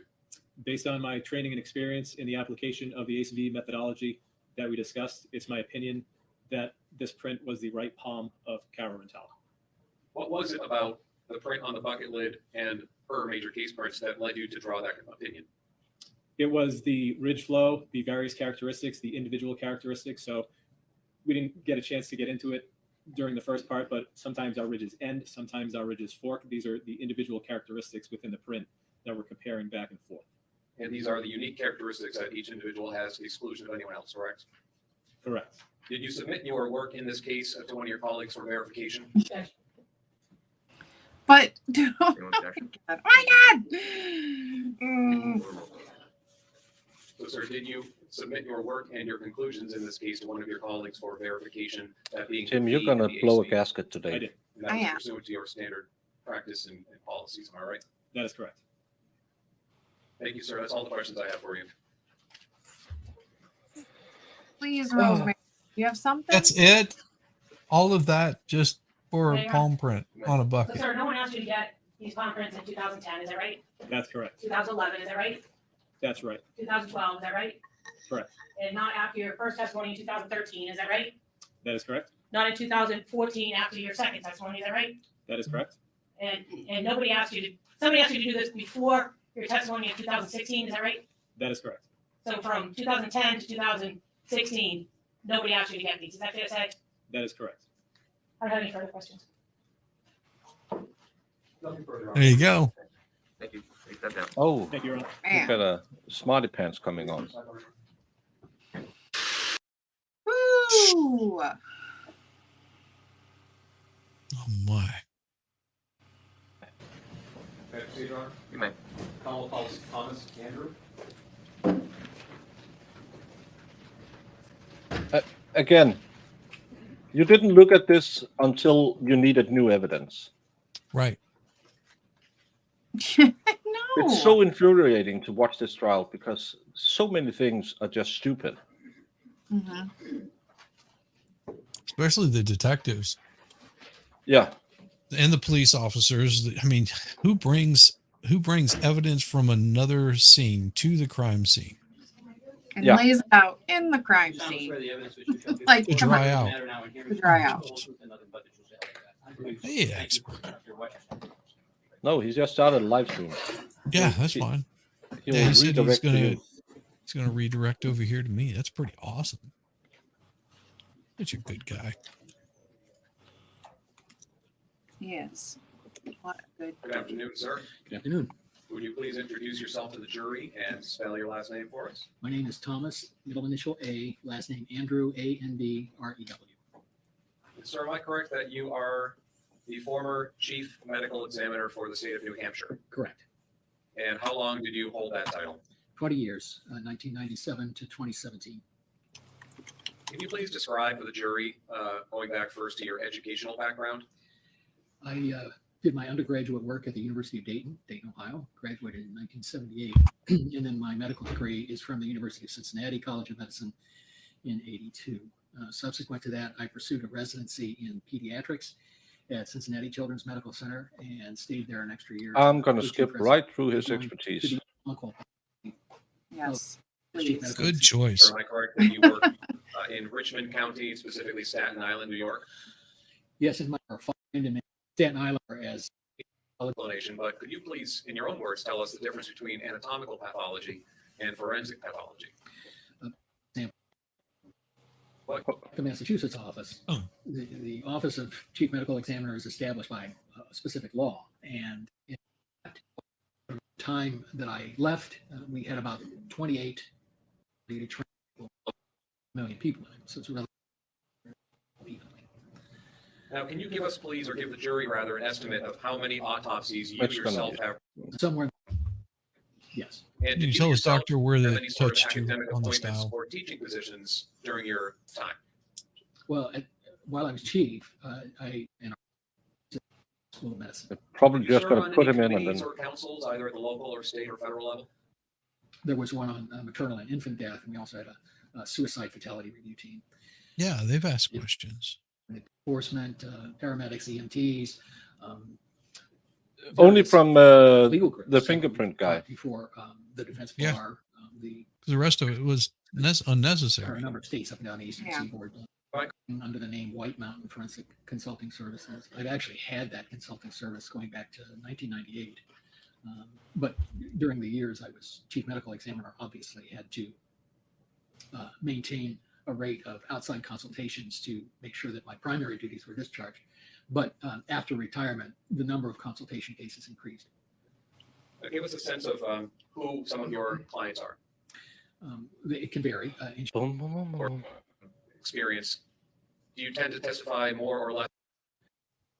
The state has the medical examiner at their disposal, so the decided majority of Now we have a sidebar. We're going to go to lunch. Jesus.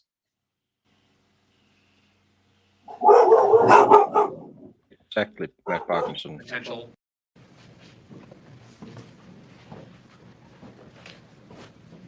Okay, let me ask my question again. If a third party, a potential client approaches you about potentially doing some work in a case, what does that process entail? No, this one can walk. well, they would either have to know who I was or they would find me online. I have a website that offers these consulting services. If it's something that seems to fit their need, they will typically reach out to me either via email or telephone.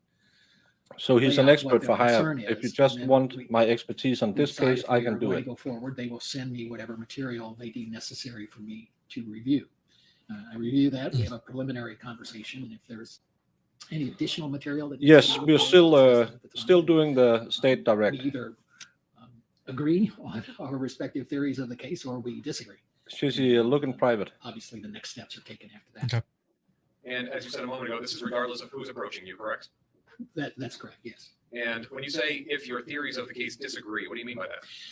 Well, if one side or other in a dispute has a specific issue that they want addressed from a forensic pathology point of view, in my opinion, based on my experience in education, is not favorable to their case, they will not likely call me as a witness. And you'll likely just part ways at that point. At that point, yes, we would go our separate ways, and obviously, I could not be called by the other side in a circumstance like that. Yeah, he Your really Honor, needs. excuse me, I thought after about time it. to break. Okay. So we're going on break. Oh, did we hear when we're going to be back? Not likely to their case, they, Point at that, sir. and break. Okay. All right, we're going to take our lunch break now. So I'll just ask that you be back here for 2 o'clock. 2 o'clock. There you go. Well, kids, then you know what it is. Now it's time for the old bigger man to get a little bit of lunch, and hopefully this will work. Just have to It move should. it over here. There might be a little bit of a problem today because I forgot to put it on fast, so it can be a little bit slow, but it's me, so everything's slow. But hopefully, because you are so many here, you will do really well with all of these word plays, and we'll be back shortly. And I just put some music on for you people, and I take this off. There you go. This one. Have fun, everyone. And Shishi can sign us out with his soothing voice. Ladies and gentlemen, welcome to Words on Stream. Enjoy it, live it, love it. We will see you shortly. Have fun, everyone.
Come on. No more feeding the ducks. No more feeding. Hello, everyone. Welcome back. Hopefully, you had some nice dinner and are ready for this exciting trial where we know now that someone who might have been using a can of paint left marks on this can of paint.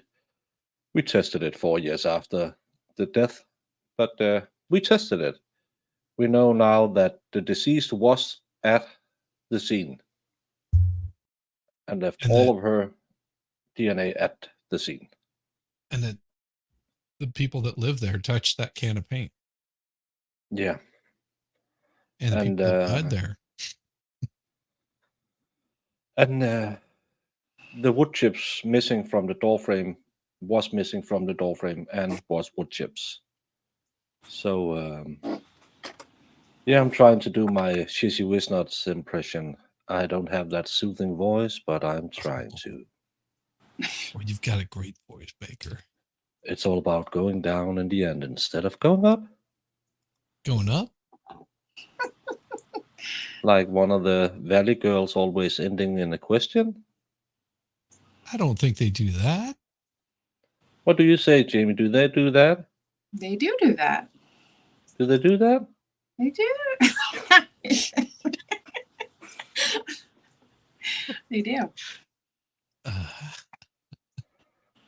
Well, feed that duck, go. But from here on out, it's Sensual Night with Baker, Jamie, and Mr. Shiznut, and all of the experts you didn't need.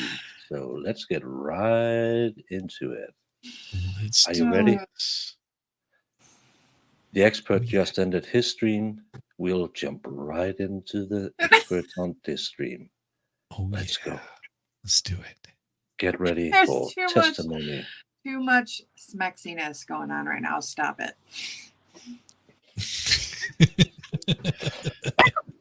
Wolfram starts mopping the floor.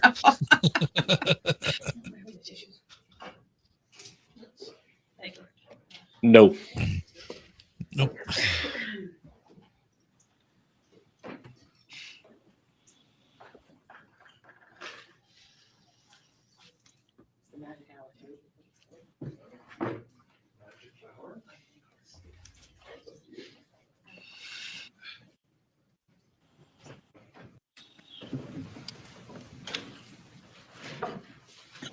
May I proceed, Your Honor? Please and do. Thank you. Welcome back, Doctor. I'd like to now ask you some questions about time of death estimates. Okay. Within Let's the go. field of forensic Finally. pathology, is estimating a deceased person's time of death a widely known and generally recognized practice? Yes. Are there studies, publications, and research on this topic? There certainly isn't as much research going on now as there was in the past. There are chapters in standard textbooks of forensic pathology that outline the approach to this. Any new literature tends to be about, exploring new techniques and so forth. Are you familiar with these publications and studies and textbooks that you just referenced? Well, certainly in general, yes. I mean, one can't know the entire universe of literature, but I feel like I'm familiar with it, yes. Now, when it comes to determining a person's time of death, are there certain broad principles that you apply? Yes, we shake their arm. And the broadest is We shake their arm. realizing that one can never deduce a precise time of death, at least in the forensic pathology settings. One thing in the hospital, you pronounce patient deceased at X time. But in forensic pathology, you know that you're going to end up with an estimate, and you know that you're.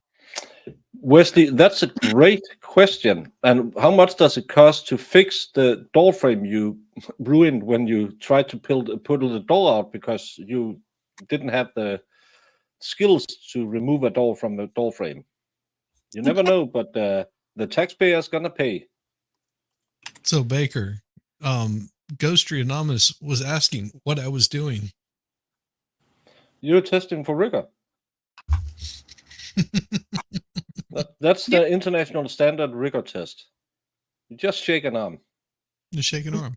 Shake an arm. You're going to end up with an estimate within a range, wider or smaller, depending on what the science and the circumstances allow you to say. So Haven't seen what she's wearing.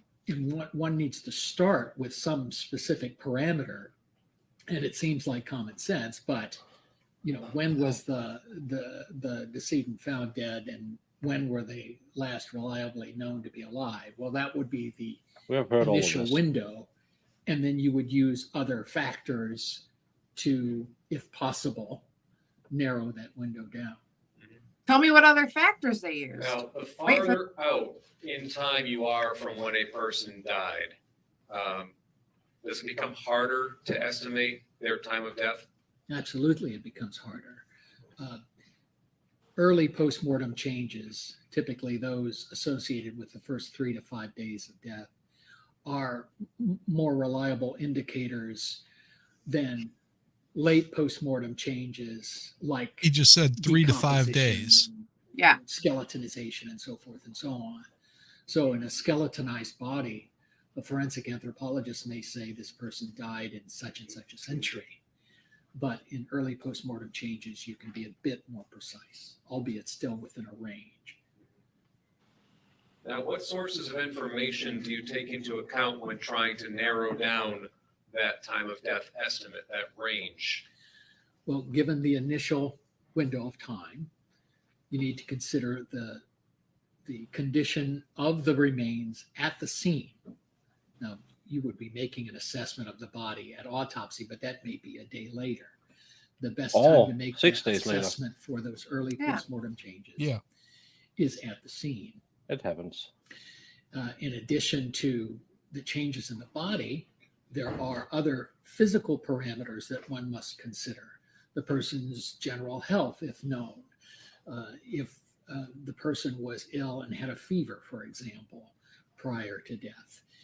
If they were in a cold, wet basement, well nourished, or maybe a poorly hot, nourished? wet basement, What's or the maybe body? a hot, dry basement. Are they muscular? Are they very thin? Are Did you they check obese? liver temperature? And Did you check? from a physical standpoint, the You don't do that Whatever because that ruins the body. environmental conditions in which that body lay, environmental temperature and clothing and other factors that may come into play regarding how those postmortem changes occur.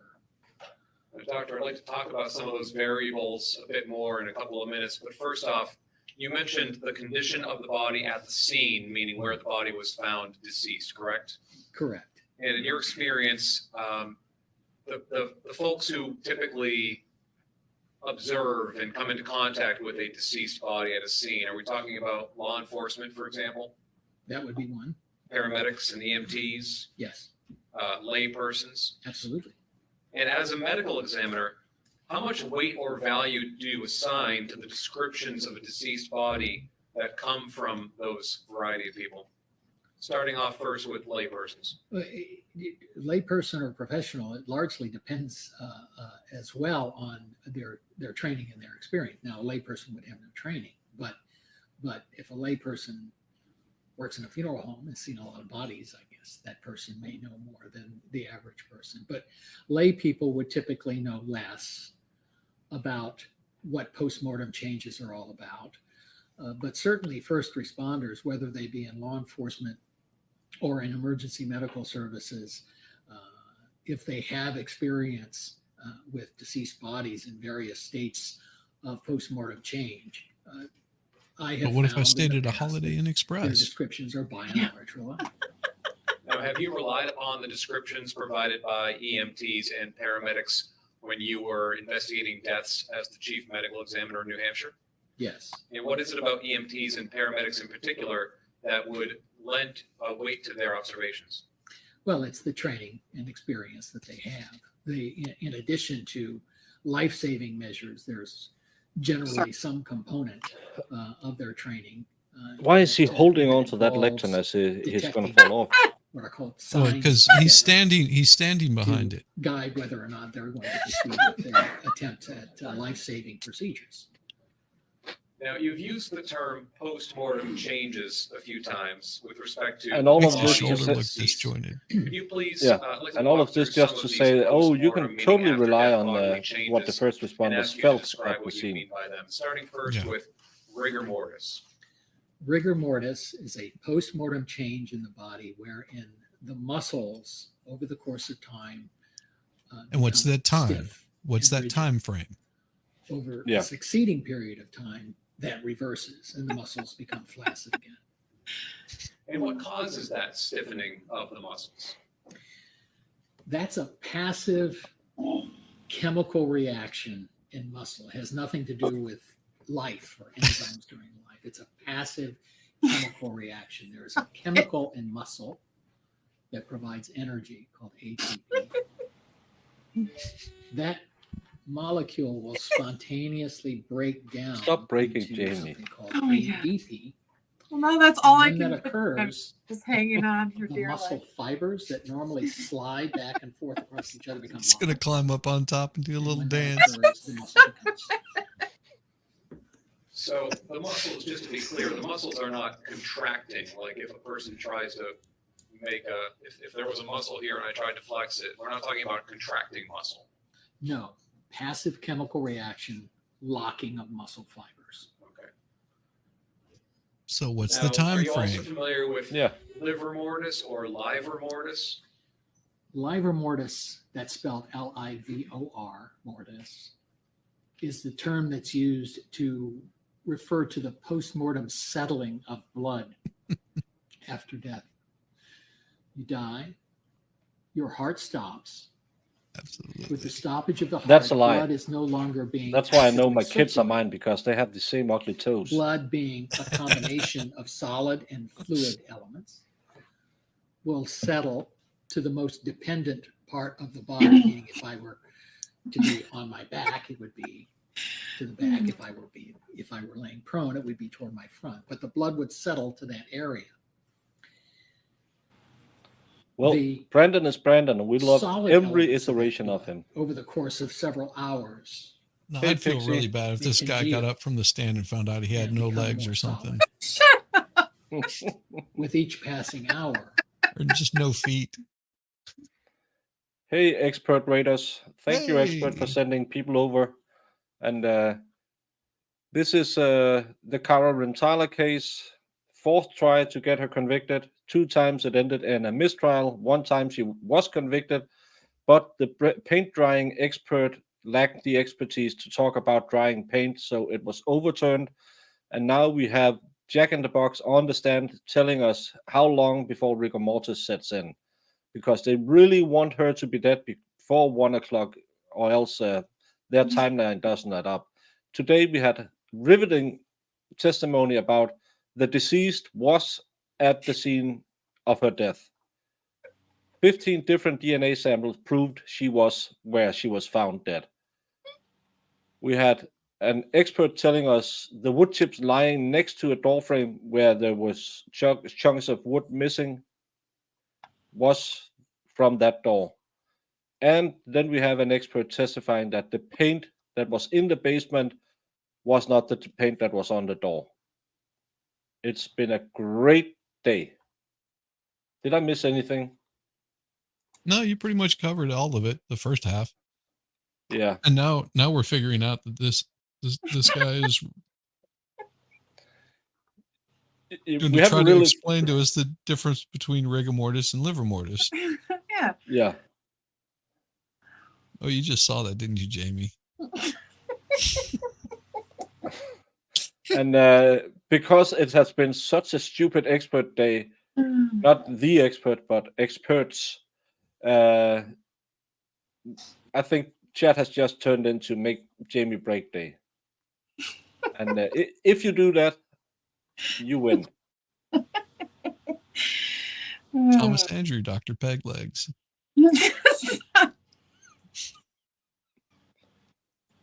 Yeah. Oh, yeah. The most damning evidence was when they tested the paint container 4 or 5 years after the crime, they found out one of the people living in the house had touched an item in the house. So Yeah, guys, like 5 years after the murder. They figured this What- out. when their third case was thrown away, they thought, well, maybe we'll find some new evidence. Yeah. It's always Break Jamie Day. Oh, I'm- this guy Baker pointed it out, and then it made me. It's the funniest thing ever now. He You just notice looks like he has to hanging hang on. He's hanging on to the witness stand like he's pulling I've got a himself hold up. of this. I got you. Got you. Just don't let me go.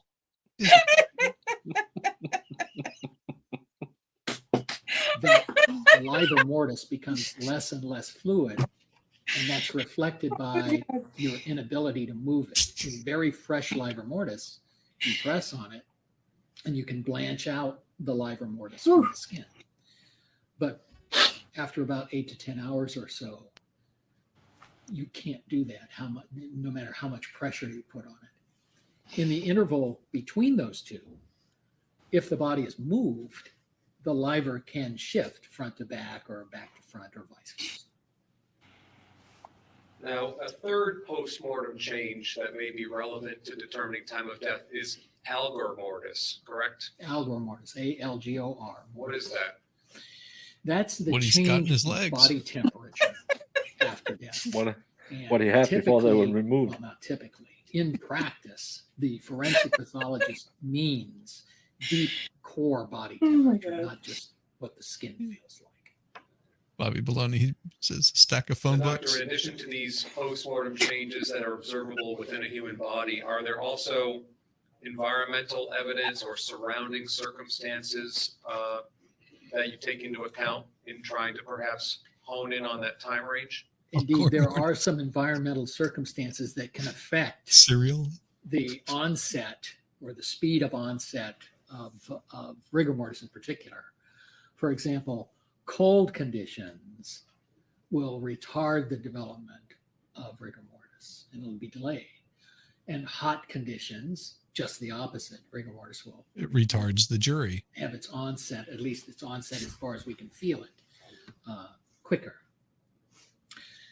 There are other environmental conditions, and I had mentioned some of them before, but another one that I failed to mention was clothing, for example. If your body is insulated by a couple of jackets and a lot of clothing, that will delay the Stacked onset, under him. Whereas that will speed up the onset, whereas in the nude body or partially clothed body, that would slow it down because of the cold. Okay. Now, what about the body type or body mass or build of a person? Can that specifically with respect to rigor mortis have an effect on its progression? We certainly can. The sequence of events in livor mortis that are typically described in the textbooks are generally fashioned after the prototypical 70-kilogram man, 150. So is he saying that you get harder faster the less weight that you have, or the very more weight you have? Thin, perhaps ill I person, take or it elderly that person Here he and comes. ladies, Here he comes. with very little muscle mass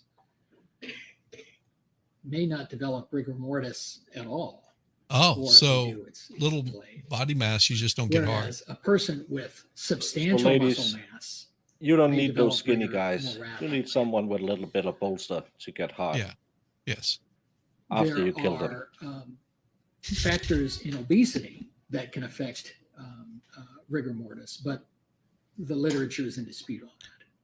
But rigor mortis is not the definitive Doctor, one. That's just a in portion formulating a of time it. of death opinion, do you also take into account any information you have about the surrounding circumstances of a person's last known whereabouts, or what they typically did, or changes in behavior, changes in patterns of activity and whatnot?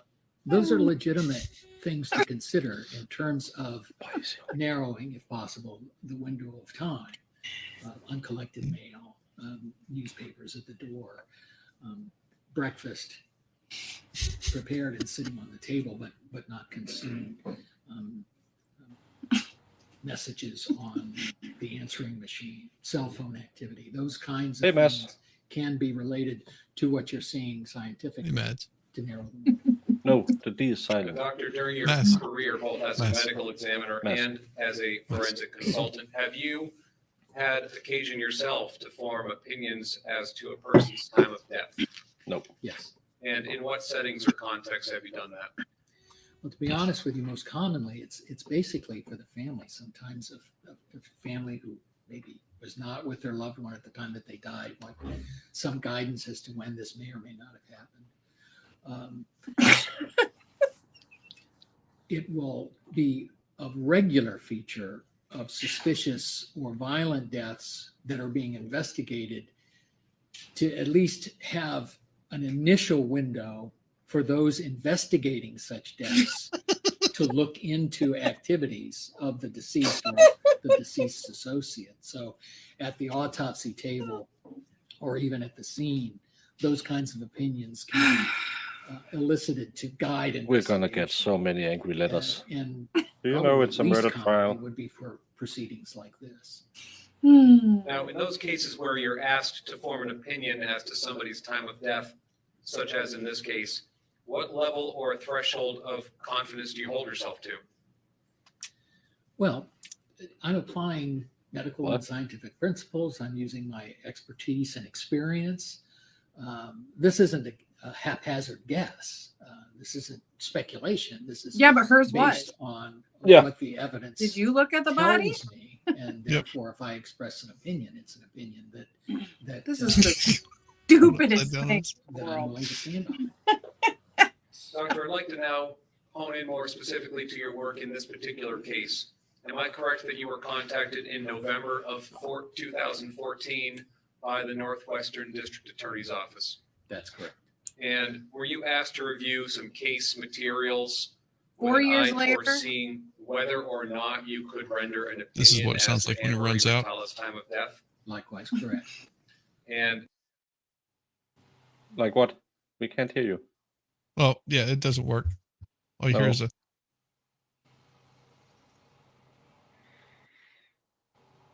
Yep, doesn't work. Nope. I'd like to just recap with you the materials that you were provided with in which you reviewed. I bet you like a Am I little correct puppy you were bologna. provided with autopsy reports Yes. and autopsy photos, Yes. crime scene photos, Yes. Anne-Marie Photos? Rintala's death certificate, I was. And information from that uh, jackhole. reports by Okay. Granby police officers Gary Poehler and Sergeant Mark Smith, I saw. Mark.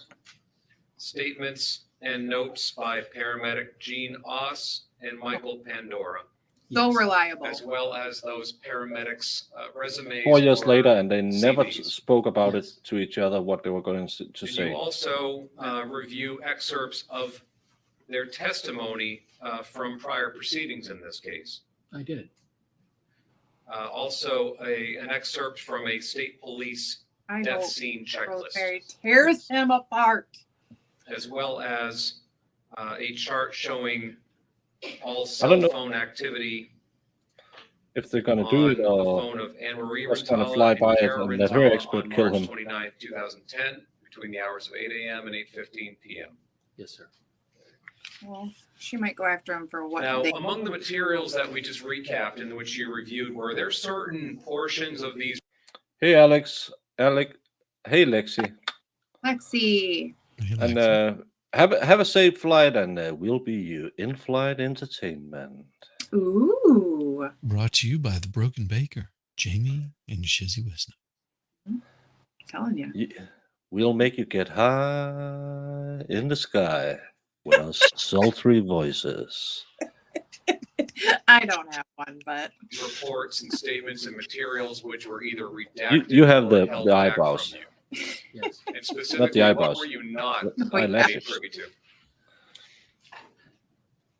The material supplied had all references to any time that Cara Rintala claimed she left the house the day of Anne-Marie's death.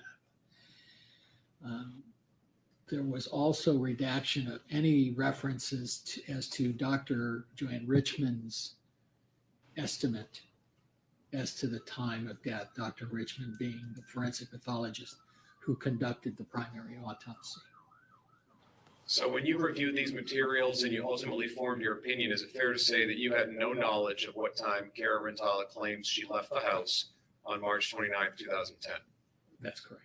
Similarly, you had no evidence or opinions regarding what Dr. Richmond believed Anne Marie Rintala's time of death may have been, correct? Yes, sir. And have you ever spoken with Dr. Richmond about the facts or opinions of this case? No, I have not. Have you ever spoken to her at all? Regretfully, no. Now, what effect, if any, did not knowing these things have on your ability to form an opinion as to Anne Marie Rintala's time of death? I'm sorry, please repeat. What effect, if any, did not knowing those things have on your ability to form an opinion as to Anne Marie Rintala's time of death? Well, it didn't affect the ability to render an opinion. However, it did shield me from any potential bias as to what other people had to say about that same question. Now, having reviewed the materials that were sent to you, did they provide you with a sufficient amount of reliable information for you to form an opinion as to Anne Marie Rintala's estimated time of death? Yes. And did you, in fact, form an opinion as to Anne Marie Rintala's estimated time of death? I did. Yeah, okay. Doctor, what is that opinion? 6 to 8 hours. My review of the evidence that I was provided suggests that Anna Marie Rintala died in a window of time between mid to late morning and early afternoon on March 29th. 6 to 8 hours. 11 to 2. 11 to 1. On the back side of that window, I think the evidence does not support death having occurred any later than 1 o'clock or so. Any later than 1? So she was on the I'd like to now phone discuss some and of then the 10 minutes bases, later, the like, foundation upon which you formed Come that on. opinion. Within 25 Am minutes, I yeah. correct that when you reviewed the materials, After she touched her phone the last time. they contained descriptions He's of got to Anne crawl Marie's back up on his body by podium. the first responders that evening, specifically 2 Granby police officers and 2 paramedics? That's correct. Please describe for the jury, what was it about their descriptions that you found relevant or helpful to they forming your didn't know opinion? what they were talking about. Oh, I'm so annoyed. Objection. Objection. They were idiots. Yeah. And Yeah, and they- again, Hmm. go. Go ahead. I'm just ready to punch these people in the melon. Yeah, and again, 1 o'clock. How can you determine a 2-hour window? You know the last time her phone is used is 12:35 or 25. Yeah, it was around 30. I think it was, yeah, like 35-ish, something. Yeah, believe 12:35, and you put the window from 11 to 1 because you know she leaves the house at 2:30 to 3:30. So you can't really remember. You have no concrete evidence about the state of the body when the EMTs arrive. What was done for the new ones watching? One guy took the pulse of her and kind of shook her arm, and he could determine rigor had fully set in. Then the lead detective calls the medical examiner, says, how long does it take, hypothetically, for a body to be cold as ice and stiff as a board? 6 to 8 hours. And since then, 6 to 8 hours has been the established time frame. Mhm. Even though the medical examiner didn't see the body till 6 days later, it was delivered to the morgue 2 days after death. Yeah. They never took a temperature. They did nothing to test anything on the body because you can't do a liver test, liver temperature check, because that ruins the body completely. Even though they do it in other cases, Mhm. it's just too convenient. Well, and also, as he was saying, what is the time frame? You know, not his guesstimate of when it happened, but what is the time frame for rigor mortis to set in and for rigor mortis to dissipate? What is the time frame? Yeah. Because, you know, that's and that also has a lot of variables, which he touched on but didn't go too far into, as far as how moist it was, whether if the body was laying on cold concrete, ice cold concrete, hot concrete, whether she was Sure. floating on a bed, if she was on a bed, if there was a heater, if there was moisture, just so many variables. Was she you know chubby? Was she skinny? Was she? We heard from the first medical examiner, if you've been fighting, it goes faster. And Chloe, we don't know. No one knows. No one can prove who used the phone. It's just like in the Alex Murdoch's case. The phone was used. By whom? We don't know. But I the mean, she was phone, texting Mark, so it kind of makes me believe that it was her because, yeah, especially because Mark wasn't listed as Mark in her phone. yeah. Yeah. So But still, I get it. You're right.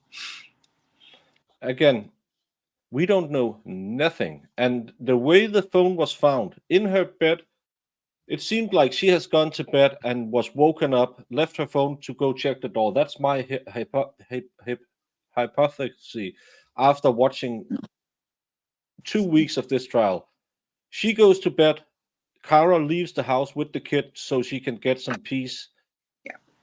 While she's lying in bed, someone knocks at the door or stabs at the door with a shovel. She opens up. There is a kerfuffle. She's pushed down the stairs or something. And the perpetrator goes down and sees she's still alive, do a little of the choky funny stuff, and leaves the house. And Cara returns hours later. That's my theory so far. Yeah, because they haven't proven that that's not what happened. No. Exactly. There's so much reasonable doubt. And for those of you who are new, a lot of people have come in and out all through the day. This case, it's two lesbian women. The one who's on the stand had a boyfriend over the day before, not a sexy kind of boyfriend, but a friend who was a boy, according to her.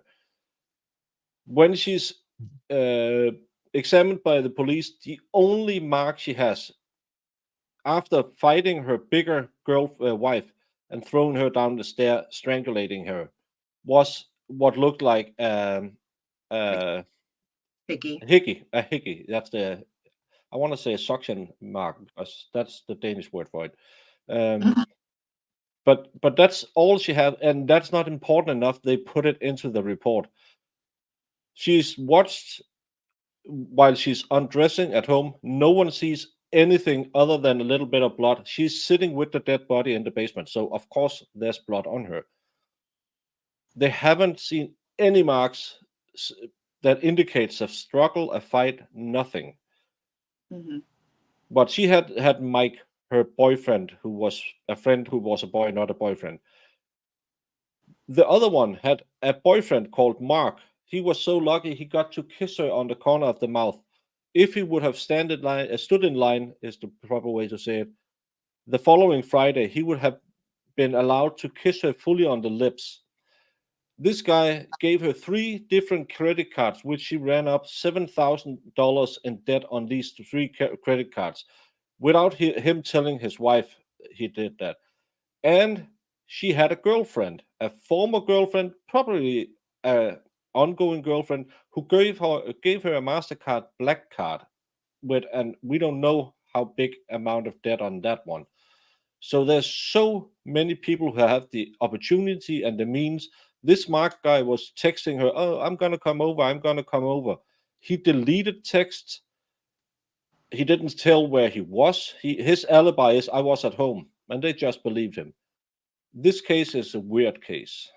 Yeah, and Mark Yes.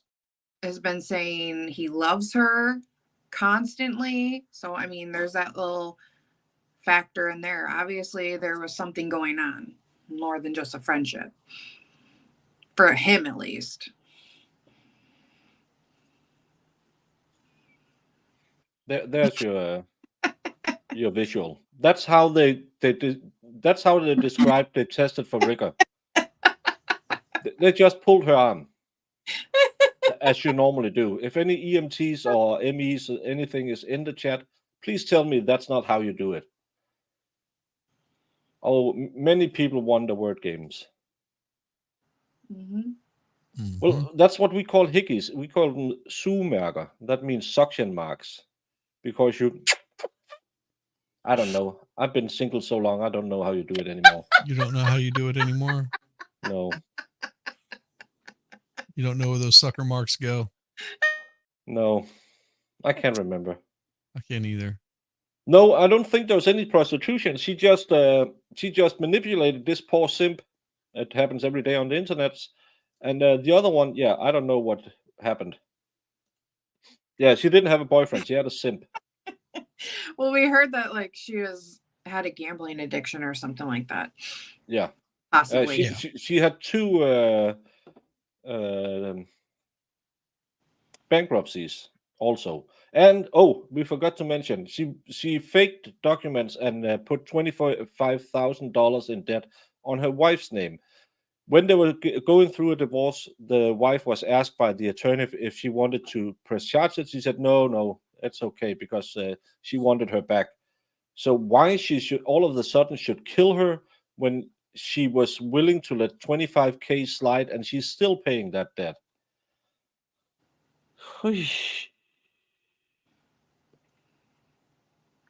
Yeah, it's there's a lot of reasonable doubt. You never had any suction marks?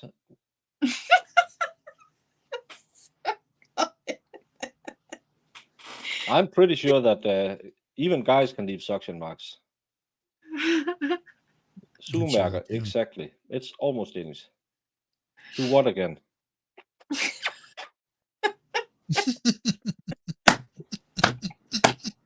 You got her. You broke her. Holy crap. Dr. That's Alex, my trouble. last question. What was it about the first responders' descriptions of Anne-Marie Rintala's body, her deceased body, that you found helpful or relevant to your opinion? She was dead. Yeah. These various descriptions included descriptions of stiffness of Good. the arm and shoulder girdle, extending all the way down to the hip area. And as a matter of fact, in more than one place in some of these records, the descriptions said that these parts of the body moved as one. Yeah, but what does that mean? Yeah, Again, it's subjective. Certainly through the shoulder girdle down in. I move as one. And the two police officers actually lifted and partially rolled Anna Marie's body so that Cara Rintala could extricate herself underneath it, and describe the body being stiff from the shoulder area through the hip area. And then she was laid back down on the ground, and there were descriptions of the hands sort of defying gravity, if you will, not going all the way to the floor. And this was consistent with the images. Was it? Of the body at the scene in the position. 4 years later, almost like What was they it about the fact that this talked about how they should describe it? beyond her upper body down to her hip and thigh area that you found significant? Well, that speaks to timing, because that's the way rigor mortis develops. It as I mentioned, it's a chemical reaction. It occurs at the same rate in all the muscles, but it more completely involves the smallest muscles first. So it appears to take on this march, if you will, down the body, the jaw and the neck. No evidence first, why. Sometimes within 45 minutes after death. Nope. And then over the subsequent hours, down the shoulder girdle, and finally to involve the larger muscles of the hip girdle. Is he grabbing his pegs? Lower extremities. This march, if you will, takes place over the course of several hours. Now, by the time rigor mortis has reached the wrist, the elbow, the shoulder, these larger muscle groups, what condition would you expect the smaller muscles like the jaw to be in? The jaw would be stiff. The jaw would have been stiff for hours at that point. How do you And know how any? would you describe or He characterize the doesn't. degree He's hired to have or an opinion. development of the rigor mortis that was described in Anna Marie's body? Well, I don't think there could be any reasonable dispute that this is well developed. But there is. It involved No. the shoulder and the hip curl. No, this is well developed. it's not well throughout the developed. body. Is the degree of stiffness and the It's degree of rigor mortis that was described in Anna Marie's body typically seen in less than 6 hours after death? Typically, Yes. no, not typically. No. How can It's a bell-shaped curve, like all things are in science. Oh, but not Jesus. typically, So certainly it's not. inaccurate. Then why are we talking about it? Now, is there a You widely know nothing other recognized or in than the literature, is some there guy a saying time she was stiff frame as a board. within which rigor mortis Oh, reaches my its freaking God. maximum point? Is this why we're here for It's the fourth time? generally within about 12 to 18 hours where the body reaches full rigidity. So why aren't they bringing in these remains first responders? In that state, They were in the testify. first day. Additional 12 They were in to the first 18 day. hours, however, before. The- Shizzy came on a bit late, but the first responders was in the first day. They were absolutely not coached at all to have a consistent statement of in Oh. which way they found the body, because they weren't told that they had to say that because this expert is going to round it up. Yes, I have a bit of a tick in my eye right now. It's totally They not because were horrible. not at all because I'm implying anyone lied, but Mhm. all of them said she was stiff as a board and she was cold as ice. She moved as one unit, just like this guy. How many times have you heard the term "a body moved like one unit"? That's Mhm. something people like this guy tell you Mhm. is something medical professionals would say. I never ever heard that before in any cases, or even on CIS, which is where I learned all my law stuff. Yeah. Um, Well, they, and they just like the cops, like Shizzy, this is for Shizzy. Rosemary tore them apart, and they did the same thing. The like, oh, I don't remember. Oh, I don't, Oh, it was bad. I can't. I wonder what hers is going to be on this guy, That's what I'm saying. because it sounds to me like he's coming in as, well, he was a chief medical examiner at in New Hampshire, medical examiner, whatever.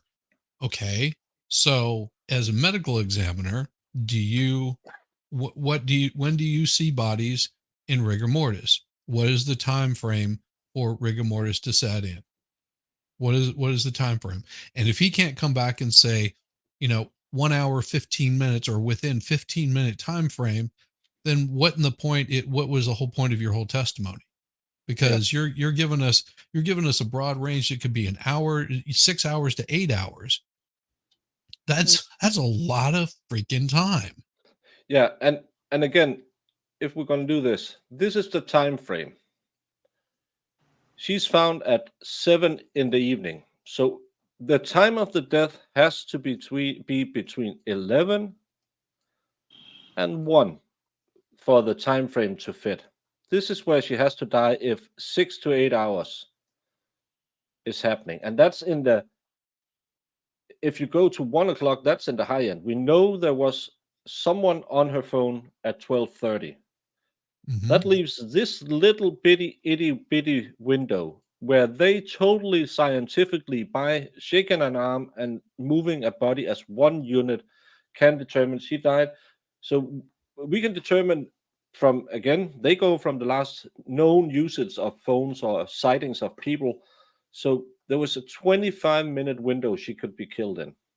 And they keep on saying that she was found after she let her go, that her hands were up like this, Yeah. laying on the ground on her back with her hands up in the air. Yeah, but Cara said she found her face down. That's why it's stuck. But still, they don't know anything about the environment, but they can pinpoint it to 6 to 8 hours, and that would say there was 25 minutes you can be killed in. Wait a second. Found her face down. Yeah. Well, how did she get strangled around the neck? Well, she's found something like this. You have the stairs here, and she's found here. Cara comes, sits down, and rolls her over, and have her in her lap. So she's placed the other way around.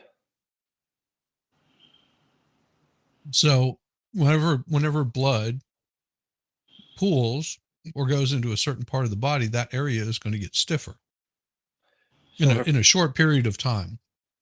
Yeah, and all the body dead spots, whatever it's called, should be on the front of the body, because it was lying face down. And Cara said, "I found her face down." Everything Cara said lines up with the evidence. So yeah, and to Rossman Rance, the side mouth boyfriend was from dead wife. So All right. was the black card girlfriend. So check this out. Rigor mortis is a stiffening of muscles after death. It usually begins within 2 hours of death, and it peaks around 12 hours later. The process lasts for 24 to 48 hours. Factors like ambient temperature can affect the length of rigor mortis. Rigor mortis starts in the muscles of the face and then progresses to the limbs. It maintains the body's position and shows the changes that have occurred. Rigor mortis ends when the muscles and body decompose, a process called secondary flaccidity. This happens when the proteolytic enzymes in the muscle cells break down, blah, blah, blah, 36 to 40 hours. So, yeah, and no, she couldn't have been dead the night before. She was on a night shift. She left her job at around 8 or 9 in the morning, where Mark started texting her and telling her to call her. They called each other. Mark is the corner kisser.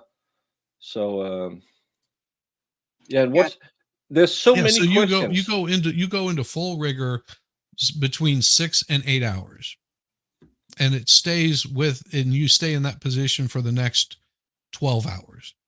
So you don't have to have full rig. It can be 2 hours after she died that she would be at full or like partial rigor. Like full rigor is 6 to 8 hours, and that's like completely like, yeah, you're not budging anything. And that's why you need to have them testify exactly as they did, totally non-planned, that the body was stiff as a board, because that's full rigor. They were very trained, everyone, in determining full rigor. And whenever Porcupine asked them about it, they couldn't really say how they determined, other than they shook an arm. So it doesn't Let's make put it this way: anything. you're not shaking her arm if she's in full rigor. No, it's kind of like you're not moving it. If she's in full rigor, it's between 6 and 8 hours. If she's in full rigor, you're not getting any sort of shake. We were drawing the crime scene, and my very artistic skills. Mm-hmm. It could be a crime scene. It could be someone kicking a field goal. That's what you get on the Baker channel. It doesn't make sense, but we have a fun time doing it. Dead wife had the black card and the corner kisser. Yeah, she had it going on.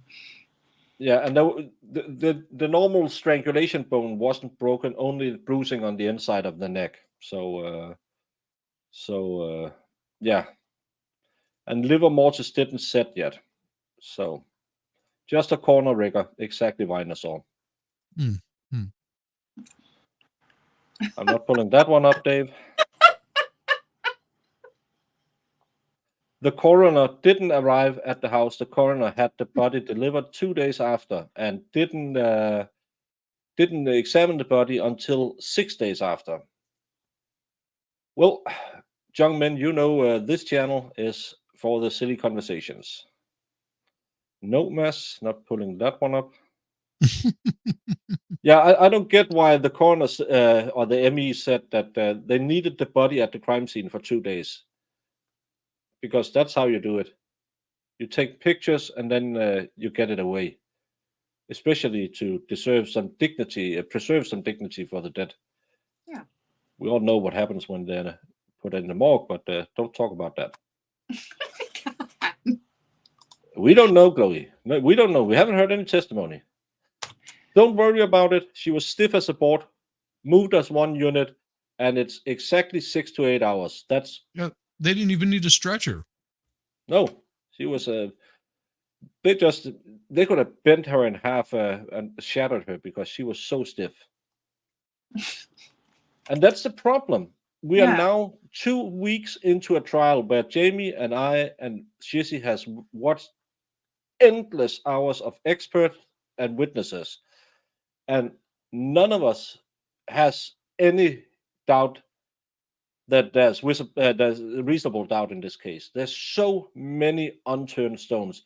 They didn't even get the bank data of the corner kisser till 2 years after the things happened. He lied to them when he showed him his phone records. They didn't think that was important. Nope. You didn't look into that. Oh, and they just found out about him lying to them after they had arrested Cara. So why look at someone else? They had the suspect. Sitting right there with you. Yeah. The one who was at the scene and according to all evidence was out of it, crying, but totally cooperating with everything they asked of her.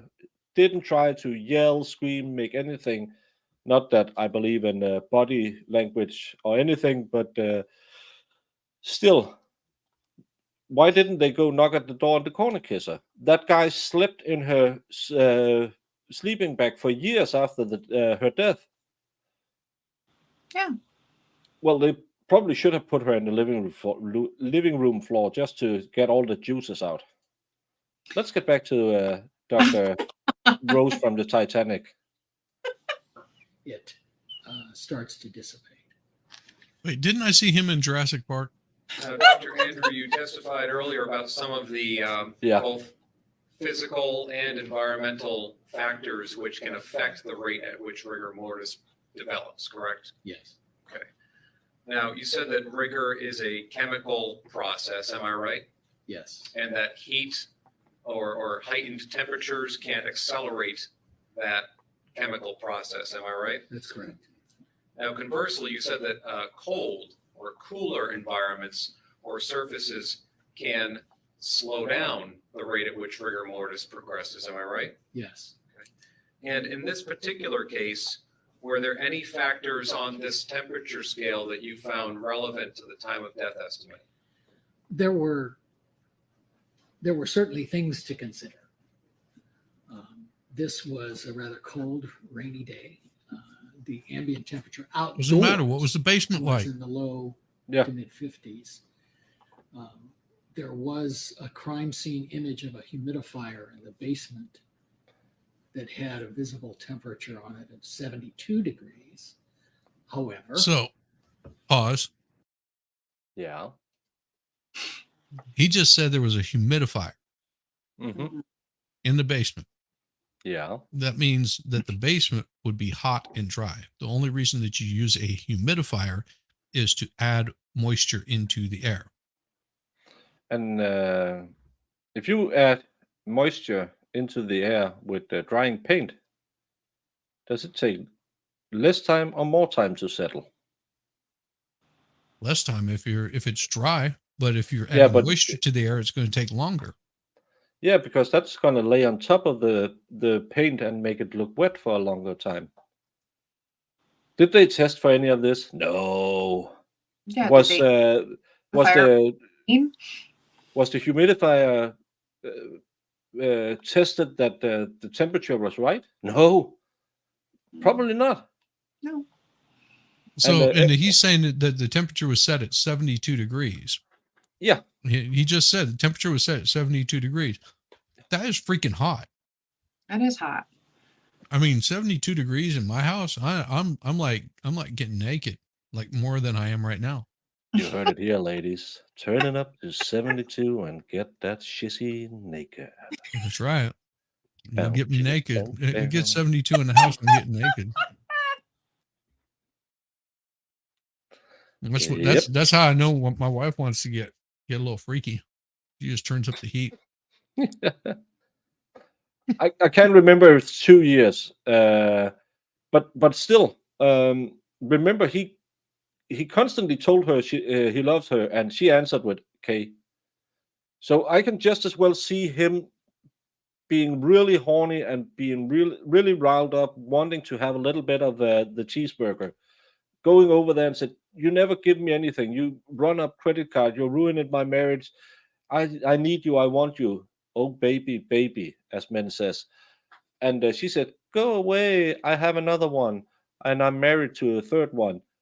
And things escalate. I could just as well see that as they got in a fight because it was Anne Marie, the deceased one, who was pissy all night because of Mike, who had been over drinking beer.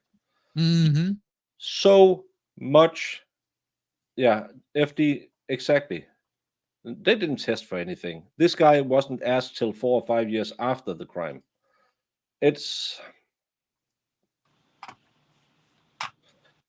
We have so many questions, and that's the problem. Every freaking time we're talking about this case, I have new questions.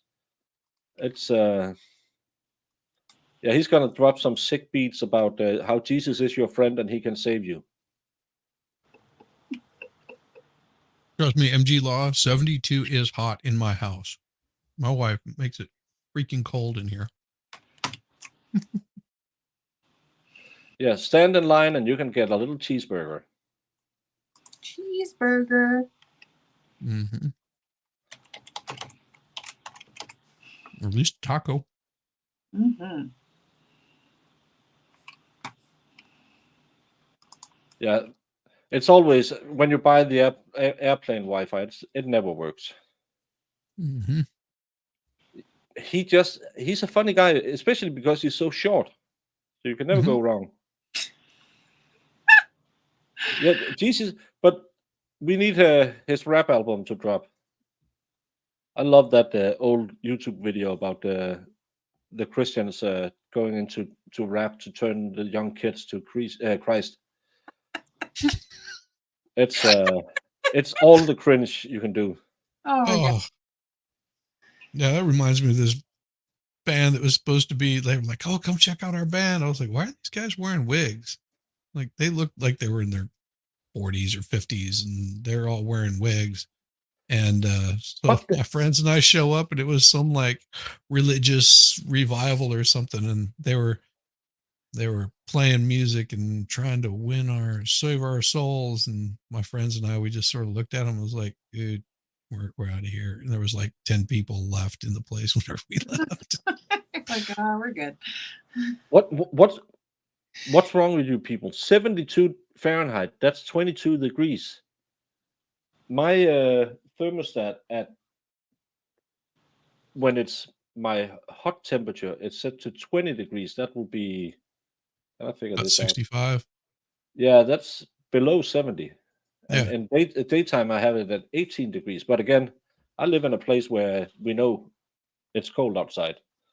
Baby, Yeah, cold I mean, outside. my thermostat almost sits at like going to sleep at night. She sets it at 62 or some crap like that. It's freaking cold. It's nice. 5 is like the perfect temp for me. And that's and air conditioning. It's like I would love for it to be 72 degrees in my house. 72 degrees, that's a good summer day in Denmark. Yeah, that's a cold fall day here. Yeah. Oh, Jesus, 50 degrees. That's maybe a bit too cold. Yeah. And just you people are weird. What do you mean about you people? Yanks. The floor of the basement was concrete, and one can reasonably intuit that would be a cool surface Furthermore, Did you test the school Maria surface? Rintala Yeah, did was you rather know that? sparsely clothed. Had the plumbing running through the concrete? Sweatpants on, I believe. So she was on this cold cement floor, minimally clad, How cold? in a 72-degree microenvironment, but in Huh? weather conditions in the 50s. So Oh, see, all of he's those a things weather sort of expert now. factored into Yeah. one's, But the opinion earth as to how insulates the basement it as may well. or may So not affect the onset of rigor. what? May not. Now, Oh, did you may also not. take into account Anne-Marie Rintala's Ifs and body buts. frame or body habitus, I think is the term you Yes, used? yes, I did. How so? How would that have factored in? Well, she was a stoutly built woman. I can't remember her precise height and weight, but her body mass index. You're sleeping was on the about couches. You're ever 33, saying that to and your she was girlfriend? 43.4. Right? So that would put her on the obese side of the She scale. wasn't okay. So It was whether- 2010. Obese was something different. one back has to then. consider that in terms of whether or not it sped up or retarded the perception of rigor mortis. No, it retarded the perception of your staff. Consider that Yeah. in terms of whether or not it sped up or retarded the Can't say that on YouTube. If When you're I gonna hear say East, you though, I think of like my 600-pound life. So that's just my perception. So when they say it, I'm like, well, Jesus, no, that one wasn't that big. Well, if I was a firefighter, how am I supposed to? What am I supposed to use? I mean, if I can't use a flame retardant, then what am I supposed to use? a water hose. But what is a water hose? Without some sort of flame retardant in it. Yeah. It's water. Yeah, yeah. But still, when you're gonna say retard, you're gonna say it in a French accent, because then it means you're late. Tardy. I get in trouble when I say something is retarded. It just means a bit late. Yeah. Like all my girlfriends. perception of rigor mortis when someone tried to move the body. Now, doctor, have you seen in the literature that vigorous or strenuous muscular activity prior to death can accelerate rigor mortis? Oh, yes, absolutely. And why would Vigorous that or be? rigorous? If you remember back when I was boring you about rigor mortis and said I was talking about ATP, vigorous physical activity will use up ATP, making less of it available. Therefore, what little is left becomes ADP fairly rapidly, and the onset of rigor mortis can be very rapid after a vigorous or strenuous Okay. activity. Okay. Did you take that into account for the Now, fact? were there some Did she signs just take or a shower? indications of a Yeah. struggle or an altercation just prior to Anne-Marie Rintala's death? The basement was in somewhat disarray. So yes, the short answer would be yes. Have you seen any evidence in the materials that you reviewed regarding the duration of any struggle that preceded her death? No. Did you see in the materials that you were provided any evidence regarding whether Anne was an active combatant in that struggle, as opposed to being on the receiving end of an assault? No.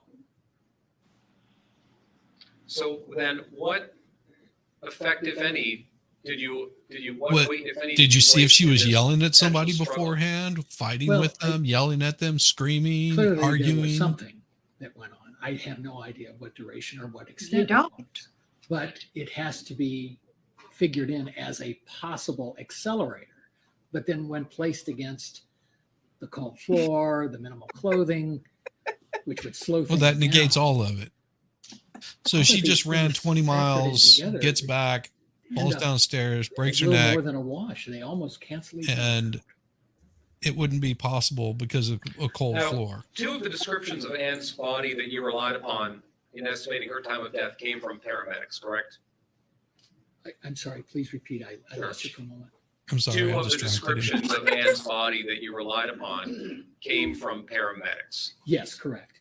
Why did you feel comfortable relying upon their descriptions of how stiff Ann's body was? Because it fit the We narrative. talked a little bit about paramedics before, but in these particular 2 individuals, Oz and Pandora, I also had the opportunity to see their resumes as well as their testimony, portions of their testimony that spoke to their experience. And therefore, that led me to feel confident that their assessment of the rigor was adequate for my needs. 2 other descriptions came from the Granby police officers, correct? Yeah, he's And so full of garbage. I know. what did you make of their descriptions in terms of whether or not they were helpful or whether you considered them reliable? The same sorts of, I did not see CVs on either of these, either on Smith or, I can't remember the name, Polar. But I did read their testimony and their description. Oh, you read their was very testimony. consistent Okay. in terms of when they moved the Didn't body lie or and anything. having the No, shoulder why would they do hips that? move as No. one, et cetera, et cetera. I found that description. Not like we would bring adequate evidence for my back needs. to the crime And scene. just to be clear, when you say their testimony, you don't mean from last week or the week before, correct? Correct. You mean from a prior proceeding? I do. Okay. Now, earlier in your testimony, you talked sure. about the 3 classic postmortem changes that can be helpful in determining time of death, correct? Rigor mortis, livor mortis, and alor mortis. Yes. Is it fair to say that the extent of the rigor mortis in Ann's body was most helpful to you? Yes. What, if anything, could you conclude from any livor mortis or pooling of blood that you observed in her body? Well, it said something about the case, but it didn't speak directly to time of death. There was livor mortis observed both on the front of the body and the back of the body. So Anne-Marie's 6 body days later. moved or was moved during the early postmortem period, but During that do you just was hear what he not a said? factor in my ultimate conclusion because Rewind what he just said. Talked about the 3 classic postmortem changes that can be helpful in determining time of death, correct? Rigor mortis, livor mortis, and alor mortis. yes.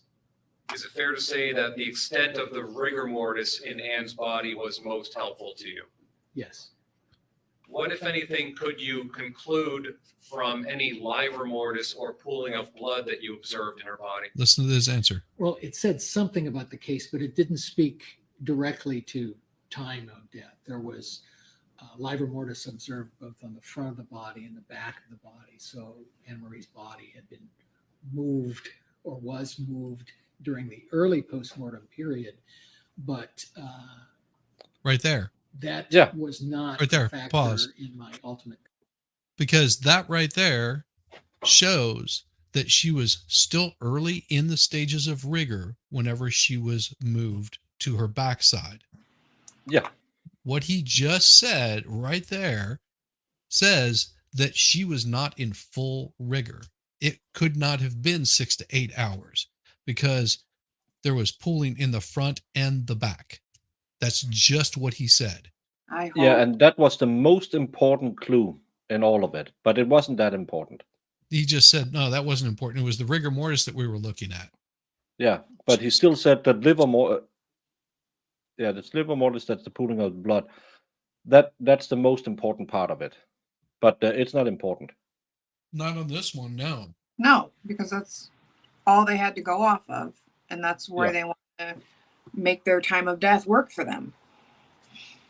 And the consistent testimony in the first or second trial, where they absolutely didn't have anyone telling them what would sound really good.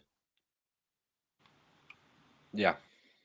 Mhm. Conclusion because there isn't enough information for me to use in that case.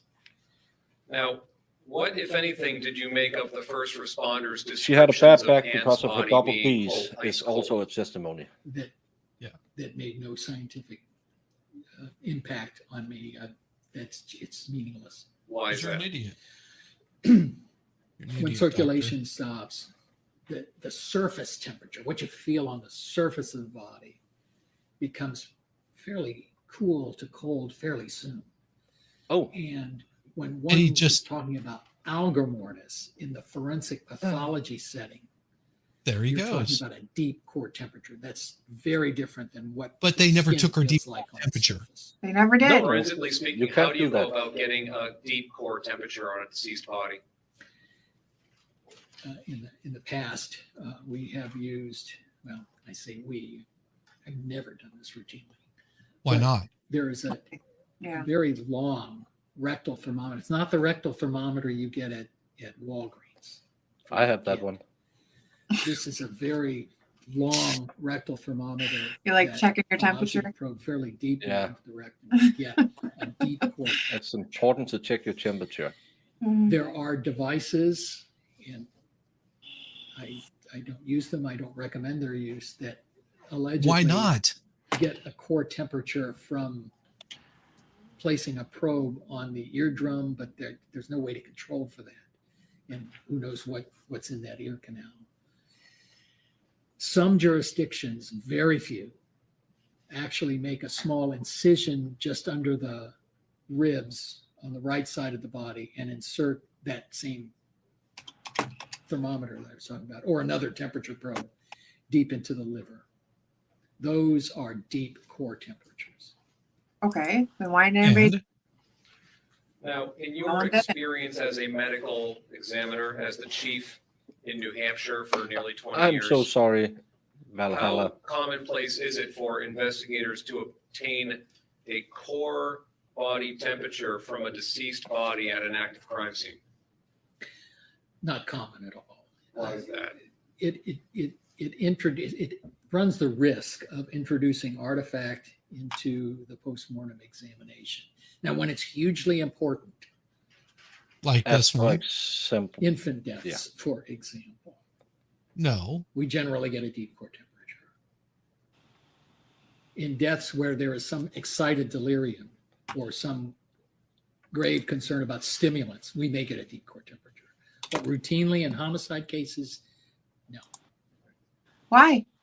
Why not? Why? I'd like to just sort of circle back. I think earlier you said that there are some surrounding circumstances. You said, for example, the mail that's still in the mailbox or the breakfast that's on the table but uneaten. What? Now, in this particular case, am I correct that you reviewed the cell phone activity on both No. Anne Marie's No. phone Object. and Cara Rintala's phone on March Object. 29th, 2010? This has nothing to do with it. And when you reviewed those cell phone records, particularly with respect to Anne Marie's phone, was there anything that you Only the reviewed big black which one. was relevant to or supported your conclusion as to her time of death? Yes. And describe to the jury what you saw and what it meant to you. Hope you're safe and everything is okay, because Oh, that can be scary, losing power in the modern world. yeah. Hope you're good. Yeah, blood setting begins in 2 hours and sets in 6 hours. So that would say that this body had been moved within a 2 to 6 hour window. So That's what we can infer from that. So what I'm thinking is count back 2 hours from the time that the body was found, That's 5 o'clock. and she shows up after around that time. At 5 o'clock, she's at the Well, mall getting stuff for her kid. Let's go back even further. How about 3 hours out? Well, I mean, how about 4 hours out? We'll just take it to that 4 hours before, or 5 hours. How about 5 hours? We go out 5 hours. 5 hours is around the time she says she leaves the house. Okay, so we go out 5 hours, and then and we're set because they said 6 to 8 hours. Yeah. So if we're talking 5 hours, Mhm. and she deletes her, and then does all of her little errands. That's a lot of running to do. And then comes back and flips her over. But just the timeline isn't matching. No, the blood setting ruins the 6 to 8 hours. And again, remember, Mark the corner kisser was at a store in another town buying a $7 not pound. You got away from the pound in 1776, but a $7 pair of flannel pants at around 7 in the evening. So let's say he had unalived her between 4 and 5 and thought, oh my God, I got all of this paint on me. I have to get a new pair of pants because I have to throw these away so my wife don't see them. I do not want to be anywhere near this area. I'm building an alibi by going to Kohl's or wherever in a town over.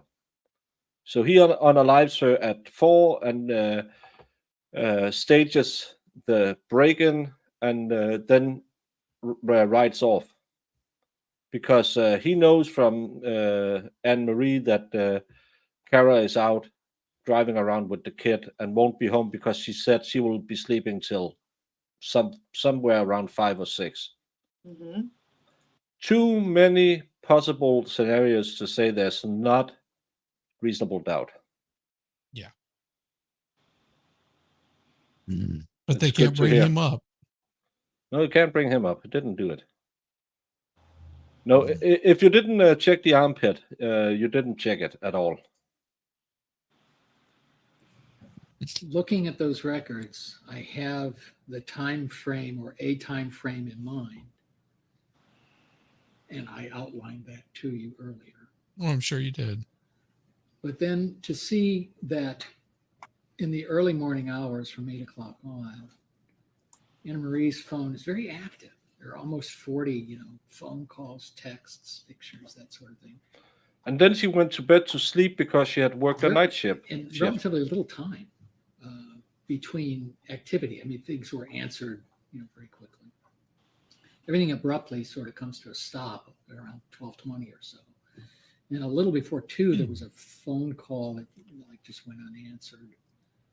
I don't know if it was a message. Can't remember the precise aspect of it. Oh, But I wow. thought that was certainly compelling in the light of Yeah. the medical and scientific and scene evidence, What?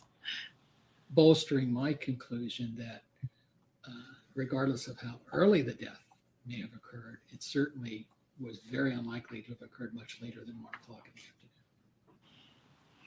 Thank you very much, Doctor. That's all the questions I have. Come on, defense. Hopefully. Oh, something good. come on, defense.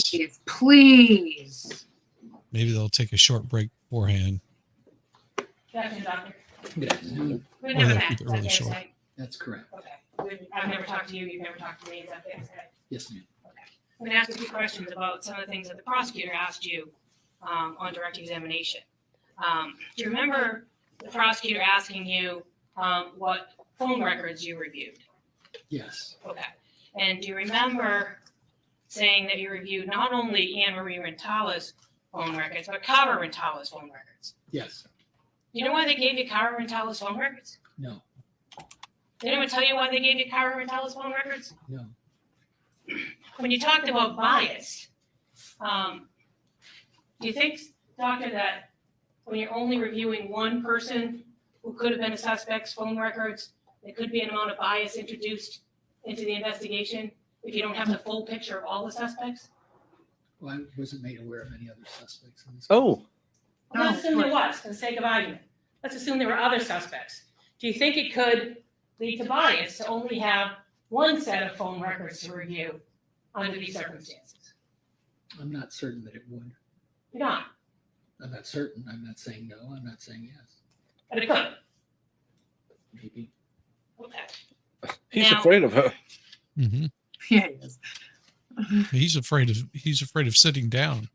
You testified on direct examination that, well, I don't think you did this time, but last time, you testified that there was a window of death that you thought could occur somewhere between 11 and 1. Is that right? I think I said mid to late morning to 1. But you said there was a window. Right, Of exactly. about 3 Yes. hours, right? You're correct. Yes. So it's 11 to 1, right? There's a window of 3 hours, and your absolute outside is 1. You're all back to 11. Is that right? Well, I don't know that I was specific about the front side of it. I think I said something like mid to late morning, but no later. Mhm. Yeah. Sure. Is the Change window it up 4 now. hours? Is the window 5 hours? No, Yeah, Mr. he's Chair. not So quite if as your sure outside right is now. 1, then 4 hours before 1 would He's be holding on for dear life. 10 or 11 in the morning. Yes, Be 9. So your window was either 10 or 11 in the morning till 1 o'clock in the afternoon. Is that right? roughly, yes. And that's what you started with. It's 10 or 11 in the morning till 1 in the afternoon, No, right? you've misinterpreted what I said. You start with a broader window, and then you use the evidence that you have available to you to Oh, narrow that window down. Okay. nice. So Nice. The So the phone broader usage window is Oh, the what? is last known alive. This one. Thunder. Because you're go ahead and say what you're going to say. You start out with a big window, and then you say the last time the phone was used, it's like this. It's we just And but it narrows. why? Yeah, but why do It's a you sliding not? scale. Again, he said now he said it was a 4-hour window, but 1 p.m. was the latest, and this one is he's a medical expert who testifies around. He's a board expert, and then there's a 4-hour window. And because she's a lawyer, she couldn't do math, but that would put this at 9 a.m. That's the window. Why did he arbitrarily go in and say 11 a.m. to 1 p.m.? Because that was what he testified. 6 to 8 hours. 6 to 8 hours is the window that the prosecution has determined. All the way through here, there is usage of her phone. It ends a half an hour before the 1 o'clock. Why can he say all of this means she's alive, but right here, she's probably dead? Is it because she stopped calling Mark, or did she stop calling Mark because she was in the house with her wife? Or is it that she wanted to get some sleep? Yeah. So she crawls into bed at 11 o'clock in the morning, Yeah. and Cara leaves. She goes on her drive, which is going to be out and about for a few hours, keeping the child entertained. And then we move that window over to say 3 o'clock in the afternoon, when something happens. She wakes up. Somebody's knocking on her door, wanting their money. So gets a little angry, slaps her around because she owes him money, and then knocks her down the stairs. Mm-hmm. A couple hours she's laying down there, of course, not breathing anymore at this point. And Cara comes home, goes looking for her, sees her down there, goes down and rolls her over. And all of a sudden, all of that blood starts going a different direction. That's a 4-hour window, and we just learned by Mr. Wisnott that the blood cooling has a 2 to 6 hour window. If this is correct, she must have died at 1 p.m. And that isn't correct, because then the blood would have been totally settled when she's turned around at 7 p.m. Mm-hmm. Yep. But you don't have to think about it, because someone shook her arm and could determine she was stone dead and in full rigor. Yep. You only look at the evidence that fits your theory of the case. And I And have again- no theory of the case. I'm just leaving it out there as a, if I'm hoping that Rosie brings this kind of stuff up and really Yeah. hammers him on it. And whenever he And- starts trying to what do you call it? Whenever you try to weasel your way out of stuff, that you know, he's kicking his feet back and forth behind the podium. I'm so happy. I'm so happy. Oh my god. We are part of the Lollipop Guild, the Lollipop Guild, the Lollipop Guild. We are the Lollipop Guild. Yeah. Yeah, he hasn't got any physical evidence. No temperature was taken off the body. No description was made. And remember, he goes on description made one or two trials in where they probably had a little bit of a talk. No, of course not. They didn't make the evidence saying we have to put her dead at latest at 1 p.m. to make our story fit. And Yeah. it's probably because some of the paint covering expert, and now he's gone. Now this guy has to, and he's I don't know if you can call him a gun for hire, but he's an expert that goes around, and as he told you, you can call him up and say, I have this problem. Could you explain that for me in court? And if you like his way of describing it, you can hire him. If you don't, you just Get somebody else. Yeah. It's kind of like in the Sarah Boone case where they're shopping around for an expert who will testify that she was spousal abused. And they couldn't get anyone for the price they were willing to pay for it. Yeah. But they can find one if you have enough money. And that's the big problem with experts. This guy lives by doing these kinds of things. Yep. So let's see what else we got. And found dead.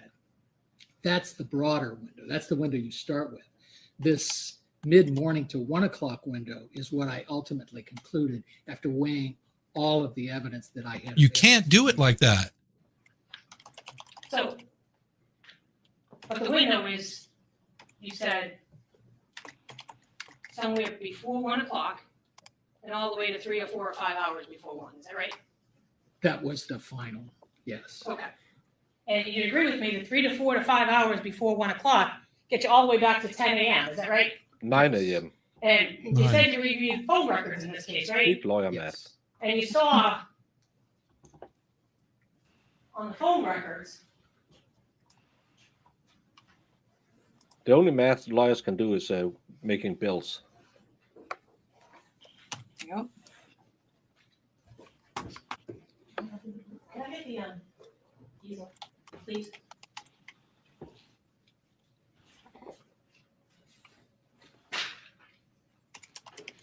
Oh, she's getting a whiteboard. No, she's bringing out their records of the phone calls. Mm-hmm. Can you see that you need to step down? May I? Oh, Can you take the pointer with you? It's right behind you. See? he's gonna fall now. Oh, careful. Don't trip. Don't trip. Hopefully he's way shorter than her. No. Illusion broken. Oh, Sounds no his fun. he put his peg legs on. So your estimation of 10 o'clock as the She's still outside shorter than him. I mean, he's still shorter than him. left-hand side of this window of opportunity.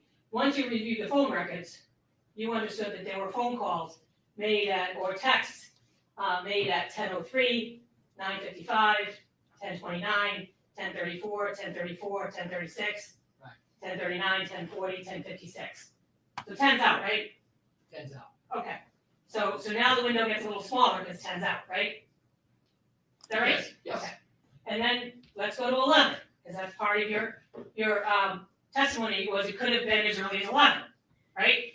But then you see these phone calls at 11, 11:03, 11:04, 11:05, 11:07, and 11:11, right? Right. And then if we go to the next chart, Yes, Baker has a better board. we Yeah. have 11:12, 11:13, 11:15, 11:22, 11:29. This is just what we sat and 11:30, talked about for half an hour. 11:36, 11:37, We Yeah. should judge the 11:43, Rosary run the 11:46. case. 11:49. 11's out, right? Yes. Okay. So your first two assumptions, 10 o'clock and 11 o'clock, are both wrong. Is that right? No, they aren't assumptions. They are this window that accounts for the medical evidence. If you add the circumstantial evidence, the first part of that window is eliminated, and then nothing bupkis after 12:21. So the 1 o'clock. 12:21. outside So range still stands. 39 minutes. You always consider it a range, right? You can't say, Absolutely. somebody you see on TV, they died at 10:21. That's not a thing, right? I agree. Okay. And you usually have a range of a couple of hours, right? Yes, You don't have a range of, say, 39 minutes, right? correct. Okay. But in your case, you've eliminated 10 o'clock to 11 o'clock. We've eliminated your range of 11 o'clock to 12 o'clock, right? You're mischaracterizing what this range is about. No. That's what needs to be made clear to you. Scientifically, the range was mid-morning to the outside 1 o'clock. Clearly, the circumstantial evidence suggests that there was activity during that 10 o'clock hour, 11 o'clock hour, 12 o'clock hour. Or excuse me, at least up to 12:21. Right. So my range is still my range, but what the evidence says pushes that time of death to the outside of my original range. It's not narrowing my range. Yeah, it That's is. a mischaracterization of what the process But is. that's what you did. What it does She is, couldn't have been I dead. think, in my So your opinion, range is wrong because she bolster couldn't have been my dead. opinion that Right. it was Look not at all likely the at evidence all before you that make your Henry a range. Rintala was alive at 1 o'clock. Yeah? You Oh, done? yeah. Here he goes. Unless you have another question. Yeah. Well, Is just that wanna make what sure you she- finish your question. Yeah. My next question is, your time was 12:21. Is it fair to say Hey, Josie. that when you testified in 2016, you weren't even aware of the 12:21 telephone call? Is that right? I don't remember my testimony from 2016. Oh, in she that does. detail. Okay. Well, do No, you have but a I chance have to review your testimony before you came to court here today? I'm sorry, counsel, do you still Objection. need this witness at the? Oh, I'm sorry, Judge. No, I'm all set. Thank you. Okay, You can resume the stand. I apologize. I love this woman. Yeah. So we'll get to that next question I just asked you. Let's go back to your range. Your range was sometime regarding 10 in the morning till not after 1 in the afternoon. Is that right? Yes, ma'am. And that was based on what you said was the medical evaluation.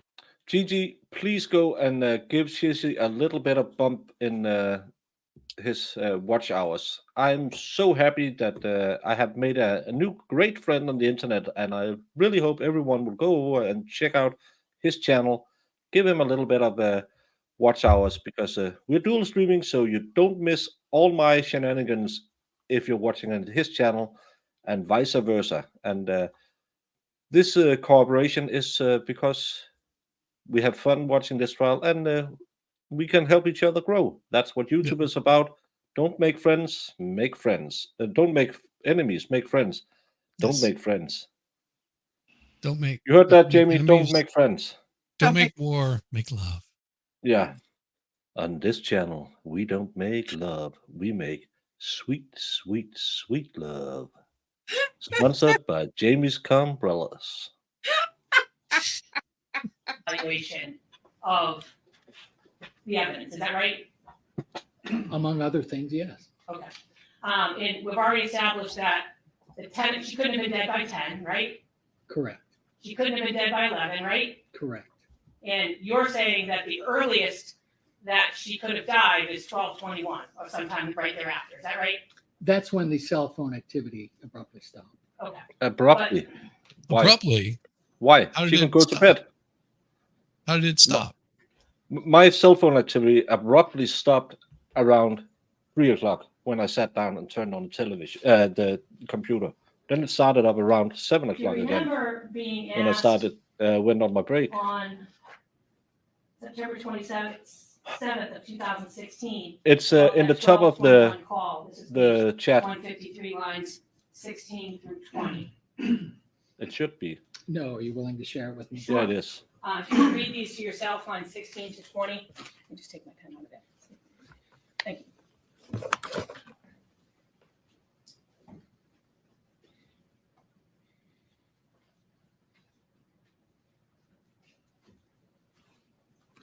I I don't have any independent recollection of it, but obviously it was recorded. I was asked about it and I did not know about the 1221 call. Okay. So in 2016, when you were asked about the 1221 call, you didn't even know what happened, right? I could not recall having seen it in my review of the records. So your memory got better from then to now? No, I wouldn't say my memory got better. It's just that the review was closer in time than 2016. Oh yeah, we just I can't remember when, in relationship to that testimony. That I doesn't had make sense reviewed at those all. phone records. no, of course not. and Sorry. Do it. His testimony is based on what's in the report from the ME and the 4 people who were at the crime scene. Yep. And to narrow it down, he watched the phone records. But at that time, he didn't see the 1221 call because his memory is clearer now than it was in 16. But if I'm not mistaken, he was preparing himself for a trial back in 2016 as well, where he just as likely has watched the exact same data as he has done this time. It's almost like he was hired to set a timestamp that coincided exactly with the prosecution and just forgot something. It happens. We don't say they cheat, but sometimes they do. You. you know, that one wasn't in my recollection. All right, so let's get back to that range, the range that we just talked about. The bottom end of the range, when you said the medical evidence suggested 10, 11, or 12, and the top of your range is 1 o'clock. You'd agree that if 10 o'clock is out, if 11 o'clock is out, and 12 o'clock is out, at least as until 1221, that you now recognize the phone records show that you didn't know in 2016. Would you agree that 75% of your range is not viable based on the evidence that you reviewed that was non-scientific? That's a very complex question. I'm going to No. have to ask you to sort No. of reframe that thing. Sure, because sure. So you'd agree that with respect to your range of 10 to 1, based on the phone records, 10 o'clock is not a viable option for her to be dead. Is that right? Yeah, we've gone over all of that. Yes, Nor is 11, correct. and nor is 12, at least up until 1221, right? Correct. So if your original window was 10 to 1, would you agree with me then that 75% of your window includes the time period that Anne Marie was alive, at least according to the phone records? Yes. Okay. And so that leaves from 1221 to 1 o'clock, which is about 39 minutes. Is that right? Correct. And you just told us before that you could never narrow it down to 39 minutes, right? I also told Hey, you. Melissa. So answer my question, sir. Your You told me question that is- you could never narrow it down to 39 minutes. Hold on. You can ask him the question, but you have to let him answer. Sure, Judge. Yeah, but then answer a question. Just let's Oh, start. sure, yeah. I'm sorry, I didn't mean to block your view. I am not going to Hold on a answer. second. Is this blocking your view as well? Thank you. I am not going to answer a misleading question unless I have an opportunity to explain it. Which I Oh, previously okay. did. Oh, really? That's not how it Medically, ends. The range works. was that 4 to 5 hour range. Misleading answers. I think that's very clear to you. Circumstances, particularly these phone records, eliminate the early part of that range, but they don't eliminate the backside of the range. And they certainly don't make my range 39 minutes. That's a mischaracterization of the scientific process that went into the formation of this opinion. Sir, So, are you done? are you done? Unless you have any additional Nice. questions, yes. Oh, I have lots of additional questions. I'm just Well, asking, he's not that's- answering that question. Let's get to it. I'm sorry? Let's get to it. I will entertain your next question now, please. Sure. I'm Don't gonna be ask you pissy. again. If Anne Marie Rintala was alive at 12:21, and your outside possibility is 1 o'clock, you agree with me that there's 39 minutes between 12:21 and 1 o'clock? By the clock, that is correct. Now, sir, you just said that you wouldn't agree with me that you'd lost 75% of your initial estimate. Do you remember that testimony just a few minutes ago? I did not say that. I did not say that. Sustained. Sustained, Judge, this is a prior inconsistency. which you have gone over a couple of times. So the objection is that the question has been asked Uh-huh. and answered previously, and I'm sustaining the objection. So, sir, when you realized, based on the evidence in the phone records, that 10 o'clock, 11 o'clock, and up to 12:21 was not a viable time for Anne Marie Rintala to have been dead, did you change the window? Did you move the window at all? Why would I do that? I'm just asking you, did you, sir? No. Hey, Sean. Okay. Now, She's getting there. She's got to be very careful with her words. Because they're trying to object. Yeah. Yeah.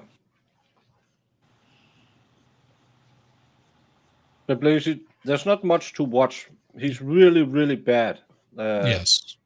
Just start with the cross-examination because he's That's he's one of hired the to things say a time you stream. reviewed before you made your determination of time of death were crime scene photos, is that right? Yes, ma'am. Okay. Do you remember, in reports, is that right? Yes.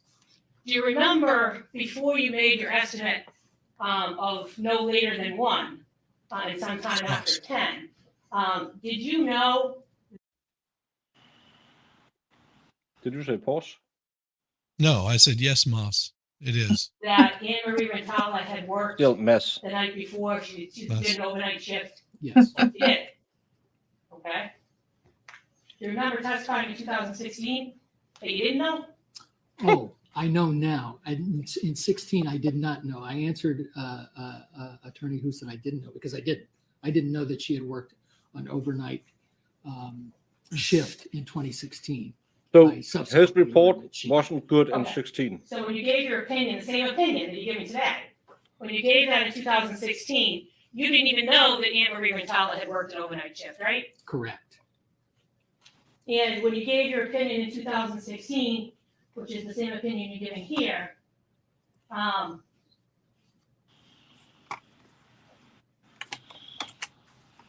you didn't know that there were crime scene photos that showed an unmade bed in the master bedroom. Is that fair to say? That's correct.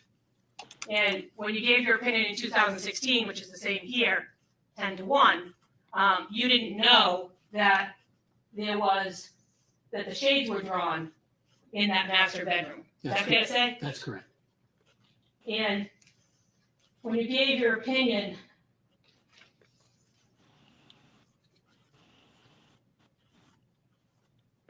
well, let me ask you this.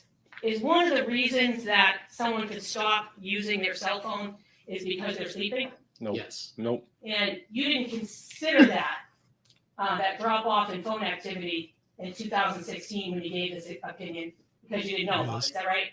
Didn't know about what? Didn't know about her overnight shift. Oh, I did not know about the overnight shift. Correct. Okay. Now, sir,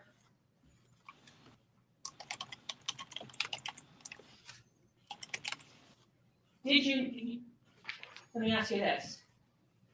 You also didn't know in 2016 when you gave the same exact opinion that there was a cell phone that was Anne Marie Rintala's cell phone in her bed, tucked under or right on her pillow, did you? No, that was news to me that day. Okay, so you didn't know that when you testified in 2016 either, is that right? Correct. And you gave the same exact opinion that you gave today, is that right? That's correct. Almost like all the facts changed, but none of his testimony. Right. Weird. He must have been really lucky without all the facts to narrow it down. Yeah. Amazing And how you that told works. us on direct examination that one of the things that you relied on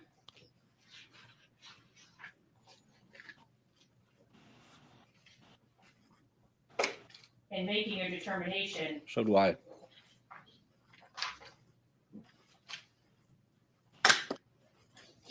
of Riger. Is it Riger or Rigger? I keep saying Riger. Either is correct. Okay, I wasn't sure. Of making your determination of Riger was the statement of Michael Pandora. That was one of the factors, yes. And you weren't aware when you testified in 2016 that Michael Pandora had testified that he didn't even touch the body. Is that right? I don't recall that. Whoop. Whoa. It's page 165, One of the guy's testimony he relied on. He didn't touch the body. lines 23 Mm-hmm. to 25, and top of the Of course. 166. Can you read lines 23 to 25 on 165 and the top of 166? Please help, please, Doctor.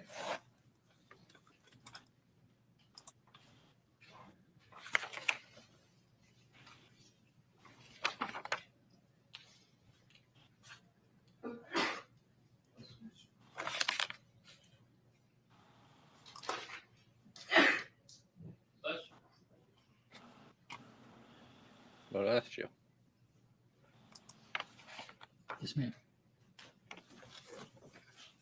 So does that refresh your memory as to whether or not when you testified in 2016, you didn't know that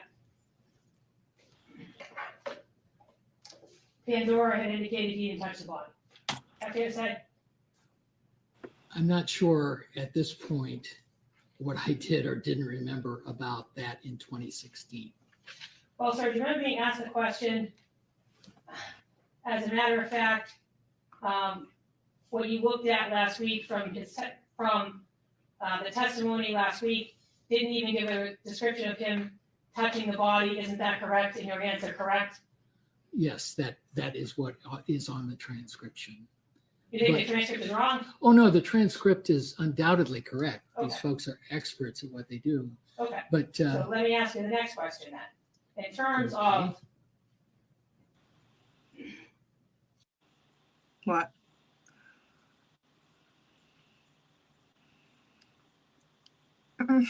Yep. Have you seen the Huh? Muppet Show? The Muppet Yep. Show dog. The one with this is no, he's in the band or something. When she looked in, it was just like seeing the Muppet Show. I can't remember Yep. his name. You're not talking about Fozzie, are you? Fozzie's actually a bear. Fozzie the bear, and then there's No, it's a big dog. Oh no, I think you're talking about Fozzie. Chat, help me out. 86 people must remember some of this. And sorry, we stop at stupid times everybody because believe this Ralph. Rolf. Rolf. Google it. See if I'm right. No, not Animal is the drummer. Oh, you're right. He's You're right. cool. It's Rolf. Rolf is the dog. I know which one you're talking about. Yes. Officer Pandora, it's fair to say that he had no training in death scene investigation. Is that right? Dr. Pandora had no formal death scene investigation. So training. no training. Okay. I hate it when they And always have to. essentially, you're aware from your many years of dealing with EMTs and paramedics that their role is essentially to deal with the living, not necessarily the dead. Is that right? Correct. Okay. And is it fair to say that once the body is dead, they hand it off to the medical examiners or to the detectives, but they're not going to transport the body? Is that fair to say? Typically, They typically would not transport a dead body. okay. And you said that the other person you relied on was paramedic Oz. Is that right? Yes. And when you gave your opinion in 2016, is it fair to say that the statement you have from paramedic Oz at the time was that he pulled on the wrist and the arm of Anne Marie Rintala. That's what he did. Yes.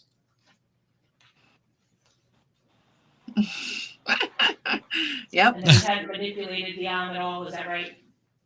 Other than what you just described. And he hadn't manipulated the jaw at all. Is that right? Well, I mean, you could have Jaw. manipulated the jaw all night long. The jaw would have been stiff. If the arms were stiff, the jaw would have been stiff. That's what I'm asking, sir. I'm asking, when you testified in 2016 regarding paramedic Oz, you understood that his testimony at that time was limited to the fact that he pulled on the wrist, he pulled on the arm. Is that right? Correct. Okay.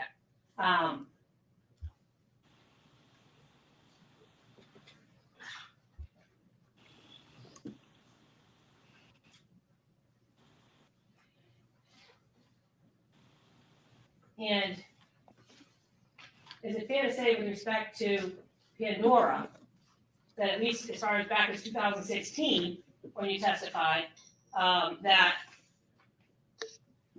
you didn't even recall that Pandora, in his report, said he never left the carpet at the bottom of the stairs? Remember that in 2016, sir? I don't remember it. I'm sure it's in the transcript. Page Happy 168 to lines. concede the point. Well, let's be sure. He's getting 168 testy. Lines 5 through. Oh, yeah. he knows Please she. read these to yourself, sir. Because Sorry, doctor. what she just said was he never left the carpet, is Yeah, what he he never said in his touched the body. testimony. So, sir, is it fair to say in 2016, when you were testifying about how important Pandora's testimony was, that you acknowledged that, at least at that time, his report had said that he never left the carpet at the bottom of the stairs? Is that right? Correct. And that you didn't know that in 2016 when you testified? I didn't recall it. Didn't recall it or didn't So know. you knew it and you were taking his word. Oh my God. And in fact, in his report, at least in 2016, when you testified, you acknowledged that Pandora doesn't describe touching the body at all. Is that right? If that's what the transcript reflects. This is 169, lines 6 through 9.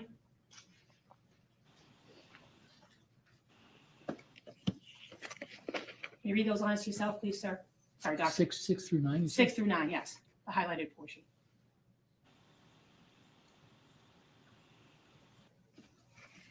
So it's fair to say when you testified in 2016 and you gave this opinion, you acknowledged that Pandora didn't even touch the body. Is that right? That's what's in the transcript. He really doesn't want to say yes. Mm-hmm. No, you won't say it I know. because he is Yeah. mad right now. Maybe a bowl of chata.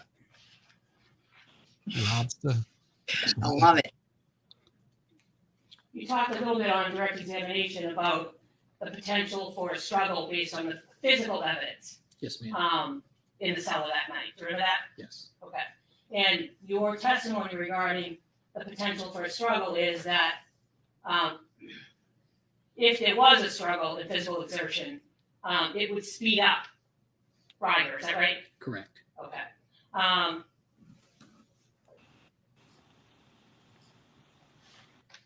What would be And- considered physical exertion? Come on.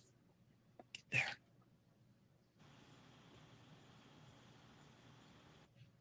If there was a struggle where Anne Marie Rintala was clawing at her own neck to try to get free from the person who was strangling her, would you agree that that would or could, not would, could increase the rate at which Ryder sets in? It could, depending on the intensity and the duration of the struggle. Okay.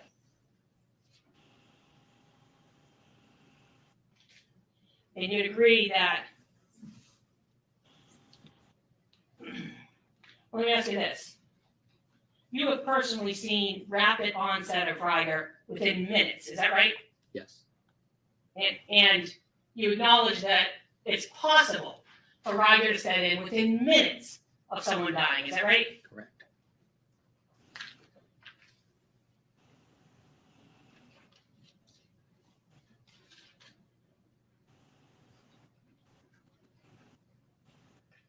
And in terms of the scene in the basement and the disarray, and the clawing at Anne Marie's neck, are those, in your opinion, consistent with a physical altercation happening? The disarray of the basement, maybe. You ought to see my basement.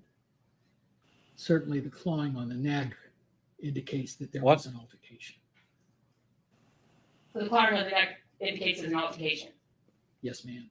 and that Anne Marie Rintala would have had to have been alive for that altercation to grab her neck and pull against it. Is that right? Well, if that's what those marks are, they could just as easily be violence fingernails too. But certainly an altercation occurred. So with respect to the marks on Cara and on Anne Marie, Someone should have you defensive. couldn't rule out the possibility that they're Anne Marie Rintala's fingers pulling at the person who's trying to strangle her. Is Well, that not at all. Absolutely, yes. okay? Possibility of parole or death. What the freaking In fuck? making your decision about whether the defendant should be sentenced to life without Yep. the possibility of parole or death, you must weigh the following factors. 1, whether sufficient What'd you just aggravating do? factors exist. I did nothing. It's still Whether the should proven be. aggravating factors outweigh. Why did it just jump to another? It's jumping to this one. Why is it doing that? I'm so sorry. I was just wondering. Did it just? Certainly an altercation occurred. Maybe So with it just. respect to Oh, it's because the marks on it on ends Cara in. on Anne Marie Rintala's neck. It's Gotcha. because You it's couldn't rule out remembered. the Sorry, possibility that they're Anne Marie Rintala's we are a fingers little pulling behind. at the person who's trying to strangle her. Is Well, that not at all. Absolutely, yes. okay? And they're consistent with physical altercation. Is that right? Yes.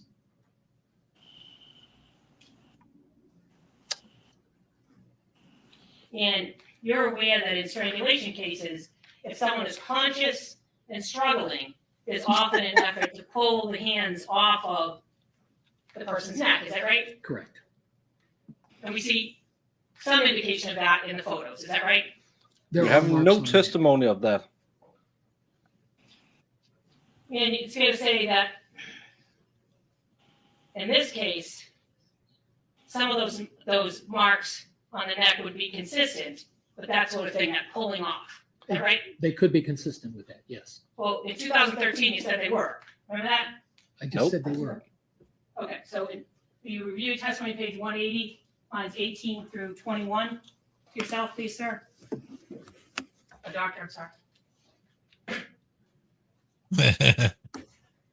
Right. Sir, doctor, So sorry. today you said there could be, but in 2016 you said yes, they were, right? Is that different? Yeah, could be or That could be, and yes. yes, I think it's different. Yeah, maybe to a lawyer. I think it's the same answer. Yeah, and So yes, I I read- think it's could be. Pause. Yes. Yeah. Pause. and Wrong I have people. Is this the I have- Amber Heard defense? I have My pledged God. $1 million to Shizzy's channel when he gets monetized. Man, I am So- so looking forward to that pledge. Gosh, I mean, when that pledge happens, I'm just feeling so, man, I will be so rich. You can go to the bank right now and say, well, I got pledged $1 million, so I'll take out a new mortgage and I'll buy a new house. You can just make He's it out. using to the me. Amber Heard defense on that crap. There's a difference between would, could, and Yes, should. or could be. It's totally different. What are you talking about?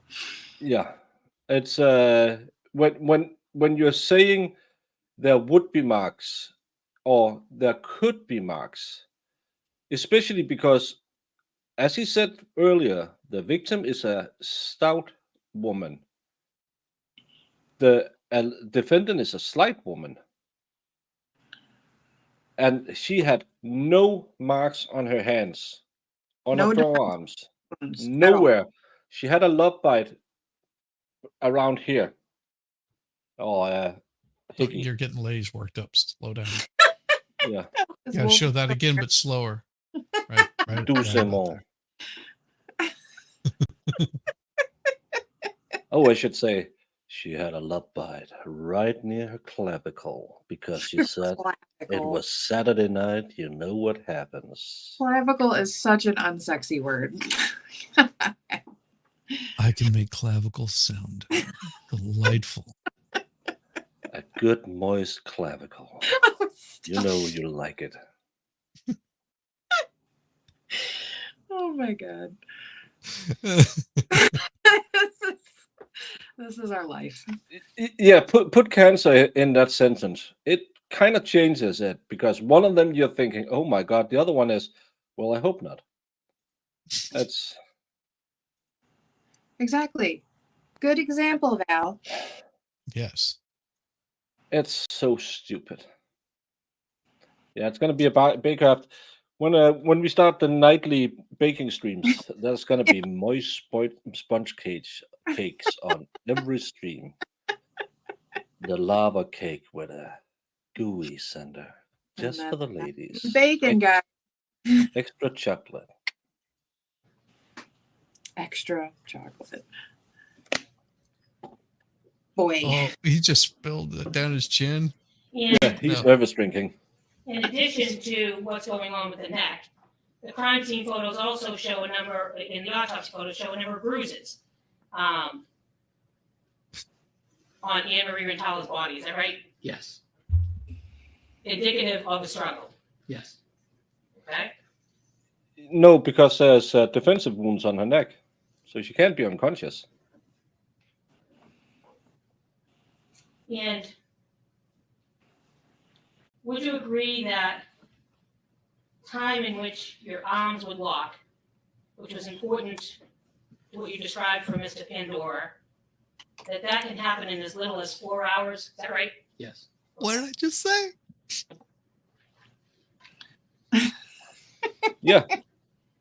We are stupid people using Google, and we Yeah, have would the you agree timeline that better than the defense, Virtually the all prosecution. experts agree that an isolated use of rigor mortis to fix a time of death is not sound practice. Is that a fair statement that you testified to in 2016? Right hook. Right hook. Right. Stick. maybe we should type. He's so proud of himself. He's got to check and make sure his pegs are still there. He's sitting funny because he got a new hole. Look at Yes. him. He has a bonus hole now. He Yeah. sure does. He's the fourth hole wonder. Oh my God, she's good. I love her. Oh, Rosemary. Yes. She just makes them all so just hate their life. He's- Look at This is the moment that his soul totally left his body. Yep. This is the problem. Now that we hear there were defensive marks on her neck, which implies she were awake or semi-conscious, even though she had a head wound when Yeah. she was unalived. And again, she is quite a stout woman, and the other one is slight. She had absolutely no observable marks on her, except the little love bite from Saturday night. So Well, again, reasonable doubt. all it would take is one scratch on her hand, like one just Yep. good swipe, and then I mean they notice it. Well, I mean they didn't notice a lot of things. Yeah, now but here's what you're taking into consideration: a hand doing this number, and a hand reaching up underneath, and there's defensive marks on her neck from her own hands trying to remove whatever is grabbing a hold of her. And if she's fighting, she's probably grabbing here, anywhere that she can to get that hand off of her. Mhm.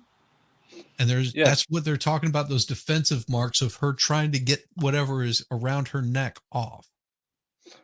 And again, we haven't had any testimony about nail scratching, about DNA or anything. It's yeah, maybe it's because she liked a little pressure when being corner kissed. We have heard it before, a little corner kissing going too far. So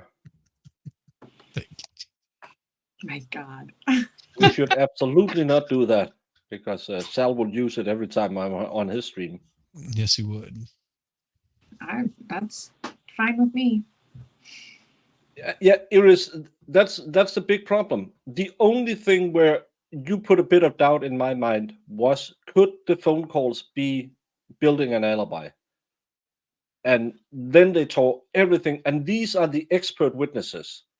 This is, I believe, the last witness. Maybe, I'm not sure, but he could be, because we had three crime scene investigators and the DNA expert, and now we have a special medical examiner, and there might be one more, but I'm not sure.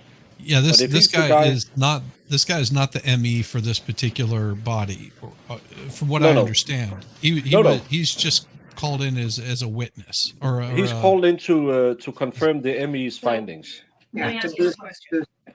Do you agree with the statement that isolated use of rigor mortis to fix time of death is not a sound practice? She won that Is that a one. fair statement? Yes. And did you include that statement in your report? In my report to the, Mr. Yang. I may have, I don't recall specifically. Let's look at the papers. Well, let's look. Yeah. This is page 2 of the report. Can you read the second to last paragraph? Starts with virtually. Virtually all No, experts stop, who did. stop, I'm sorry. I Yeah. did not make that clear. Yeah, that first sentence is exactly what you quoted to me, so you quoted my own report. I'm sorry? Yes, You agree with that statement? yes, And you included that statement in your report yes, to Mr. Gay? I did. Okay. Now,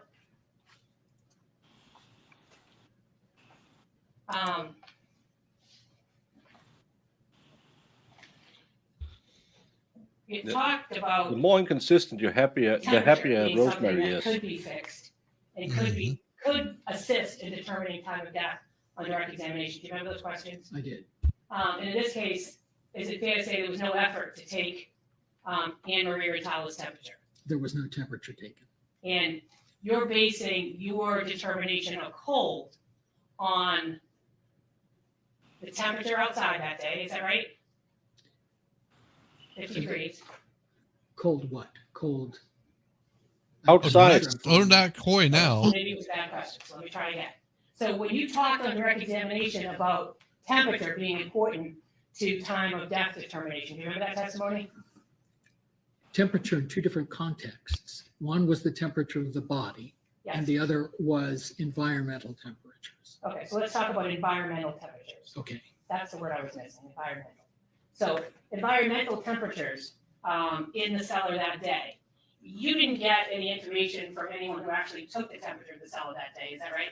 All I had was the image of the humidifier that said 72 degrees. And you don't know when that dehumidifier was put on, is that fair to say? Correct. And you don't know how long that dehumidifier was on, if at all, that day before Anne Marie Rintala died, is that right? Correct. It was a dehumidifier. And Oh, that's totally different than a humidifier. Yep. It's kind of the opposite. So it's making the basement dry. Yeah, so it was a damp basement. in addition to core temperature, which wasn't done in this case, is there another way to determine time of death where you talk about I'm gonna say this wrong, vitreous At fluid? some point, it just becomes find that very we unreliable. want to win. We Yes, need to there win. is a technique in using vitreous fluid drawn 2 or 3 hours apart, comparing the potassium content and then plotting that on a graph. I have found that to be very unreliable. How many times have you done it? I have done it 3 times, and 3 times? what convinced me to not do it anymore was a double homicide, which clearly took place at the same time. And the vitreous fluid analyses put the murders 18 hours apart. I never did it since. So that was the example that said no more vitreous fluid for you. Correct. Okay. But other pathologists can use vitreous fluid, is that right? They can, very few do. Okay, but it's possible. It's possible. Okay. Pause. Now, I got to address this, Chloe. There's a big difference also between a dehumidifier and a humidifier. They're Yes. two separate things. They can still, you can have one do both, but Mhm. he said it was a humidifier. Yes, Big she, difference. but she just said dehumidifier, and he said yes. So Yeah, again, the consistency in statements is kind of like consistency in Jello. Or It pudding wobbles a pops. bit. pudding pops. Pretty babs. In terms of, But he should just tried to shoot down her witnesses' way of determining rigor. the questions that the prosecutor asked you about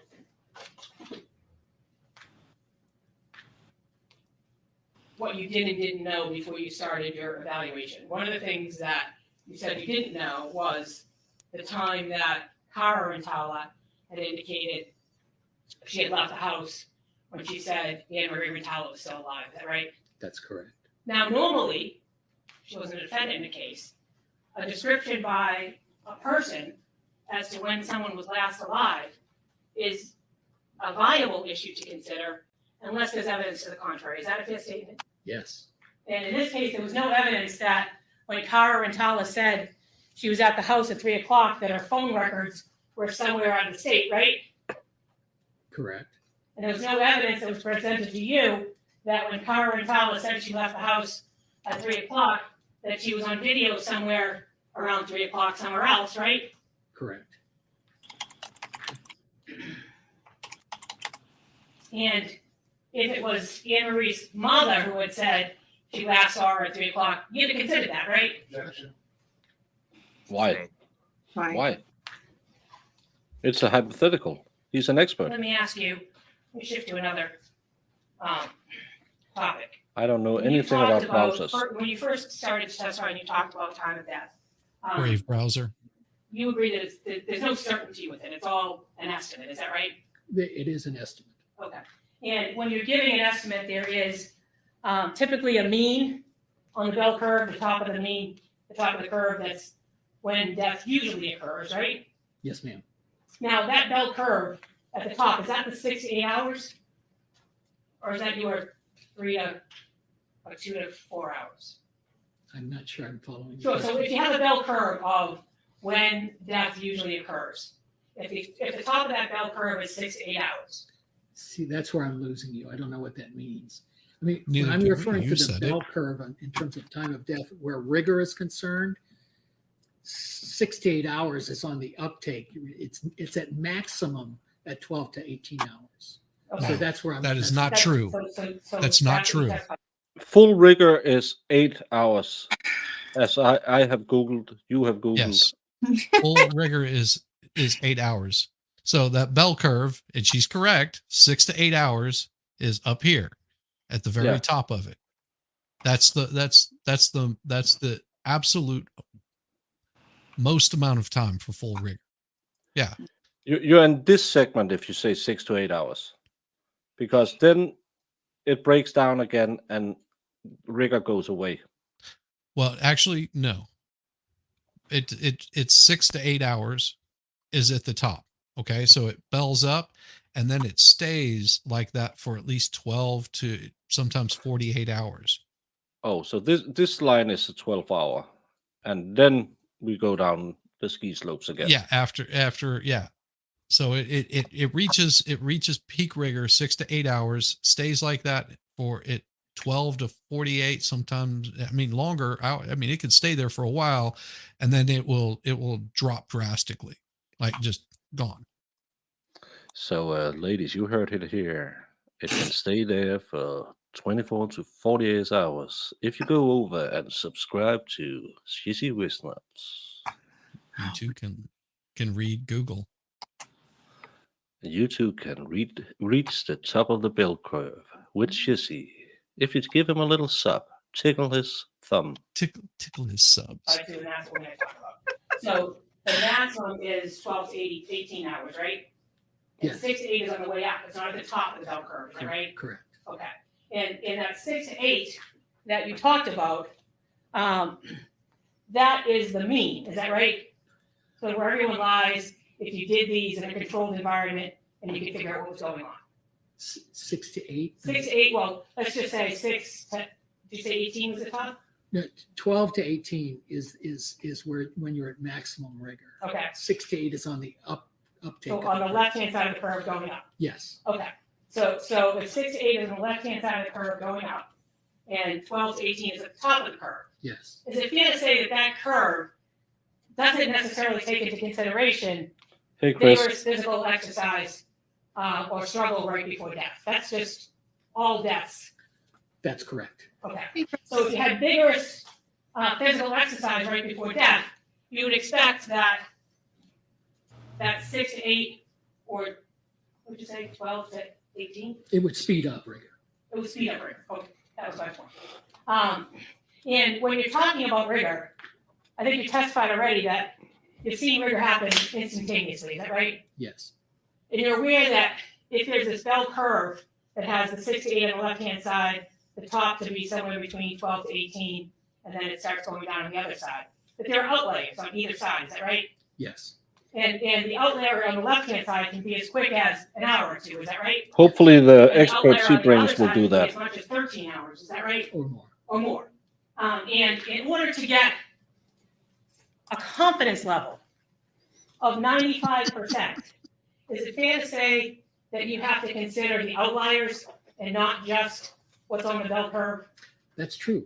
You have to consider outliers. But if there's an outlier, it needs an explanation. Outliers need explanations? Yes. But you said you saw rigor start instantaneously, right? Yes, I did. It has an explanation. Okay. This was a very slightly built woman, less than 100 pounds, who was viciously raped on a rooftop in the Bronx. You can't say that on YouTube. An attack that may have gone on. This is not for a medical long advice. hour. Her rigor set in very, very quickly. And the explanation for that outlier was the circumstances of her death. So in this case, sir, did you ever look into explanations of outliers for 2 hours, 1 to 2 hours of onset of rigor with respect to this case? Right, and that's what I talked about during my entire direct testimony. Just yes or no, sir, did you? It is not a yes or no question. Hold on, I will permit. Here's a yes or no question. Yeah. Answer the question. Yes, is that what you talked about during your testimony? All of the Yes or things no? that I considered Yeah. were the kinds of things that could speed up or slow down rigor. And I found This is that why she in asked a him lot 3 of or 4 cases, they times. basically canceled each other out, No, leaving her not on true. the more typical sort of bell curve. So yes, I consider. But this wasn't typical. But you didn't, in considering the bell curve, that curve doesn't consider vigorous struggles. Is that right? Correct. And your estimation doesn't consider the outliers because you said there's no explanation for the outliers. Is that right? No, that's not right. Okay, so let me ask you a different question then. When we have the bell curve of the 6 to 8 going up the left-hand side, the 12 Damn, congratulations on losing 64 pounds in only Oh, half a man. year. That's amazing. That is absolutely amazing. Very much Yeah. so. Congrats. Congrats. It's especially if you're a bit on the portly side and heading for type 2 diabetes. There's a lot of changes you need to make in your diet and your lifestyle. So congratulations. Absolutely. And hey, Chris Mullen, wasn't he a basketball player?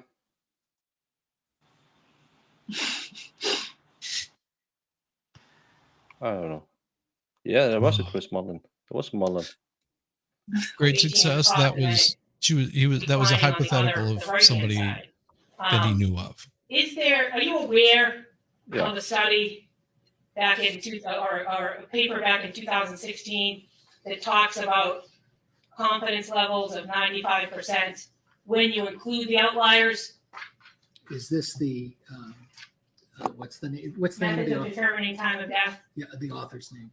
The author's name is, hold on, Burkhard, I don't know if I'm saying this right. The German guys, the German. MEDEA. Yeah, The yeah. Germans. Yeah. The Germans Germans. knows a thing or two And about is it that. fair to say, well, first of all, you're And familiar rigor with mortis.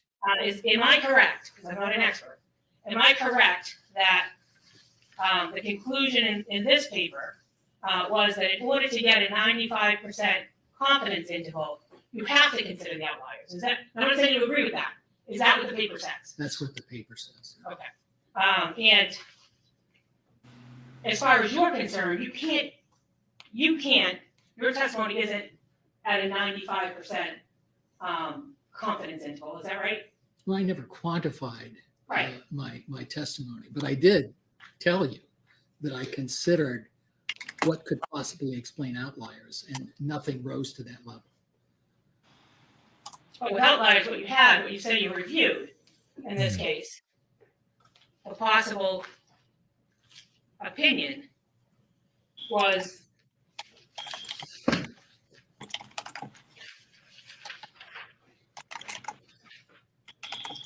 I know the my autopsy basketball. report and death certificate associated with Anne Marie Rintala, right? Yes, The crime scene images, right? yes, Excerpts of trial testimony from Kohler and the first responders, is that right? yes.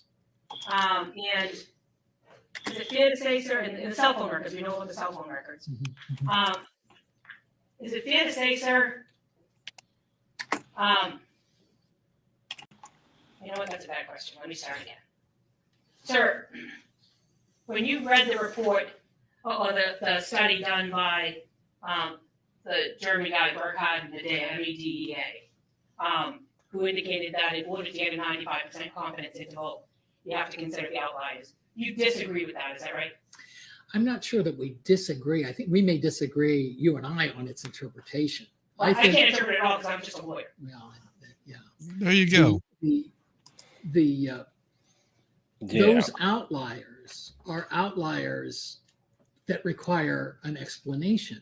So you have to consider for the possibility, but you can't.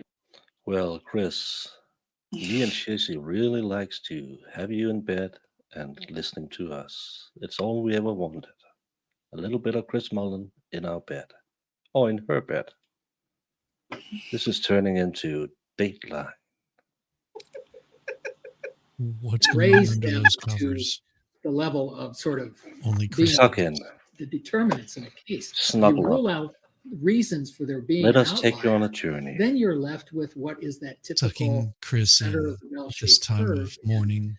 That's what I Just found in this snuggle case. right There in. wasn't sufficient evidence that Keep for struggle or obesity, comfortable, or environmental moist, temperature, or body and habitus, or anything to push that needle very far to the left or very far to the right. Hence the conclusion that I reached. But the conclusion you reached, that bell curve of 6 to 8 going out, 12 to 18 on the top, again, that doesn't take into consideration the violent struggle, is that right? In the curve itself, not in your testimony, in the curve itself. Well, in the curve itself, it does, because at the far left end of the curve, oh no, that's right. That curve would not consider violent struggle. That curve is based on the 155-pound man, the 70-kilo man. Yes. And in this case, so the answer is, it doesn't take into consideration violent struggle. Correct. And it doesn't take into consideration women, because it wasn't the study on women, it was men, is that right? Yes. And it doesn't take into consideration a woman who could weigh about 200 pounds, is that right? Correct. Next one, Your Honor. I have no further questions, thank you.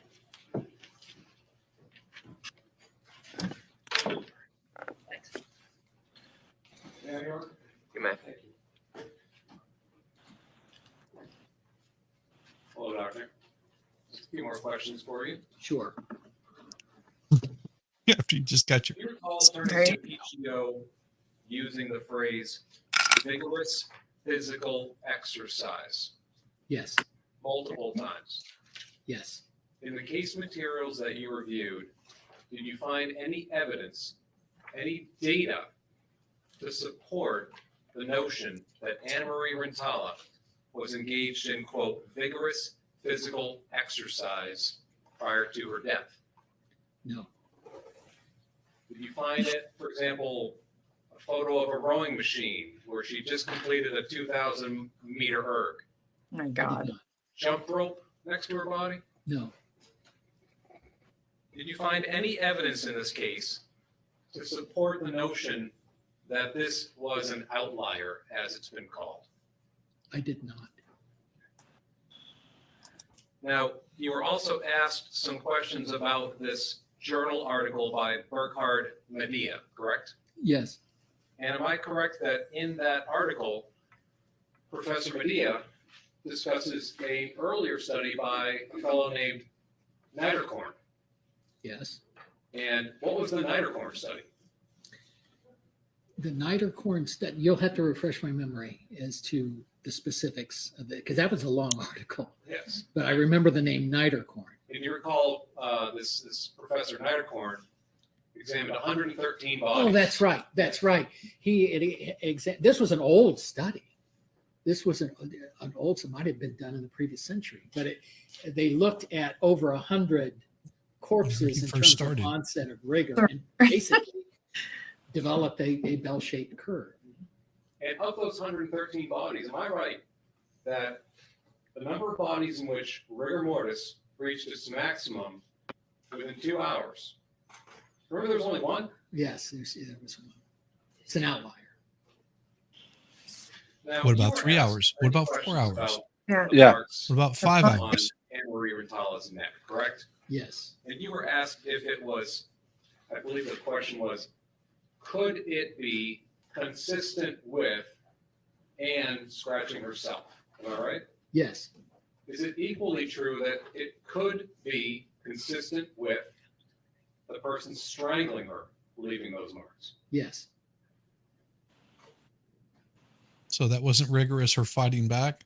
No, it's You were it's asking many questions about what may doucement be possible. fighting back. Those questions. Yes. In fact, you were asked the question, is it possible that rigor could reach its maximum within minutes, correct?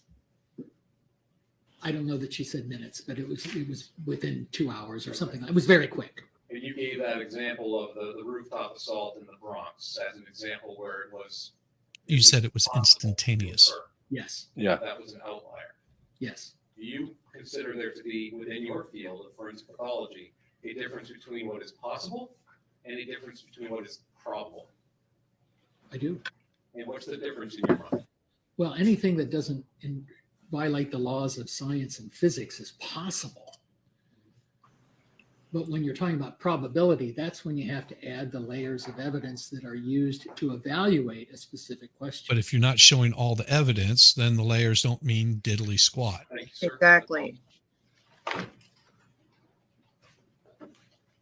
This is just, yeah.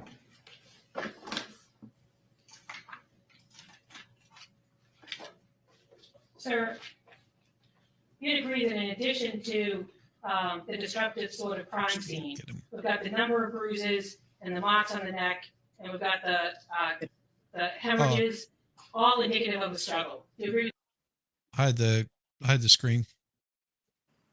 Thank you. Yeah. that? Yes. Okay. And in this case, this is exhibit 18 and 20.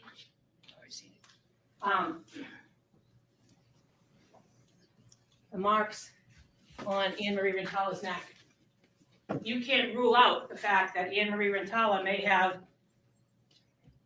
made those marks herself with her own hands. Is that right? Correct. I don't have anything further. Exactly. Think about the little guys. All right, may step down, thank you. Oh, You grab those from the witness stand. might be able to share it again. I can't see the screen, so I don't know. Thank you. Oh, it's just when you take it off, you. That's fine.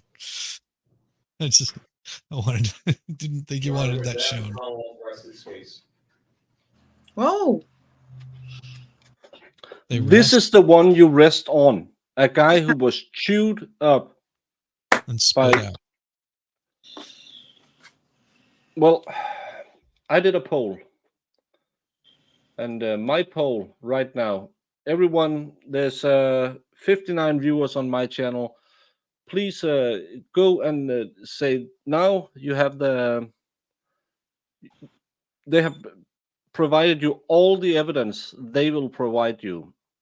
So now you can determine, because as Dave always says, when the state rests, you should be convinced the person is guilty. So it's up to the defense to claw you back. Where do my chat stand? Do you think she is guilty after they presented their full case? Absolutely And- not. And you can come over on my channel and touch my poll too. Yeah. Give that poll a good jiggle. My poll's been up all day. All day. Guys and girls, what do you get when you get dual streaming? You get 2 polls. Jimmy can handle 5 guys, but some of you can only handle 2 polls. So grab on, give it a little shake, and let's see what you think. Oh boy. Sometimes we're kind of idiots. No. You're hilarious idiots. Yeah. Should can I finish my vote. So far, not guilty 61%. I need more expert 23%, and guilty 15%. Who's the 15%? I want to hear. I'm gonna end my poll here in about 10, 9, 8, 7, 6, 5, 4, 3, 2, 1, and we're ending the poll. Poll has gone away. Has prosecution proven her guilt? 81% say no, 18% say yes, 32 votes. Yeah. So it's kind of the same picture. And Brandon, yeah. But we're the good kind of idiots. We're the ones who give the ladies polls. They're Ladies like having polls. Yeah, they do. Yeah. So no, this is where they leave us. This is the evidence they give us, with an expert who can exactly narrow down the time of death without knowing that she actually texted until an hour later than he had previously seen. Yeah. It's one of the best experts I've never seen. I do have to jump out of here in a little bit. Yeah, let's finish this up and then we can finish the stream. Hey, Dave. Hi, Dave. Sidebar. Director Birdman, see you later. Bye-bye.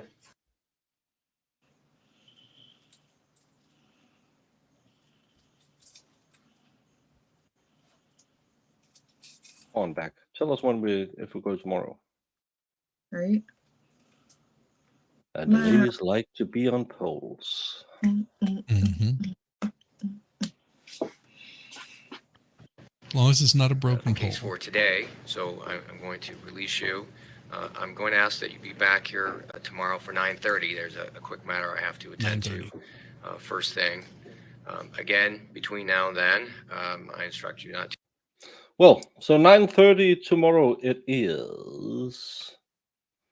That's yes. Well, and I will be on with the expert tomorrow morning. For the business sentencing. So she's going to sentence tomorrow. Right. I may be a little bit late, or I may not come on. I don't know how that's going to turn out. And well, you get right the away. links and all the stuff. So if and when and stuff. An expert, yeah, he's one of the best experts, but the best of the ladies. If you like a man who's an expert in all fields of life, goes up to the expert. Me and Shizzy can give you polls, but he can give you the rest. You know what you want. He knows how you like it. Go give him a sub, ladies.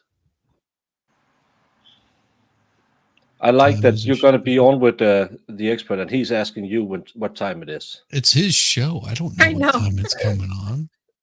That's what I love about that guy. He's something else. He Oh, has there no- might be more after. Well, I shut it down. I'll just take a quick gander and see if there's anything. No, because I think he's gonna do. I shouldn't open my home screen because I don't show it. I'm an idiot sometimes. So lovable though. Yeah, I'm a lovable idiot. It's because I'm late in French.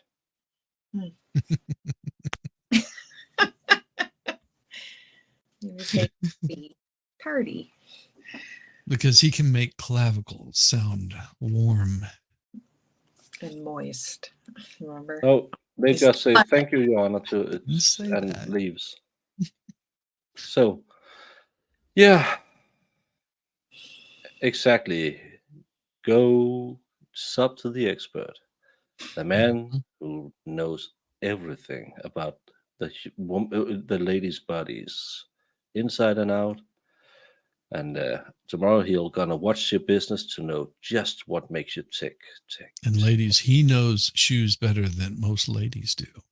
Shoes? That man knows women's styles. Oh yeah. Good to hear about Like that. he can look at a woman and see what she's wearing and know where she shops. Really? That's why you follow the expert. Purd. That sounds like a fun time. And yeah, and some You just like them or like wearing them? Like what do you mean? No, not wearing them. He likes looking at them. yeah He likes the Oh. curve of the leg. Okay. on his own feet. Likes it. Money G, thank you so much for showing up. Everyone, thank you all for showing up because now the trial is over. People will start to fill it out. So remember, please, and thank you. Go to Shizzy Wisnut, linked on top of the chat. And Give him reach over a there and give him a thumbs up and a like. And we need to get this man to 1,000. yeah. We need to get this man to 4,000 hours, 3,000. I can't remember your demands. Just 100 more subs and Yeah. probably about 600 hours, and I'm done, or even less than 600, I would imagine by now. Yeah. Yeah, Chris Mullen. But they wouldn't ask for direct verdict if the jury wasn't present. Right. Because that's a motion you'll file, and they will file a motion tomorrow to dismiss, and they will be denied, and then they will say, okay, we'll start. And then they will probably go for a day or maybe a day and a half with their experts. But ladies, a day and a half is nothing if you follow the expert. He can go for weeks. Hours and hours on end. Hours. And there's no rigor in him that ends after 12 hours. Jesus Christ. His bell curve is always peaking. He's always at peak.